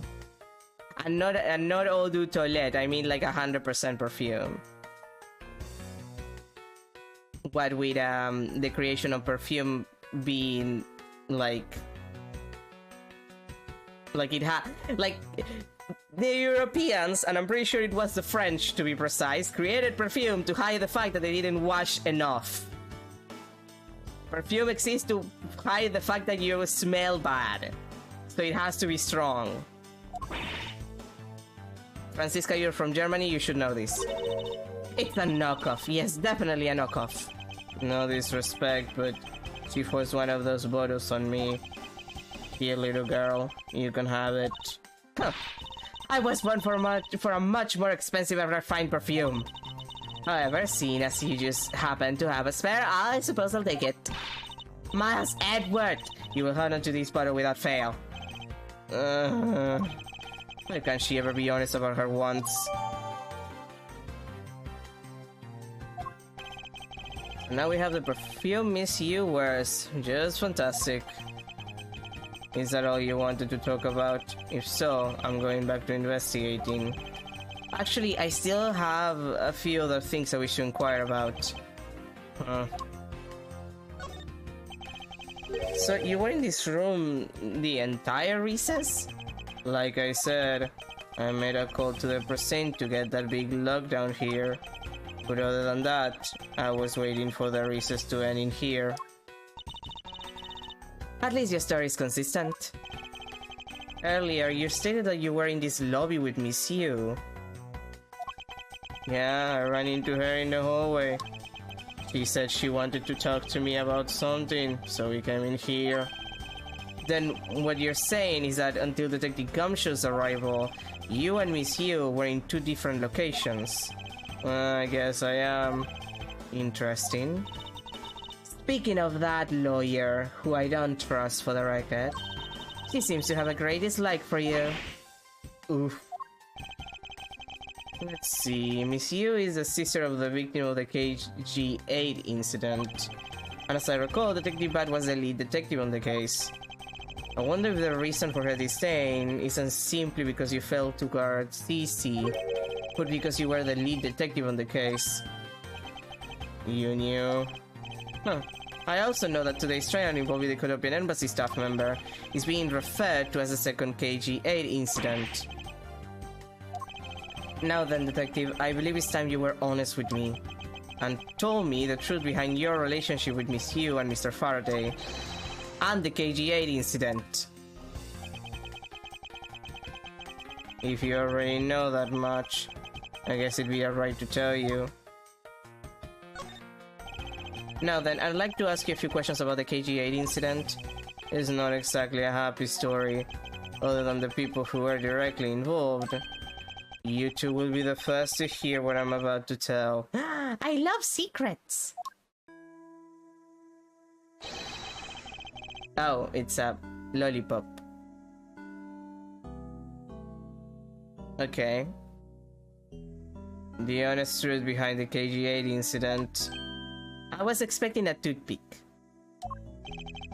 Faraday, you and I, as you already know, we three were involved with the KG-8 incident. Faraday and I, we were originally on the trail of a smuggling ring. You mean the smuggling case involving one of the Amano Group secretaries? Huh, that trial was just a front. A facade. Yeah, but the case became tainted, because the witness was going to testify about the Amano Group's ties to the smuggling ring. CCU was killed. Then what became of the secretary who was arrested? His name was Colin Deborah. To be honest, the guy didn't know a thing about the smuggling ring, but he confessed to knowing about it anyway. Deborah was probably being intimidated by the big boss man. Just another scapegoat. The boss man of the Amano Group? He can't seriously mean Mr. Ernest Amano. That can't be right, he's probably just Detective Bat's personal hypothesis. 7 years later, oh god damn it, Bat was right. What is he trying to do, suspecting Mr. Amano being involved with smuggling? Edward, you're gonna be disappointed in like 7 years. I suppose it would be quite difficult to secure an acquittal after he confessed. But the man who killed CCU, Manny Kochan, was a completely different person. But since he's already been acquitted once of her murder, Mr. Faraday, how could you have let him go? If I remember correctly, I heard that Mr. Faraday had an important piece of evidence stolen from him. That wasn't Faraday's fault. It was mine. I wasn't vigilant enough. Faraday, Cece. I was supposed to protect them both. Monsieur did mention that as well. But how Detective Bad was supposed to guard her sister. But even I, who was supposed to protect him, I fell into their trap. What kind of trap? The holes in this jacket are a testament to that trap. You mean you were fired upon? You were shot at that many times in one gunfight? No. Only about half of these are from that case. But the reason I continue to wear this jacket is to remind myself of the lessons I learned from the KG-8 incident. I mean, that's still a decent amount of bullet holes. Just saying. I see. I couldn't protect CCU. The suspect was found not guilty. We had hit a brick wall as far as the law was concerned. And that's when she came to the courtroom, the victim's sister. That's when I first met Callisto Yu. About when you first met Miss Yu, it was on the day the verdict of the KG-8 incident was handed down, was it not? Yes. Faraday and we apologized to her from the bottom of our hearts. It was all we could do, but just saying you're sorry won't bring my sister back, she said. Oh, Callisto Jew. And then she gave me a hard slap across the face. Well, she certainly had a lot of self-control to stop at just a slap. If it was me, not even 100 lashes would have been punishment enough. I suppose not. You said it herself, that she never wanted to see either of us ever again. But after that, you've seen her many times over, correct? Yeah, Faraday and I, even after the KG-8 incident had come to a close. We continued to hunt down the smuggling ring and got involved in a variety of cases. But it was no use. We cracked so many different cases. But the result was always the same. You couldn't find the real mastermind behind the ring. Don't worry, we'll do it for you, but like, that's for the last case. Is the ring really that big? It was in the pursuit of the ring that we met you once again. It was during another trial related to the smuggling ring. Faraday was the prosecutor, and I, as the lead detective, took to the witness stand. She appeared out of the blue as a defense attorney. Her client was related to the smuggling ring and she was defending them? Yeah. You was pursuing the ring as best as she could as a lawyer. I think she defended Rel this time for the same reason. Come to think of it, Miss Yu did say something to the same effect. I have my own agenda. I'm still on the hunt for leads regarding the KG-8 incident, alright? And for that you have not a single qualm about defending a known killer. Don't put words in my mouth, I said no such thing. The only way I had to get close to Mr. Rel was to be his lawyer. I had no intention of covering for him. Ever. So don't you dare suggest I was going to. It doesn't matter what her reason is. Helping a criminal is just despicable. You're so naive, little girl. I could have stolen this lollipop from you, and that's how naive you are. How dare you insult the daughter of Abon Karma? Just like us, you felt that she had hit the limit of what the law could do. That's all. The law is merely a tool. There is no limit to it, only the skill of the craftsman. You two are still too young. But one day, you'll know what I mean. One day, Edward, you will see extremely rich people create false cases to accuse other people of crimes they didn't commit, to get away with the crimes that they did commit, and or get away with crimes by just paying their way out of, you know, the situation. And you'll realize that the law is kind of bullshit. It's useful, but extremely kind of bullshit. Just saying, Edward. It will happen to you one day. But enough sidetracking. What matters is that we met you again in pursuit of the smuggling ring. That's all. So what was your relationship with to Mr. Faraday? You know, I dated him for 20 years. What? Nothing. You haven't seemed to know Kay fairly well. I met him when he was a rookie prosecutor. Known him ever since. Okay, I've known her since the day she was born. Faraday and we cracked quite a few cases together. But you two seem to have made no progress at all in the Yatagarasu case. Did we touch a nerve? I only have one thing to say to you. No one knew more about the Yatagarasu than me and Faraday. That's why I was called upon to testify in today's trial. To prove that Rel was not the real Yatagarasu, which I would have done if he hadn't turned around and accused Faraday.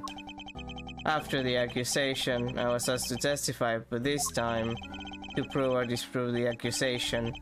But I guess I won't be doing that either. I sense that there's more to that statement than meets the eye. Perhaps a bit more digging into the Yatagarasu is what's necessary. You claim to know much about the Yatagarasu. Will you care to share what you know with me? What you two should be looking for right now is proof of murders intended by Faraday and Rel. I agree, which is exactly why I'm asking you about the Yatagarasu. What? The KG8 incident and the second KG8 incident. Both of these cases are tied to the smuggling ring.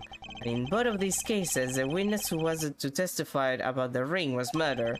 However, there is one point in which they differ, and that is the presence or absence of the great thief, Yatagarasu. He has a point. Mr. Rel claimed to be the Yatagarasu, however, in the middle of the trial, he suddenly declared Mr. Faraday to be the real Yatagarasu. Then, during the recess, they were both killed. Don't you find that to be at least a bit odd? Miles, Edward, stop beating around the bush and just spit it out already.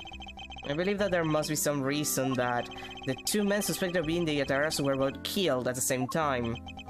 A reason, huh?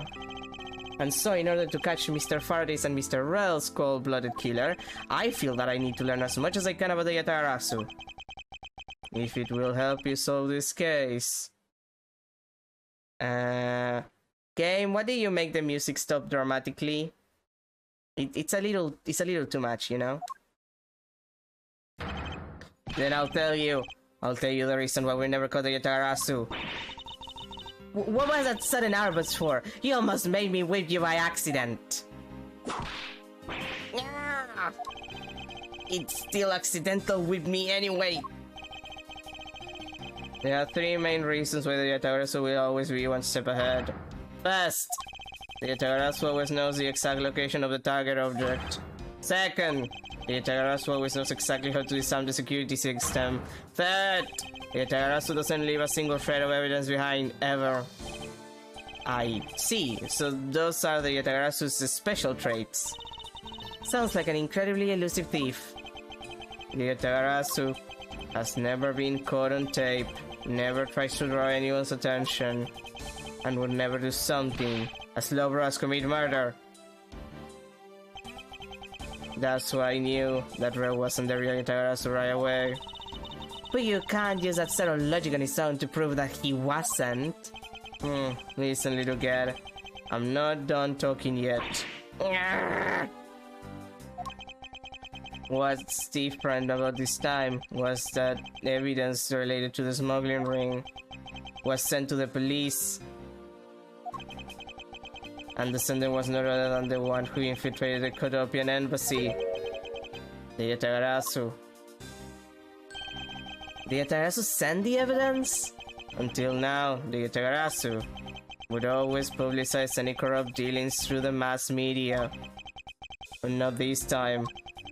The evidence this time was something only Faraday and I, and a select few others knew about. In that case, how can you be so sure that it was the Yatagarasu who sent it? That's easy. A special card that only the Yatagarasu uses was attached. That's why I can be so sure. And just what sort of card it is? Here, take a look at this article. Young Fran really is a pain in my ass, but she's cute. She's baby. Annoying baby, but she's baby. Whenever the Yatagarasu wants to publicize something, a white card is sent along with the stolen information. But when we questioned Rel about what was sent along with the white card, Rel had no idea what it was. Yeah, that's sus. And that's how Detective Bad knew that Mr. Rel was a phony. Thank you very much. I have a much better understanding of the Yatagarasu now.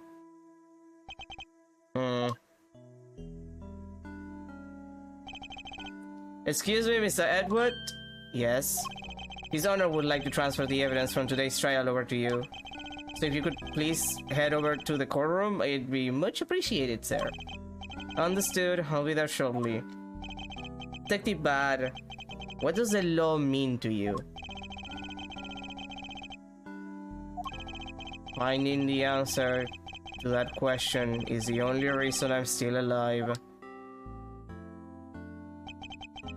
I became a prosecutor to find the answer to that question myself, and to play a part in ensuring that all criminals everywhere are found guilty.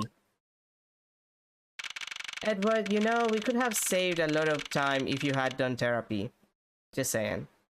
September 10, District Court, courtroom number 3. Oh, it's you, Mr. Edward. It appears that His Honor is still a bit dispirited. For the first time today, I experienced what it's like to stand at the witness stand. And I now have a greater appreciation for just how hard it is to give testimony. Well, there's no reason for you to be all depressed about it, Your Honor. As a judge, no one expects you to think about anything other than the verdict. Francisca, there is no need to further depress His Honor. But I'm not trying to, Miles. Your Honor? Your Honor, I've come to collect the evidence that was to be transferred to me. Your Honor, the evidence? Your Honor! Oh! You! Yes, can I help you? I'd like to collect the evidence now, sir. Your Honor, do you think you can stay focused long enough to at least do your job? Yes, I'm sorry. And I would accept that the defense attorney has yet to arrive. She is busy with the investigation, so let's keep this brief, shall we? Very well. In that case, please confirm that all the pieces of evidence are present. I will confirm after I drink more coffee.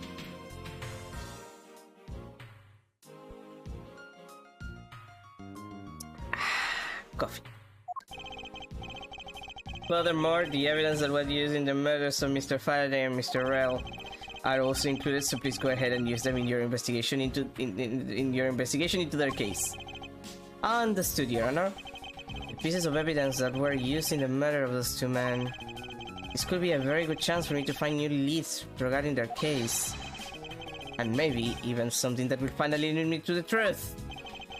I place all the evidence over at the prosecutor's bench for you. I see. Thank you very much. I will go and confirm that they are all accounted for. Okay, but first I wanna see Yu's thing. Evidence that Miss Yu prepared is just sitting here on this table. You know you can just walk off with it, right? Of course I do. Miss Yu must have been caught off guard by her client's sudden accusation. I wonder how she would have defended Mr. Rel in that case if he was still alive. Ah, god damn it, I wanted to steal it.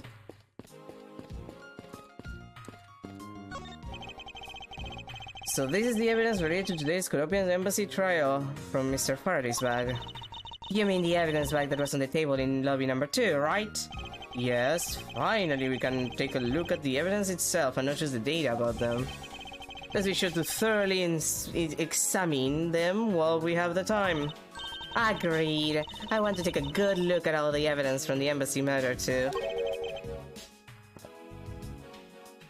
And why is that?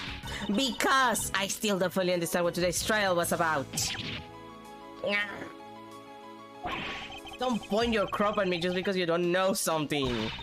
And don't you try to order me around just because Papa chose you today.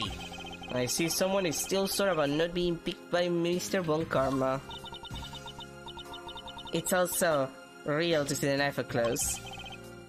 So we have the knife, the gun, an envelope, and what's this organizer doing here? Oh, that's right, I completely forgot to tell you. About what, Your Honor? They found Mr. Faraday's personal organizer inside the evidence bag of his. Detective Bat requested it be passed along to you. He said it would help the investigation. Detective Bat said that? What a strange stroke of luck. Well, never look a gift horse in the mouth. We might as well flip through it too. I won't rest until I inspect the evidence you can cram me. I took a quick look through these documents before the trial started. Well, I wasn't even afforded the opportunity to skim it. I suppose I should explain it to you then. Yes, you should. Perfectly and in its entirety, if you please. On the night of September 8th, an embassy staff member was killed in front of the embassy. His name was Deadman. His name was literally Deadman. His name was Deadman. His name was literally Deadman. The staff member died of shock due to being shot in the heart. Macrell was brought in that night as a suspect and thoroughly questioned, because a murder weapon was found on him, for which he was arrested on the spot. A simpleton of a man, that's what he was. Perhaps he was, for the weapon wasn't the only incriminating evidence we had. Mr. Earl was caught in the act on film by a security camera. He wasn't even being as simpleton that I thought. I can't believe he didn't notice a security camera. The Coropian embassy security system is supposedly very well designed. He may have simply not been aware that there was a camera in the area. So, have you seen the contents of the video for yourself? Yes, the surveillance video the security camera took was played during the trial by Mr. Faraday. You can clearly identify Mr. Rell on it. Even the sound of the gunshot was crystal clear. So the footage included sound, huh? I don't think I'd ever want to see the moment of someone's death in real life. Me neither.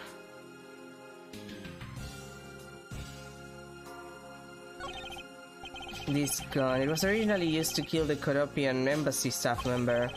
When the crime was reported, the responding police found Mr. Rell still holding it, which led to his immediate arrest. And then this gun took the original shooter's life. How ironic.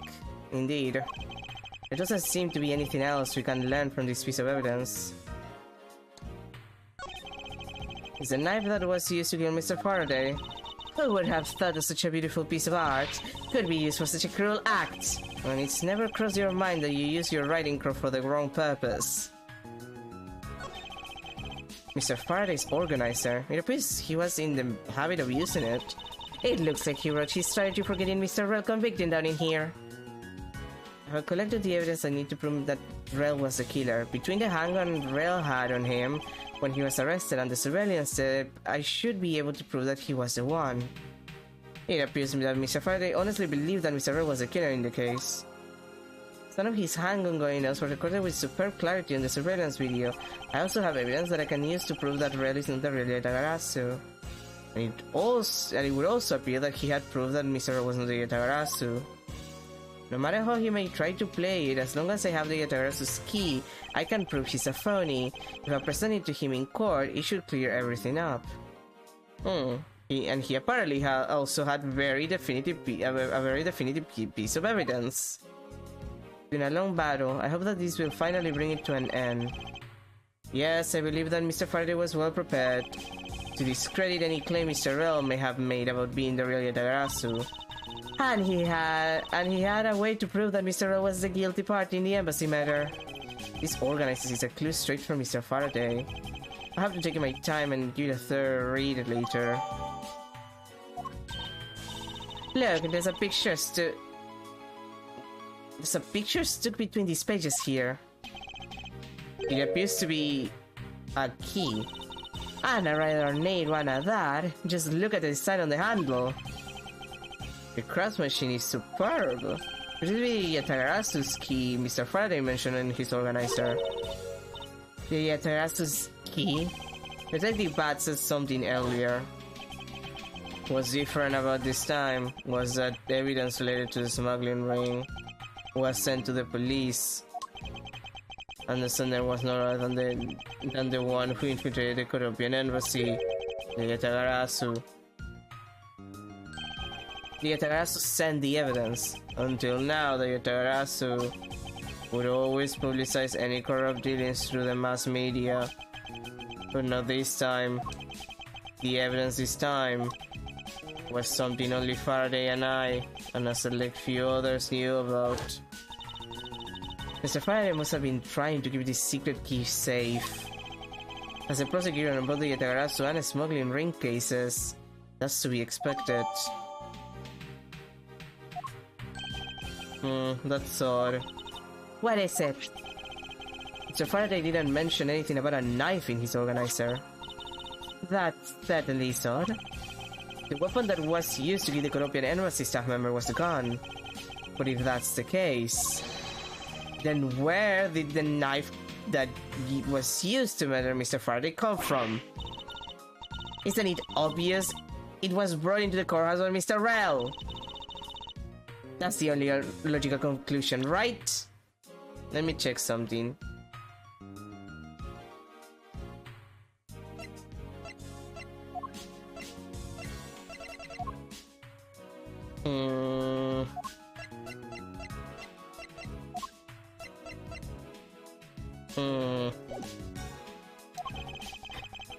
No, because it's not that easy to smuggle a weapon like that in here. Yeah, it's like literally a courthouse. You would be in a lot of issues trying to smuggle a weapon inside a courthouse.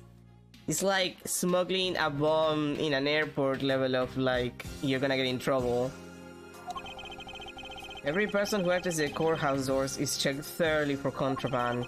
Furthermore, the suspect was handcuffed, making it impossible for him to bring a knife as large as this inside. In that case, how do you suppose this knife ended up inside a courthouse? I need to think carefully here. There is nothing related to the knife written anywhere in Mr. Faraday's organizer. However, it is a fact that this knife came from Mr. Faraday's evidence bag. Conversely, there is one item listed in Mr. Faraday's organizer that no one has claimed to have seen today. So in order to solve this mystery, I believe I will need to take another good look at the evidence. Miles Edward, can I take the fact that you have yet to answer me to mean that you don't have an answer for me? Actually, I don't know the answer, Francisca. What? Then what is it? One of the pieces of evidence we've been holding has been hiding a secret on its own. And it was through this piece of evidence that the knife was brought into the courthouse.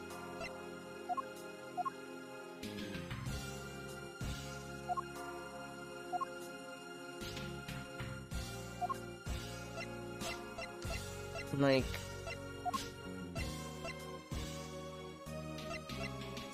yeah, no, it has to be the key.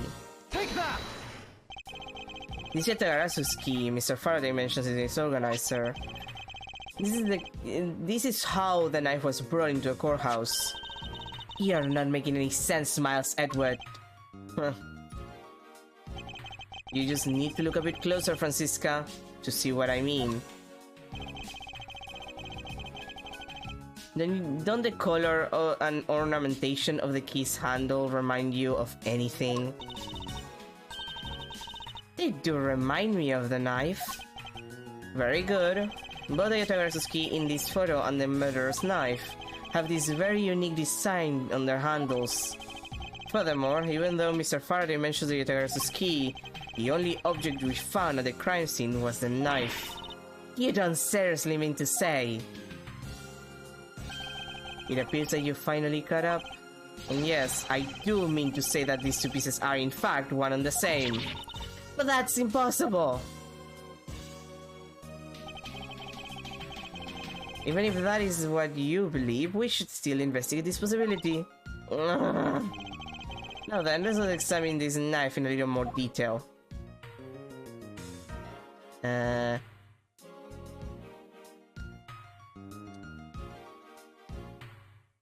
Where was the wait, I'll zoom out. Wait, where is the point where I have to... The blade? Do I have to because there was a point where like you can't touch it and it just... It's a weapon that was used to kill Mr. Faraday. The handle and the blade itself both have beautiful designs worked into them. Look, there's even a flower-shaped design in this gold section here.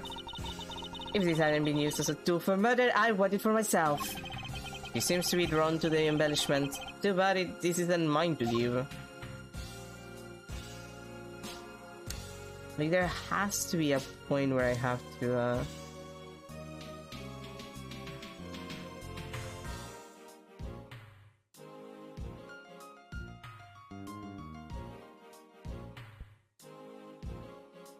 yeah, here.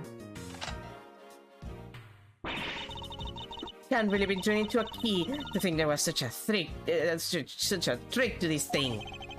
So the weapon used to kill Mr. Faraday is actually the key to the key the Yatarasu stole. This piece of information is more critical than anything we've learned up until now. Frankly, I'm shocked. Mr. Faraday only mentioned the key aspect on this piece of evidence in his organizer. It's possible that even he had no idea the key was holding a knife blade inside. But if that's true, then only someone who knew about the key to knife trick could have killed Mr. Faraday. Even among law enforcement, this key was top secret. We're looking for someone who knew even more about the key than even Mr. Faraday. Meaning that the only person it could be is the one who sent the key in the first place, the great Yatagarasu. Then maybe Mr. Rel really was the Yatagarasu, and he was the one who killed Mr. Faraday. Isn't that one possible scenario? No, not really. Especially since Mr. Faraday was absolutely convinced that Mr. Rel wasn't the Yatagarasu. Besides, as Detective Bat said earlier. But when we questioned Rel about what was sent along with the white card, Rel had no idea what it was. No idea at all. He didn't know jack shit. I see. Alright then, I guess the person who knows the trick behind this key is someone else, and that person is the real Yatagarasu. It seems that this key is truly the key to solving this case. That's odd. We're short one piece of evidence. And the piece that's missing is the surveillance video that was played in court. The surveillance video? How could a piece of evidence just disappear? Where did it go? The video showing the moment in which Mr. Rel committed a murder. Where could it have gone indeed? Are you done with your inspection of the evidence? Yes, I'm finished. However, Your Honor, I am missing a single piece of prosecutorial evidence. Your Honor? Were you derelict in your duties? Well, no, I dare not leak my duties. What do you take me for? No, Your Honor. The most important piece of evidence in today's trial, the surveillance video, is not amongst the evidence you lay out for me. But I brought Mr. Faraday's whole bag with me from the crime scene. Maybe the tape is still somewhere at the crime scene? There's something wrong here. Yeah, you don't say, Edward. Something about this missing piece of evidence. It would appear that for me to find the answers I seek, I will have to pay another visit to the scene of the crime, defendant lobby number 2.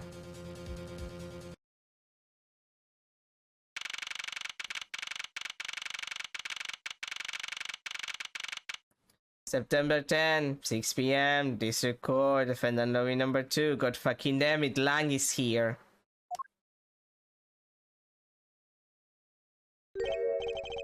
That's Detective Bad, but who is he with? I've never seen that officer before. So, did you find it? No, not yet. I've looked everywhere. I see. Well then, please continue with the search. Understood. I'll continue the search. So you're the one running the show. Prosecutors like you shouldn't even be allowed at crime scenes. Dare you? Just who do you think you are? Douchebag?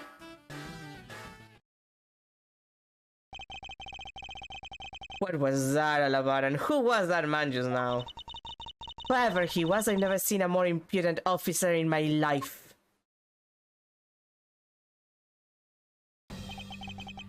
Does he even know that we're standing right here behind him? I know you're standing right behind me. What do you want? It's... His honest reaction to that. It looks like you were paying attention after all. Of course I was. I have eyes in the back of my head. Ah, so that mirror isn't for vanity's sake. Smart. It's for him to keep an eye out on who or what is behind him at all times. So tell me, Detective Bad, who was that rude man just now? The guy came here from the Republic of Shenfa to study. He's Agent Lang. He's trying everything he can to revive the lost honor of his family. He's traveling the world to study different philosophies of detainment from scratch. By visiting various police departments around the world, he has a lot of dedication. Kind of an asshole though. He's still just a rookie cop, but I sense a strong grudge of some sort from him. The guy's more useful than Gumshoe, even if he is rude. Well, he sure has a lot of guts to come to this country and give prosecutors a hard time. I agree, however I can think of one young lady that statement also applies to. Anyway, what was that agent looking for, Detective Bad? Earlier, that little girl was poking around in lobby number 1 as well. Like I said before, it's got nothing to do with the two of you. Huh. I highly doubt that it has nothing to do with me.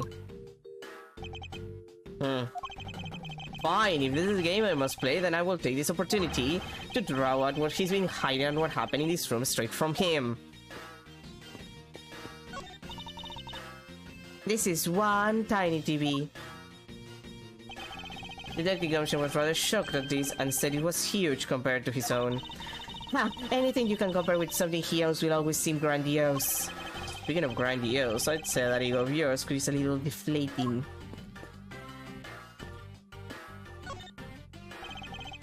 Earlier you were in lobby number 1, and now you're here in lobby number 2. You're quite a busy man, Detective Bad. Multiple returns to a crime scene brings about success. That's what we detectives say. I see. In that case, you wouldn't mind if I ask about what happened again, correct? I don't have anything left to say to you, boy. Boy, you'll see. I will draw my answer from you one way or another. Would it kill you to help us even a tiny bit in our investigation? I gave Faraday's notebook to the judge earlier. That's help enough, don't you think?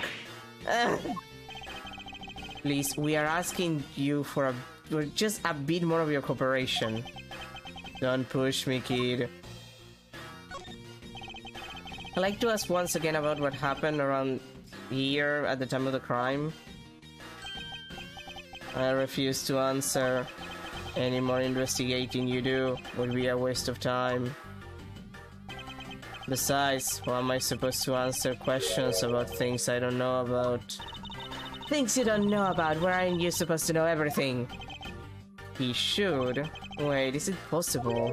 Maybe he doesn't know about the trick behind the piece of evidence.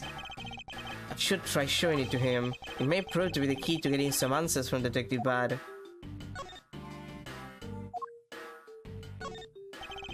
Detective Bad, do you know of the existence of the item in this photograph?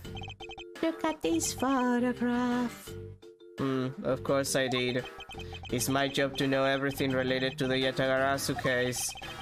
In that case, let me ask you something. Do you know that the knife that killed Mr. Faraday and this Yutagarasu's key are one and the same? What? That's impossible. It looks like he didn't know after all. This piece of evidence, which we call the Yutagarasu's key, is actually a well-camouflaged knife. Mr. Faraday was planning to use the Yutagarasu's key to prove that Mr. Roll was not the real Yutagarasu. Isn't that correct? I guess so. However, Mr. Faraday had no idea that it was in fact a knife. Yeah, I have to admit, neither one of us knew that fact. And if neither of us knew, then no one in law enforcement knew either. That it would mean something as big as this. I noticed that since a little while ago you appear to be searching for something. I presume that this key is what you were searching for. Yeah, that's right. And why you were searching for it? Because I promised Faraday. I promised that I'd protect that key with my life. But after he was killed, the key disappeared from Faraday's evidence bag. Who would have thought that the key is what took Faraday's life? Ironic, isn't it? Detective Bad, so that we may find the truth, please testify for me once more. Alright. But it doesn't matter how many times I tell you about what happened.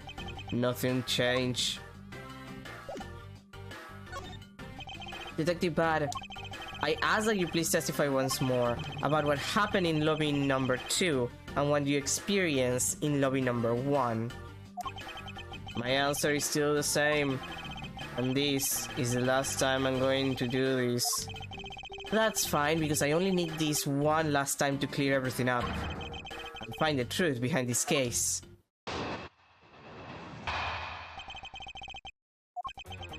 I was in lobby number 1, talking with you.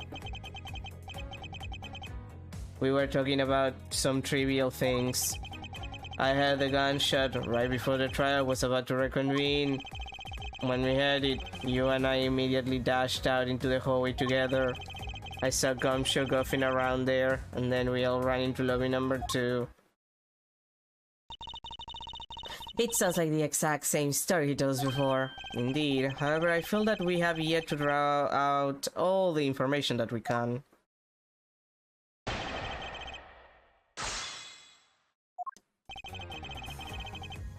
Hold it! Why did Miss Yu choose lobby number 1? Answer me! Who knows? You just said that she had something she wanted to talk to me about, and we walked into lobby number 1 together, that's all. So his answer remains the same as before, I see. Hold it! I was hoping you could expand on what exactly you were discussing with Miss Yu. Trivial stuff, it was nothing important. That's for me to decide. Alright, I suppose that's for him to decide. Moving on then. Hold it! Until you heard the gunshot, did you notice anything else that was out of the ordinary? It kinda kills me, that one. I didn't hear any other strange sounds until that gunshot. If the gunshot Detective Bad heard was really the one from the murder, that would give that other piece of evidence an entirely different meaning. I ask that you please amend your testimony with that statement just now. Sure. I didn't hear any other strange sounds until that gunshot. Okay, but then...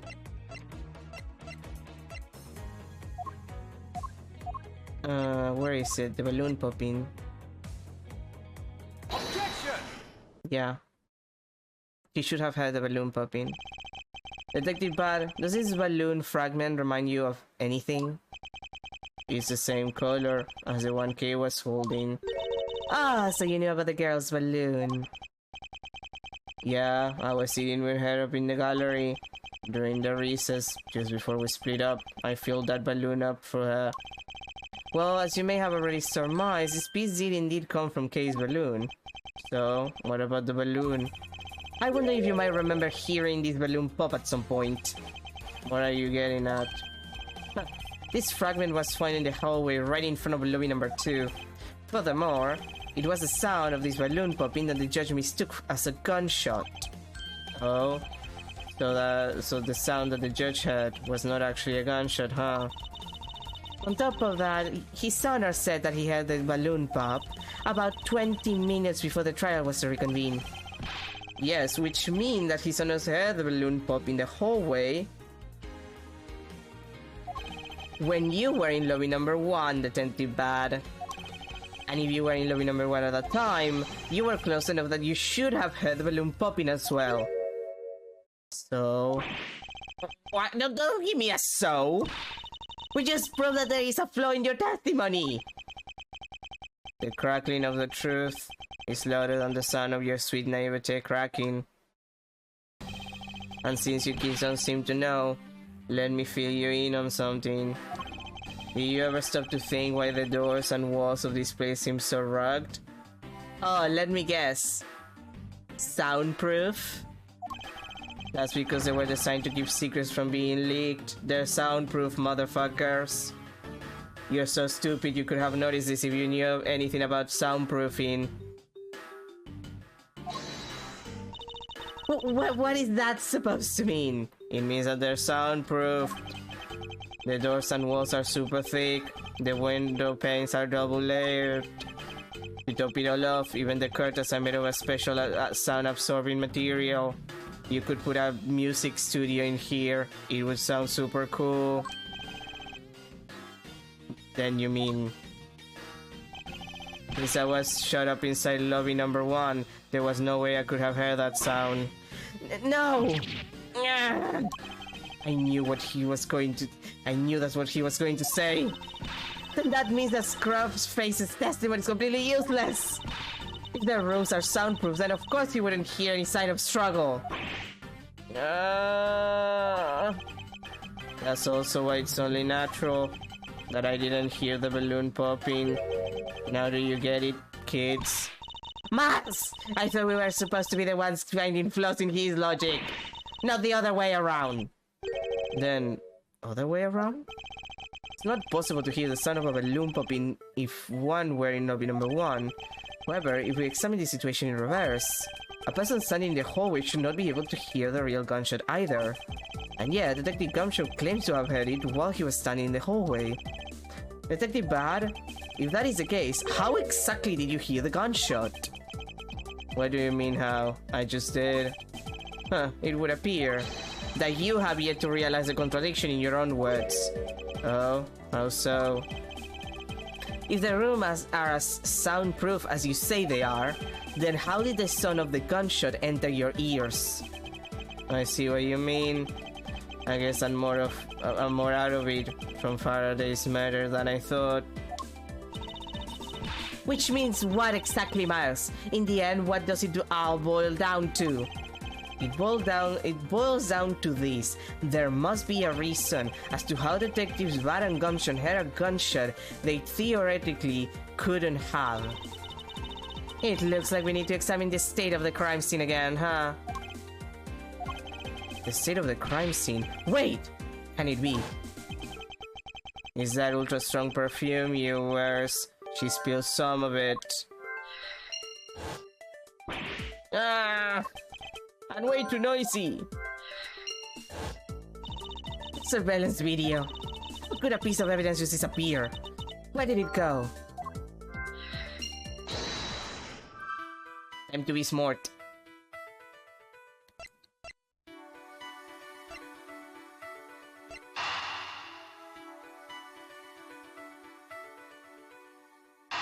I think this is the first connection. Okay. It's simply not possible for the killer to have escaped through barred windows. And yet the fragrance of the perfume managed to escape from defendant lobby number 1. Of course, incorporeal things can move freely through these open barred windows. Like sound.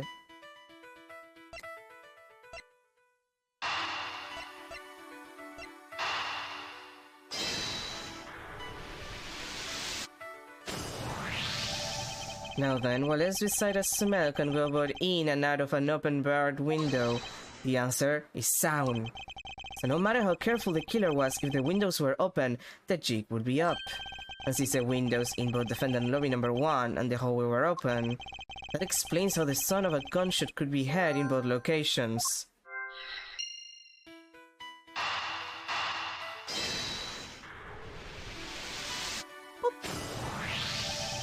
The missing piece of evidence is a video that shows the moment in which Mr. Rell killed the embassy staff member. The sound of the gunshot left quite an impression on me when it was played during the trial. The video should have been returned to Mr. Faraday's evidence bag for the recess, and brought back here. If it disappeared after that time, then it's possible that the tape is still here in this room. Eureka! The evidence that the missing evidence created for me is a gunshot sound that no one should have been able to hear in the first place. Miles, what have you been thinking about? Stop wasting time thinking and let's start looking again. It's not a waste of time to think, for I have figured out where we should look. And where would that be? I believe we should examine the television. The TV. Well, you kids have fun. Go ahead and examine whatever you like. I want rest in the nook and cranny. It's a video player, and there seems to be a videotape inside. It looks like it. The tape must have stopped on its own when it reached the end. This tape. Could it not be the missing surveillance tape? I suppose, but Detective Bad, would it be alright with you if I verify the context of this video? Sure, knock yourself out. Alright, then let's rewind this and see what we have. If I remember correctly, the footage of Red killing the embassy staff member should be at about the 30-minute mark from the start of the tape. Understood. It should be about right. Now then, let's see. This is the footage of Mr. Rell shooting the embassy staff member. I knew it. The missing piece of evidence, the surveillance video, was here all along. This sound. What's the meaning of this? The piece of Detective Bat has figured out the true source of the gunshot he had. With this, I think we can figure out the trick behind this double murder. Do you mean that you figured it all out then? Yes. All I have to do now is show what the gunshot Detective Bat and Gumshoe heard was. And through where they heard it from. Yeah, fine. In that case, show me what you used. Now, to show what the gunshot detective, yeah, that's what the gunshot was that they had, and through where they heard it from. Yeah, the suspicious looking crime. Don't worry about it. Just as with the spill perfume in lobby number 1, if the windows were open, that piece of evidence sound would also dissipate out.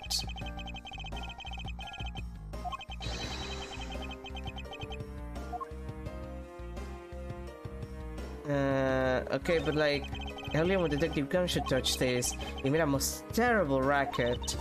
You mean when Scruffy turned the television on, right? Well, actually, come to think of it, I don't think Detective Gumshoe actually touched the television at all. Furthermore, it seemed more like when a video feed suddenly stops. At least it did to me. I wonder what that is. So, I guess I would need to deduce with the video.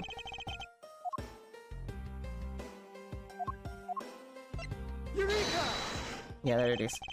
If the door and windows to the crime scene, namely this room that we're in, were closed, the killer could have used the gun and no one would have been the wiser. That's true, this courthouse does seem to be well designed for such a thing, as it were. However, what happened in reality was, Detective Gumshoe, Detective Bad, and Miss Yu, all three of them heard the gunshot. Well, the windows in lobby number 1, number 2, and the hallway were open. So naturally, the people in those locations could hear it. Ah, but then, why would the criminal open the window in the first place? To allow the gunshot to be shared, I suppose. Correct, that's the only logical conclusion we can draw from this.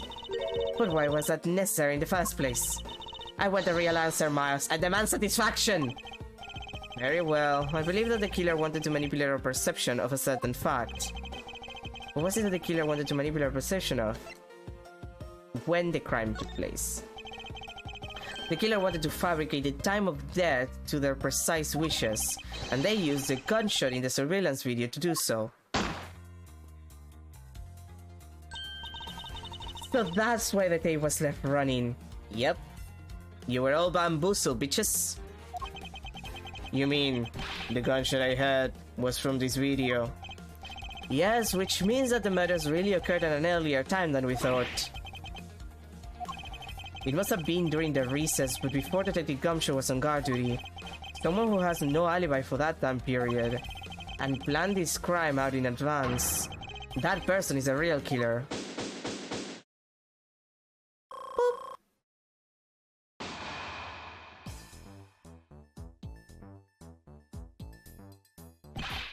Mr. Edward! Yes, what is it?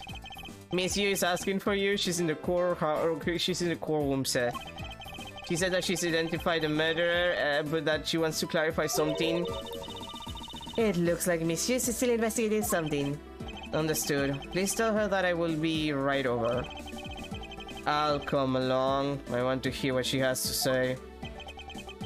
It would appear that the time has come to uncover the truth. We're gonna fuck up a lot.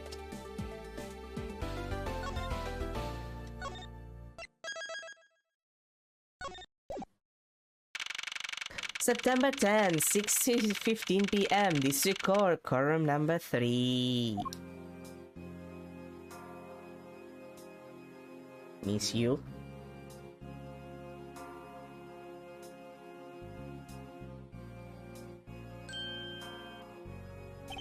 Okay, what are you doing here? Hello, mister. I'm still investigating. But the object you're looking for has already... Okay, don't mind him. Please continue with your investigation. Okay, you got it. Detective Bad, haven't we already found what you were looking for? If it means I can keep her in the dark just a little longer, any little task will do. Ah, you're more sympathetic than I thought.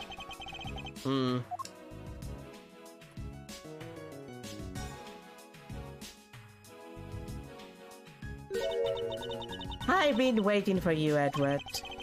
I've also been waiting... for a moment I thought it was you again. I've also been waiting for the moment in which we can finally lay this case to rest. The moment in which we can finally lay this case to rest? Wasn't that when we placed Detective Gumshoe under arrest? I think we've more than solved this case already. Don't you? We'll see. It all depends on whether or not your logic holds. I see we even have a viewer in the gallery. And why even Mr. Body's here? A viewer in the gallery? I'm hardly just a bystander. I have a duty to see this case through to the end, no matter how it turns out. Is that right? Anyway, I thought you might like to hear what I've slaved away to find out. I've taken statements on every single person's movements during the time when our suspect was in the hallway. I also confirmed that there is no possible right of escape from lobby number 2. Sorry. Therefore, the killer must, without a doubt, be Detective Gumshoe. And that's all you have? Yeah, that's all there is to my conclusion and this case. Sorry, but I beg to differ. In a trial, there is always time for a rebuttal, and we are standing in a court of law. It'd be more than appropriate to follow the rules of this court in this case, don't you think? Absolutely like a rookie to think that thing. But alright, I'll play along and give you a proper testimony. If my logic is correct, then I've already won. What I have to do now is to prove it by showing who the real killer is. Everyone understands the suspect has an alibi for when the gun went off. But the areas around the crime scene have been all thoroughly investigated, right? I also confirm that there is no possible escape route from lobby number 2, which leaves us with one unshakable conclusion that Detective Gumshoe is the killer. Now that you have your testimony, I expect a good rebuttal, Mr. Arwett. But of course. There is no need to confront her logic head on right now. I should instead focus on drawing out any trump card she has up her sleeve. Basically, do not present evidence, just press her forehead. Hold it! The suspect, but I thought that the Detective Gumshow's alibi has already been proven. Are you joking, Edward? I assure you this is no joke. Look, I know you heard from the judge earlier that the detective was in the hallway with Mr. Faraday's daughter eating a Swiss roll. Yes, that is correct. But see, that was 20 minutes before the real gunshot went off, right? And the problem is there's no one else who can corroborate what he did since the snacking. I see she's on her research well. Which means that I should focus on drawing out whatever trump cards she's holding. Hold it! Whether they have been thoroughly investigated or not is for me to decide. The scrunched eyebrows and the lines on your forehead are back. Anyway, if you believe it hasn't been exhausted, the crime scene lobby number 2 has no way out other than the hallway Detective Gunshow was standing in. And because he claimed to be there, that makes him the only possible suspect. But isn't it also possible that someone escaped through a window and into the garden? That's the first place everybody looks silly. The police aren't a bunch of lazy bums. They looked into every possibility, you know. Isn't that right, Mr. Bad? Yeah. There wasn't a scrap of evidence to suggest someone used one of the windows. There also weren't any footprints or anything in the courtyard garden. I suppose I really did check everything that could be relevant to the case. Hold it! Are you absolutely positive there are no possible routes of escape? Of course I'm sure. And why are you so certain? This is a courthouse, a place where criminals are brought to be judged. If there was an escape route, I'm sure every criminal would be using it to escape. It's just common sense. Miles Edward, I suggest you use a bit more of it in the future.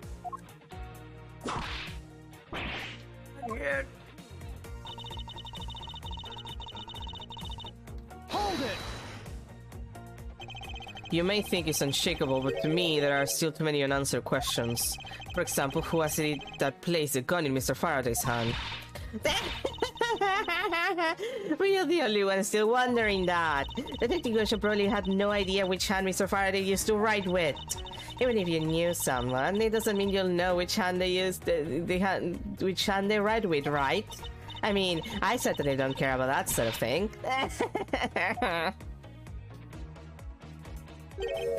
I'm not about to let her get her rise on me with such a flippant statement. I suppose we've really reached the end now.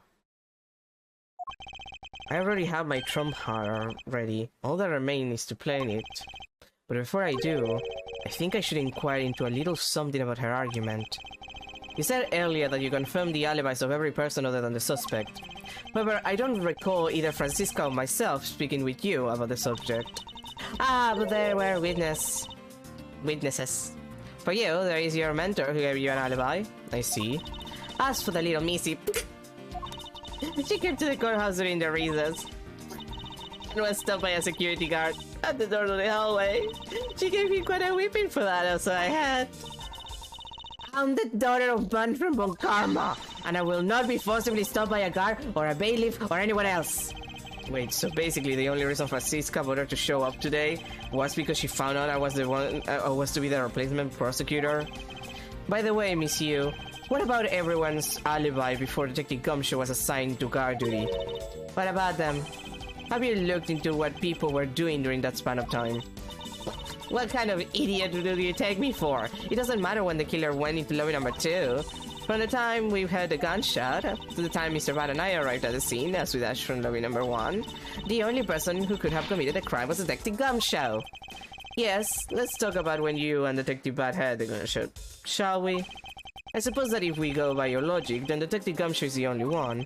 However, what if the crime had occurred at an entirely different time than when that gunshot you had went off? What then? That gunshot was a trap meant to manipulate our perception and when... Sadly, your explanation is very lacking, Edward. The gunshot we had in lobby number 1. Can't you explain how it could have been fabricated? Take that! Video. The tape? Yes, it's exactly what you think it is. This is the surveillance tape for Mr. Rell. It's the relative of Mr. Rell the prosecution presented in today's trial. This was found located in the video player in lobby number 2. That was connected to the large television that had its volume turned all the way up. You can't honestly mean that the sound we heard was a gunshot in the video. Oh, but I do. Which leads me to my next point. The murders occurred much earlier than when anyone heard the gunshot. That's the only thing I can think of too. After committing double homicide, the killer took the surveillance video out from Mr. Faraday's evidence bag, turned the television's volume all the way up, and left the video to play.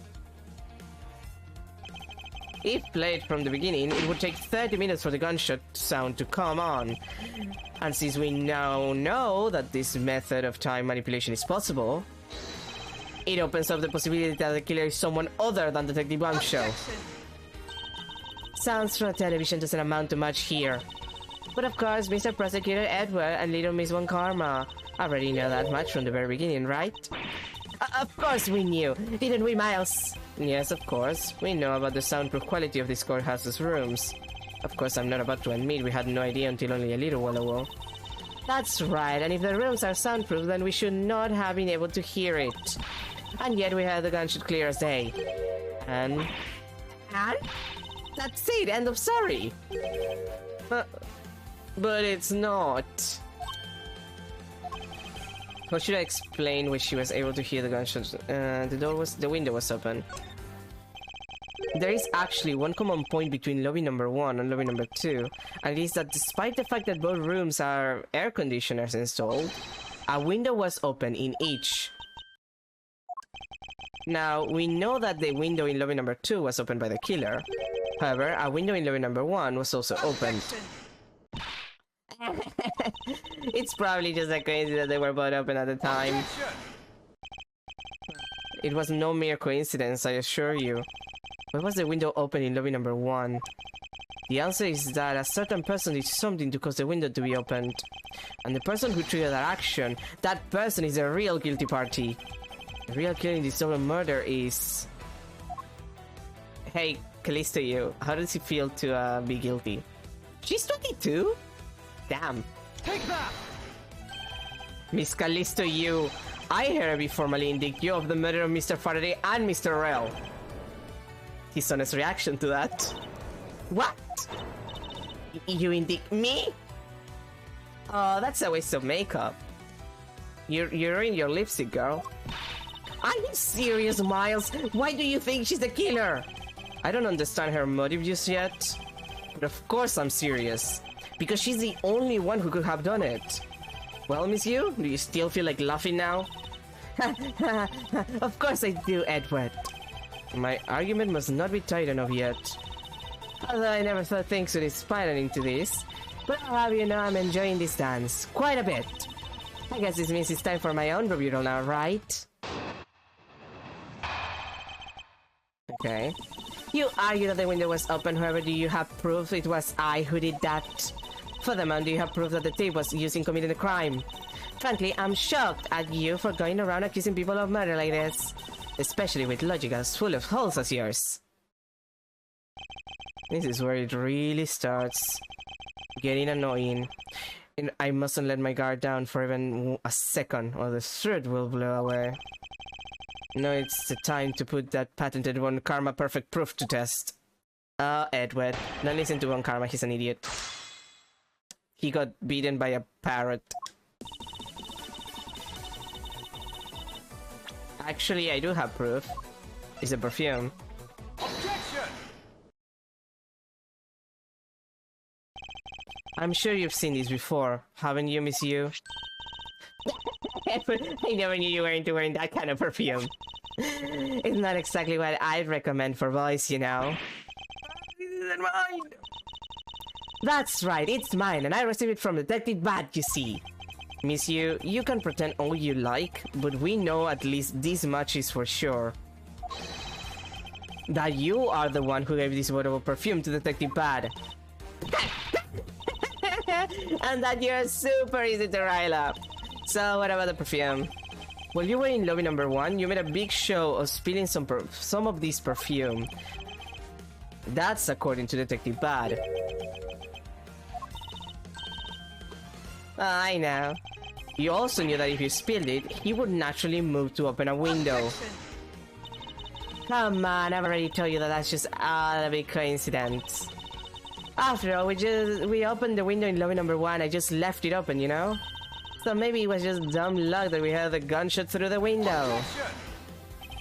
The timing of when you were going to spill the perfume is something you could control, and the most important fact about this case is when people were made to hear the shot. Furthermore, it would have been pointless if you didn't have an alibi for yourself at the time. You mean... Miss Yu, you were the one who called Detective Bad into lobby number 1 when you saw him bring Detective Gumshoe into the hallway. Is that correct? All of today's premeditated events could only have been thought of by you, Miss Yu. Ha ha ha ha. You accuse me of murder on the fact that I spilled a little perfume. Well, allow me to say this much. I couldn't have killed Mr. Faraday. Would you care to testify as to, why? Look, I had a lot of fun today, really. But I grow wary of this game of cat and mouse. Let's make this the last testimony and wrap up this absurd case once and for all. Boy, this woman. Accusing someone of murder of a spilled bottle of perfume is a bit over the top. But I suppose forgery of evidence is to be expected of a disciple of Von Karma. In any case, it simply could not have been me who killed Mr. Faraday. After all, I don't even know where the knife that was used to kill him came from. Miles, her testimony is flawless. Yes, but no matter what sort of trick she may try to pull, she won't escape me. And if I'm lacking in information, I'll just draw it out of her.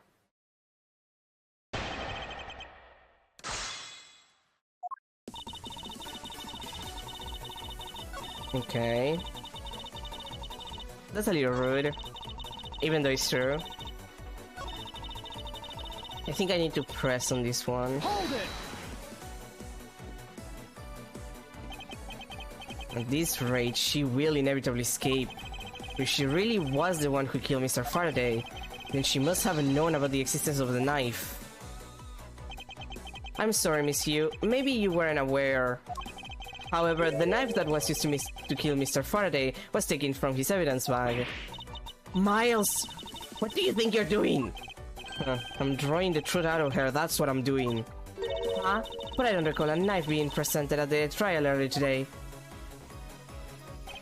Well, I suppose that's because the evidence was something Mr. Faraday had yet to use. So that's what you're trying to do. Look, why don't you cut it out? You cut it out with the lies. I've already figured you out. There was no knife inside Mr. Faraday's evidence bag. The only evidence he had yet to present was the key that Yatagarasu had sent. And unless a key can magically turn into a knife, you really don't have a leg to stand on. You really think you could trap me? Come on, be honest. I never intended to do such a thing. It was not a misunderstanding on my part. In any case, I wonder if you might append what you just said to your testimony. Sure, why not? I'll even say it as many times as you'd like. There was a key in his evidence bag, but you can't kill anyone with a simple key. Yeah, about that. Should I use the key or the knife? I guess it's the same no matter which one I use. Objection! Miss Yu, I wonder if you might take a look at this photo for me. This is a picture of the key that Yatagarasu sent to the police. However, while it may look like a key at first glance, it in fact has a secret ability to transform into a knife. Which means that what was inside of Mr. Faraday's bag was both the Yatagarasu's key and the murderer's knife. You knew that the key was inside Mr. Faraday's bag, did you not? Yes. Well, with the Yatagara's key alone, it's more than possible to kill Mr. Faraday. Do you understand now? Just knowing of the existence of the Yatagara's key...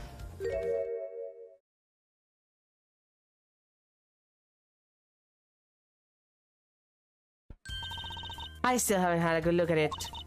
Showing it to me from that far away, you could be lying for all I know. You would even now still feign ignorance? I'm not feigning anything.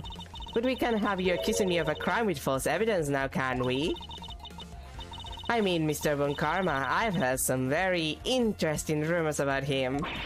Are you mugging my papa? Don't you dare sully the good name of my mentor who killed my dad. Wait, what? Now take a good look, this piece of evidence is more than real. Wow, who knew there was such a trick to this thing? Are you satisfied now? But of course, you knew from the very beginning, didn't you? You knew that the knife and the Yatagara's key are one and the same. Otherwise, someone like you, who isn't a member of law enforcement and who would never have been privy to this trick, would have never known about it to begin with. Furthermore, there's something that the Yatagara's sent to the police. How did you have knowledge as to what it was?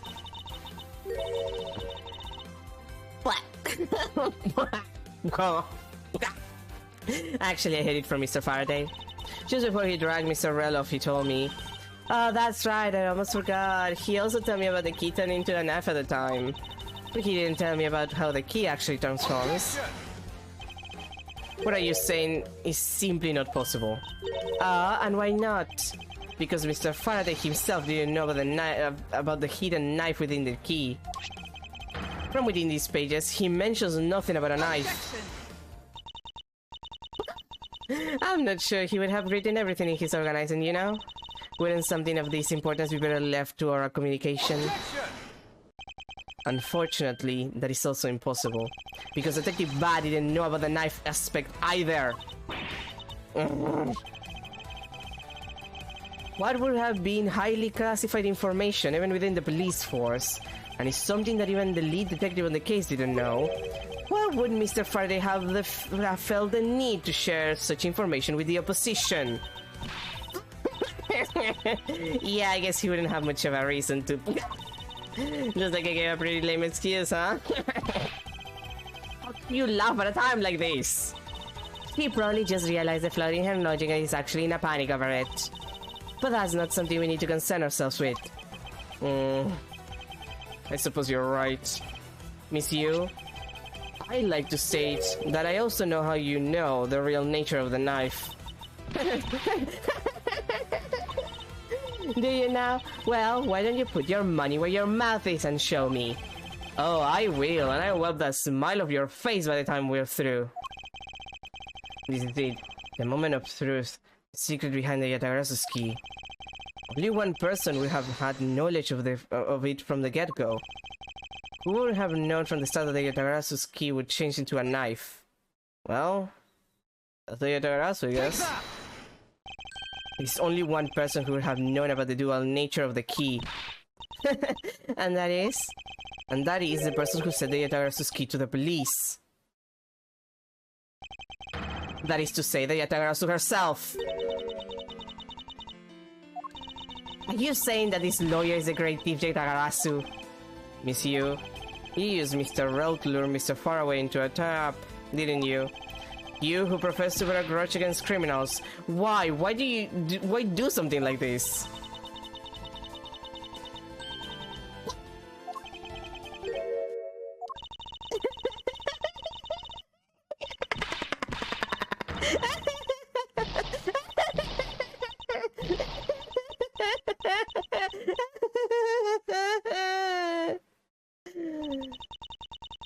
Who would have heard that you, a stupid rookie prosecutor, would see through me? You're sending the biggest chill down my spine right now, Edward. This feeling of thrill, it's even greater than when I sneak into someplace. You killed Faraday? Why? Answer me, Callisto, you. Callisto you, huh? That's not my real name. Because my real identity is, yes, the great thief Tarasu.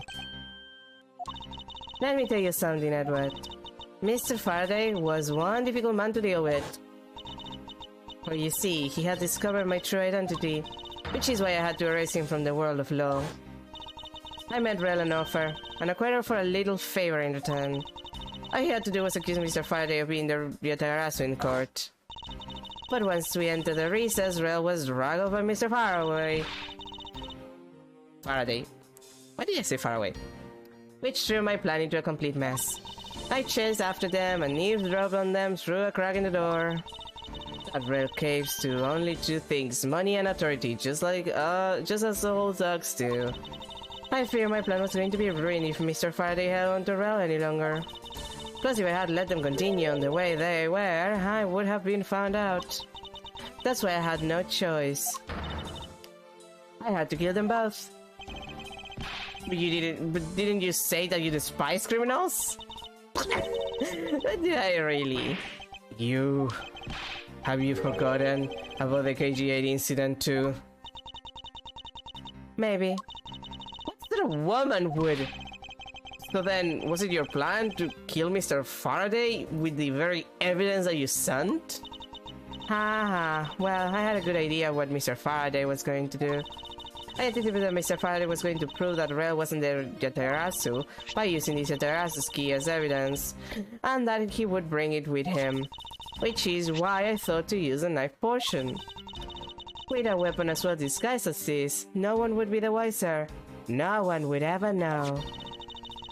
Because who in the right man would think something like this could be a weapon? I casually entered lobby number 2 on the pretext that I had to talk with Mr. Faraday. And in order to get in with him, I pretended to be worried about something. He then let me hold the Yatarasu's key, just like that. He never noticed that I had changed the key into the knife inside the plastic bag. He didn't have the chance to take note of the knife that took his life. How could you kill him? I knew him for a long time, you know.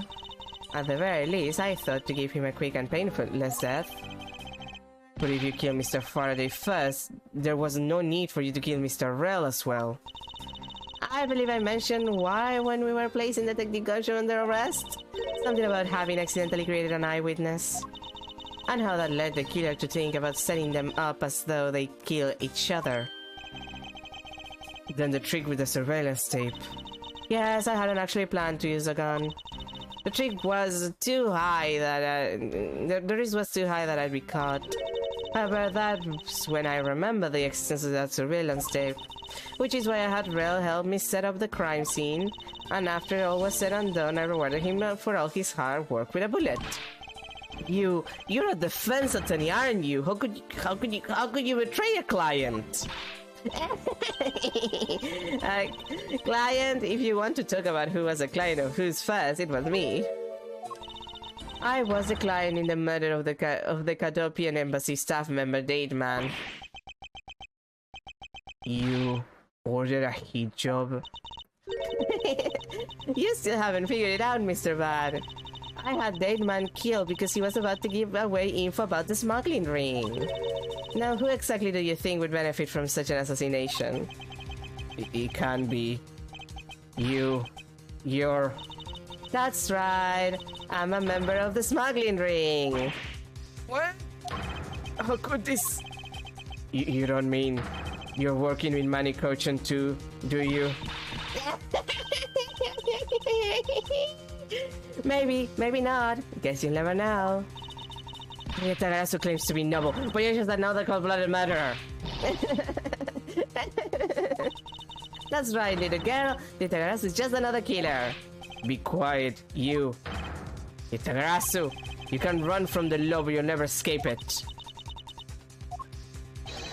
So just humbly accept the judgment of this court. Hey, Edward. Do you know the Yatarasu has 3 legs? Do you know what that is? No? Well, let me tell you. It means that the Yatarasu has more than one razor-sharp way to do her job. She has a gun.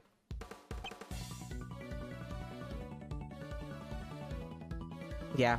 Wait, no, I really like this song specifically. That's why I went quiet. You really are too naive, Edward. You even handed the Terrace's key right to me without a second thought. Everything may not have gone according to plan, but I'll still gladly take it. You mean the key was your real target? And even after I gave you such a great advice, didn't I tell you to always keep a good eye on a criminal? Or you may regret what comes of your negligence. You two, get down!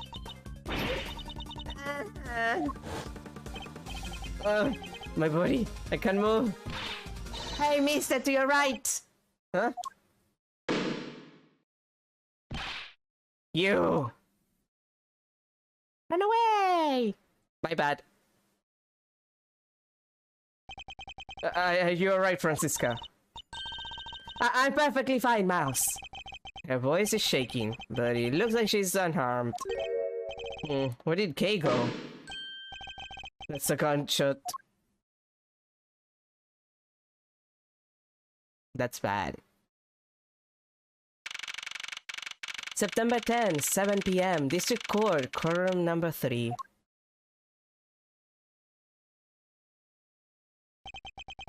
Sorry, but it looks like she got away. I called the percent. They should have a perimeter set up soon. Detective Bada, you are right. I had a gunshot. I'm okay. Just got another hole in my jacket. You may say he's fine, but he looks quite shaken. But more importantly, boy, I mean, Mr. Edward, Miss Von Karma, are you too hurt?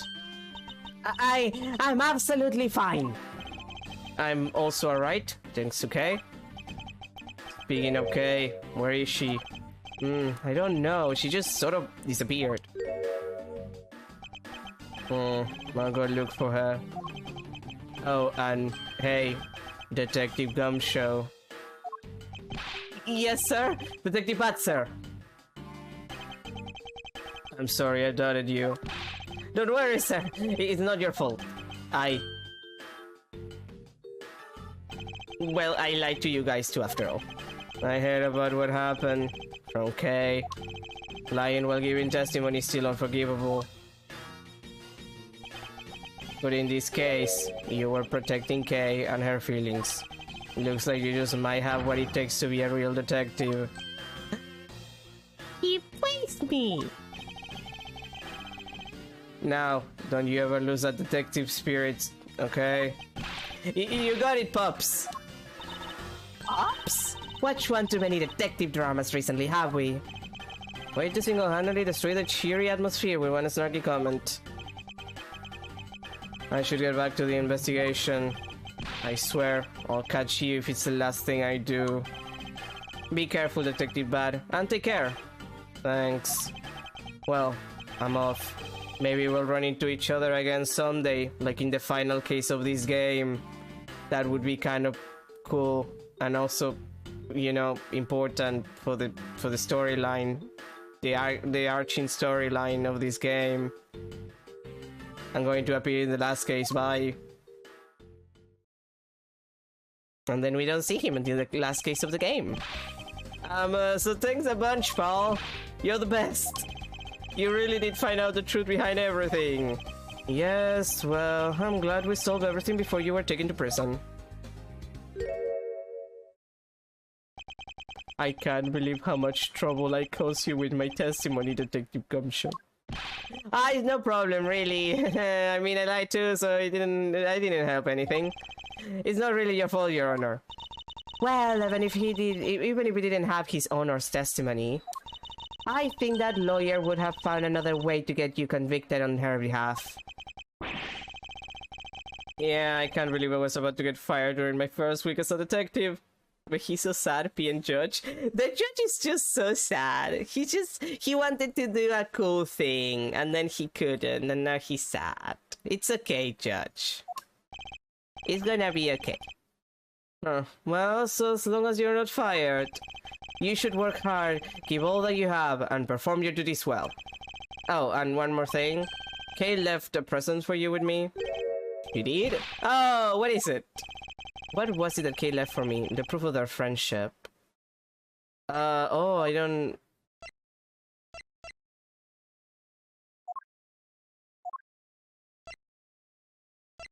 Oh, I think it's a... Was it the Swiss roll? I think it was the Swiss roll. Take that! It's the courtroom special Swiss roll. And I really have it? Yes, it's a present meant for you after all. Thanks a bunch. You have no idea how happy this makes me, pal. I'm gonna eat this right now. Sure, go ahead. The Swiss rolls Detective Gumshoe and Kay brought together. Well, the one Kay saved never reached her father. It would appear that her sentiments have touched the heart of this detective. He's so happy, it's as though he's having a welcome back celebration of his own. Well, I was asked by Kate to give it to him. Whoa, that was good, pal. I can't believe I got to eat 2 of these delicious things in one day. It's like I'm in Swiss roll paradise of something. I've got to thank Kate myself. Hey, wait, where is she? He only noticed just now? Or was his mind not present when we discussed her earlier? Detective Pat left to go search for her earlier. Maybe you should go join him. Yeah, you betcha, pal. I'm gonna go help him. Oh, but first, you know what, pal? Actually, I guess I shouldn't be so rude to you anymore, huh? I'm gonna stick right by your side from now on, Mr. Edwards, sir. I sense nothing but a most troublesome relationship from that ominous statement. We should go home too, Miles. We have to hurry and report what has happened to Papa. Agreed. Well, I'm afraid we must be going now, Detective. Roger, sir. And don't you worry, I'll investigate the next case we're on real well. I'll, be counting on you. The scent of trouble is definitely in the air. Thus, like a bad dream, my first outing at court came to a disturbing end, and then the first case that I actually had was even more fucked up because the guilty party, well, he wasn't the guilty one, but like one guy committed suicide in front of me. Like, it was bad, okay? A few months later, I was finally able to properly stand in court as a prosecutor. But the detective in charge of the investigation was, as I dreaded, Detective Gumshoe. After that, he became my direct subordinate. I have tried, but words fail to describe the immeasurable suffering he has caused me. Oh, Edward. Oh, Edward. But I suppose that's just how things are.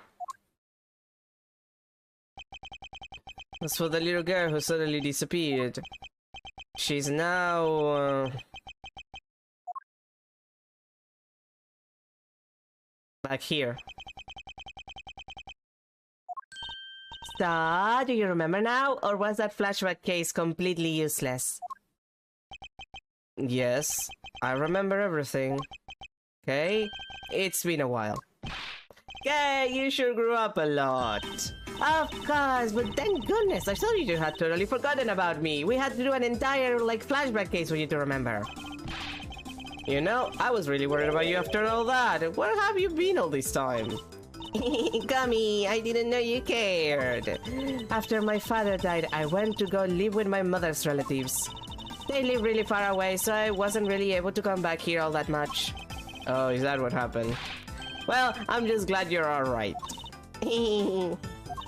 So, does it all make sense now? You betcha it does.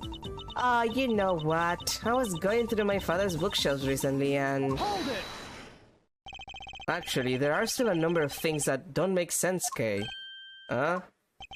First of all, why did you come all this way to see me? And second, why are you calling yourself the Yatagarasu? Yatagarasu is Callisto to you, or was anyway, the woman who killed your father. No, you're wrong. The real Yatagarasu was my father. Mr. Faraday was the Yatagarasu? Like I said, I was going through my father's bookshelf recently, and I found a secret diary hidden among his books. I have no regrets in choosing to walk the path of the Yatagarasu. That was written in his diary, and that's how I know for sure. That's impossible! What will that look? You don't believe me? It wasn't just the expression on my face. I clearly said it was impossible just now. Alright then, how do you explain this? It's a way of determining any security system of the user's choosing. Yep, that's little thief. Truth be told, this is Agetarasu's greatest secret. And this little gizmo was used by my father. Whoa, Mr. Faraday wasn't just a great prosecutor, he was a really great thief, huh? Yeah, my father worked really hard to steal the truth. But he was killed. And the Agetarasu was no more. Despite that, the Agetarasu has been spotted again recently. Somewhere other than you. Here, Mr. Edward. Take a look at this article. I received to embassy, huh? The Agetarasu sent the embassy a calling card. Yeah, I mean these presses are fake. I'm almost certain the Callisto U lady is behind this. Because a real Agetarasu would never send something like a gaudy card out. The Agetarasu did send a white card along with anything to be publicized. That's what Detective Bat told me 7 years ago, if memory serves. Well, as soon as I heard the news, I got all wound up, and I knew I just couldn't let it go. So I searched you out, so that I could obtain the truth behind the Agetarasu. Because if anyone can help me find it, I figure it's you, Mr. Edward. So you're saying that I have your father's and Mr. Yu's identities backwards? Yes, because the real Agetarasu is novel to the end. And I want to revive the name. And I want to revive the real noble Agetarasu. If I don't, my father will never be able to rest in peace. Okay. Hey, you're so honorable. I don't care what anyone else thinks. I'll always be here to cheer you on, pal. Even if you are honorable, a thief is a thief. And if you are plotting to commit a crime, then I'm afraid I can't be complicit. Mr. Edward.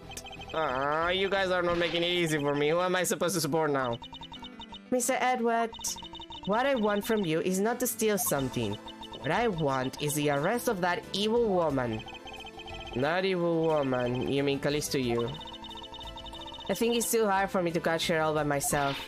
But I thought that since you were able to expose her for who she is, then maybe...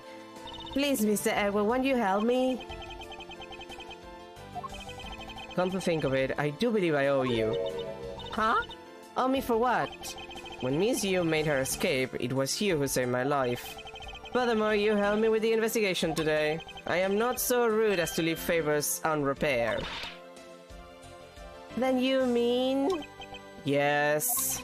That case has been weighing down my soul ever since that fateful day. Not as much as my dad getting killed, but, you know, close. Perhaps the time has come to settle things once and for all. If you don't intend to sully your hands in a crime, then I believe I can help you. Mr. Edward, thank you! Yay, Mr. Edward, sir! Isn't that great, Kay? Yeah, it is, Gummy! Even though he had completely forgotten about her until just now. What is with their chummy relationship? The great thief Agetarasu. After all that time, the true identity of the thief sank back into the darkness. Ben Faraday, Callisto U, and Kay Faraday. The phantasmagorical change in identity of the great thief Agetarasu. And the Agetarasu's real goal. It would all come to light the day after I made that promise to Kay.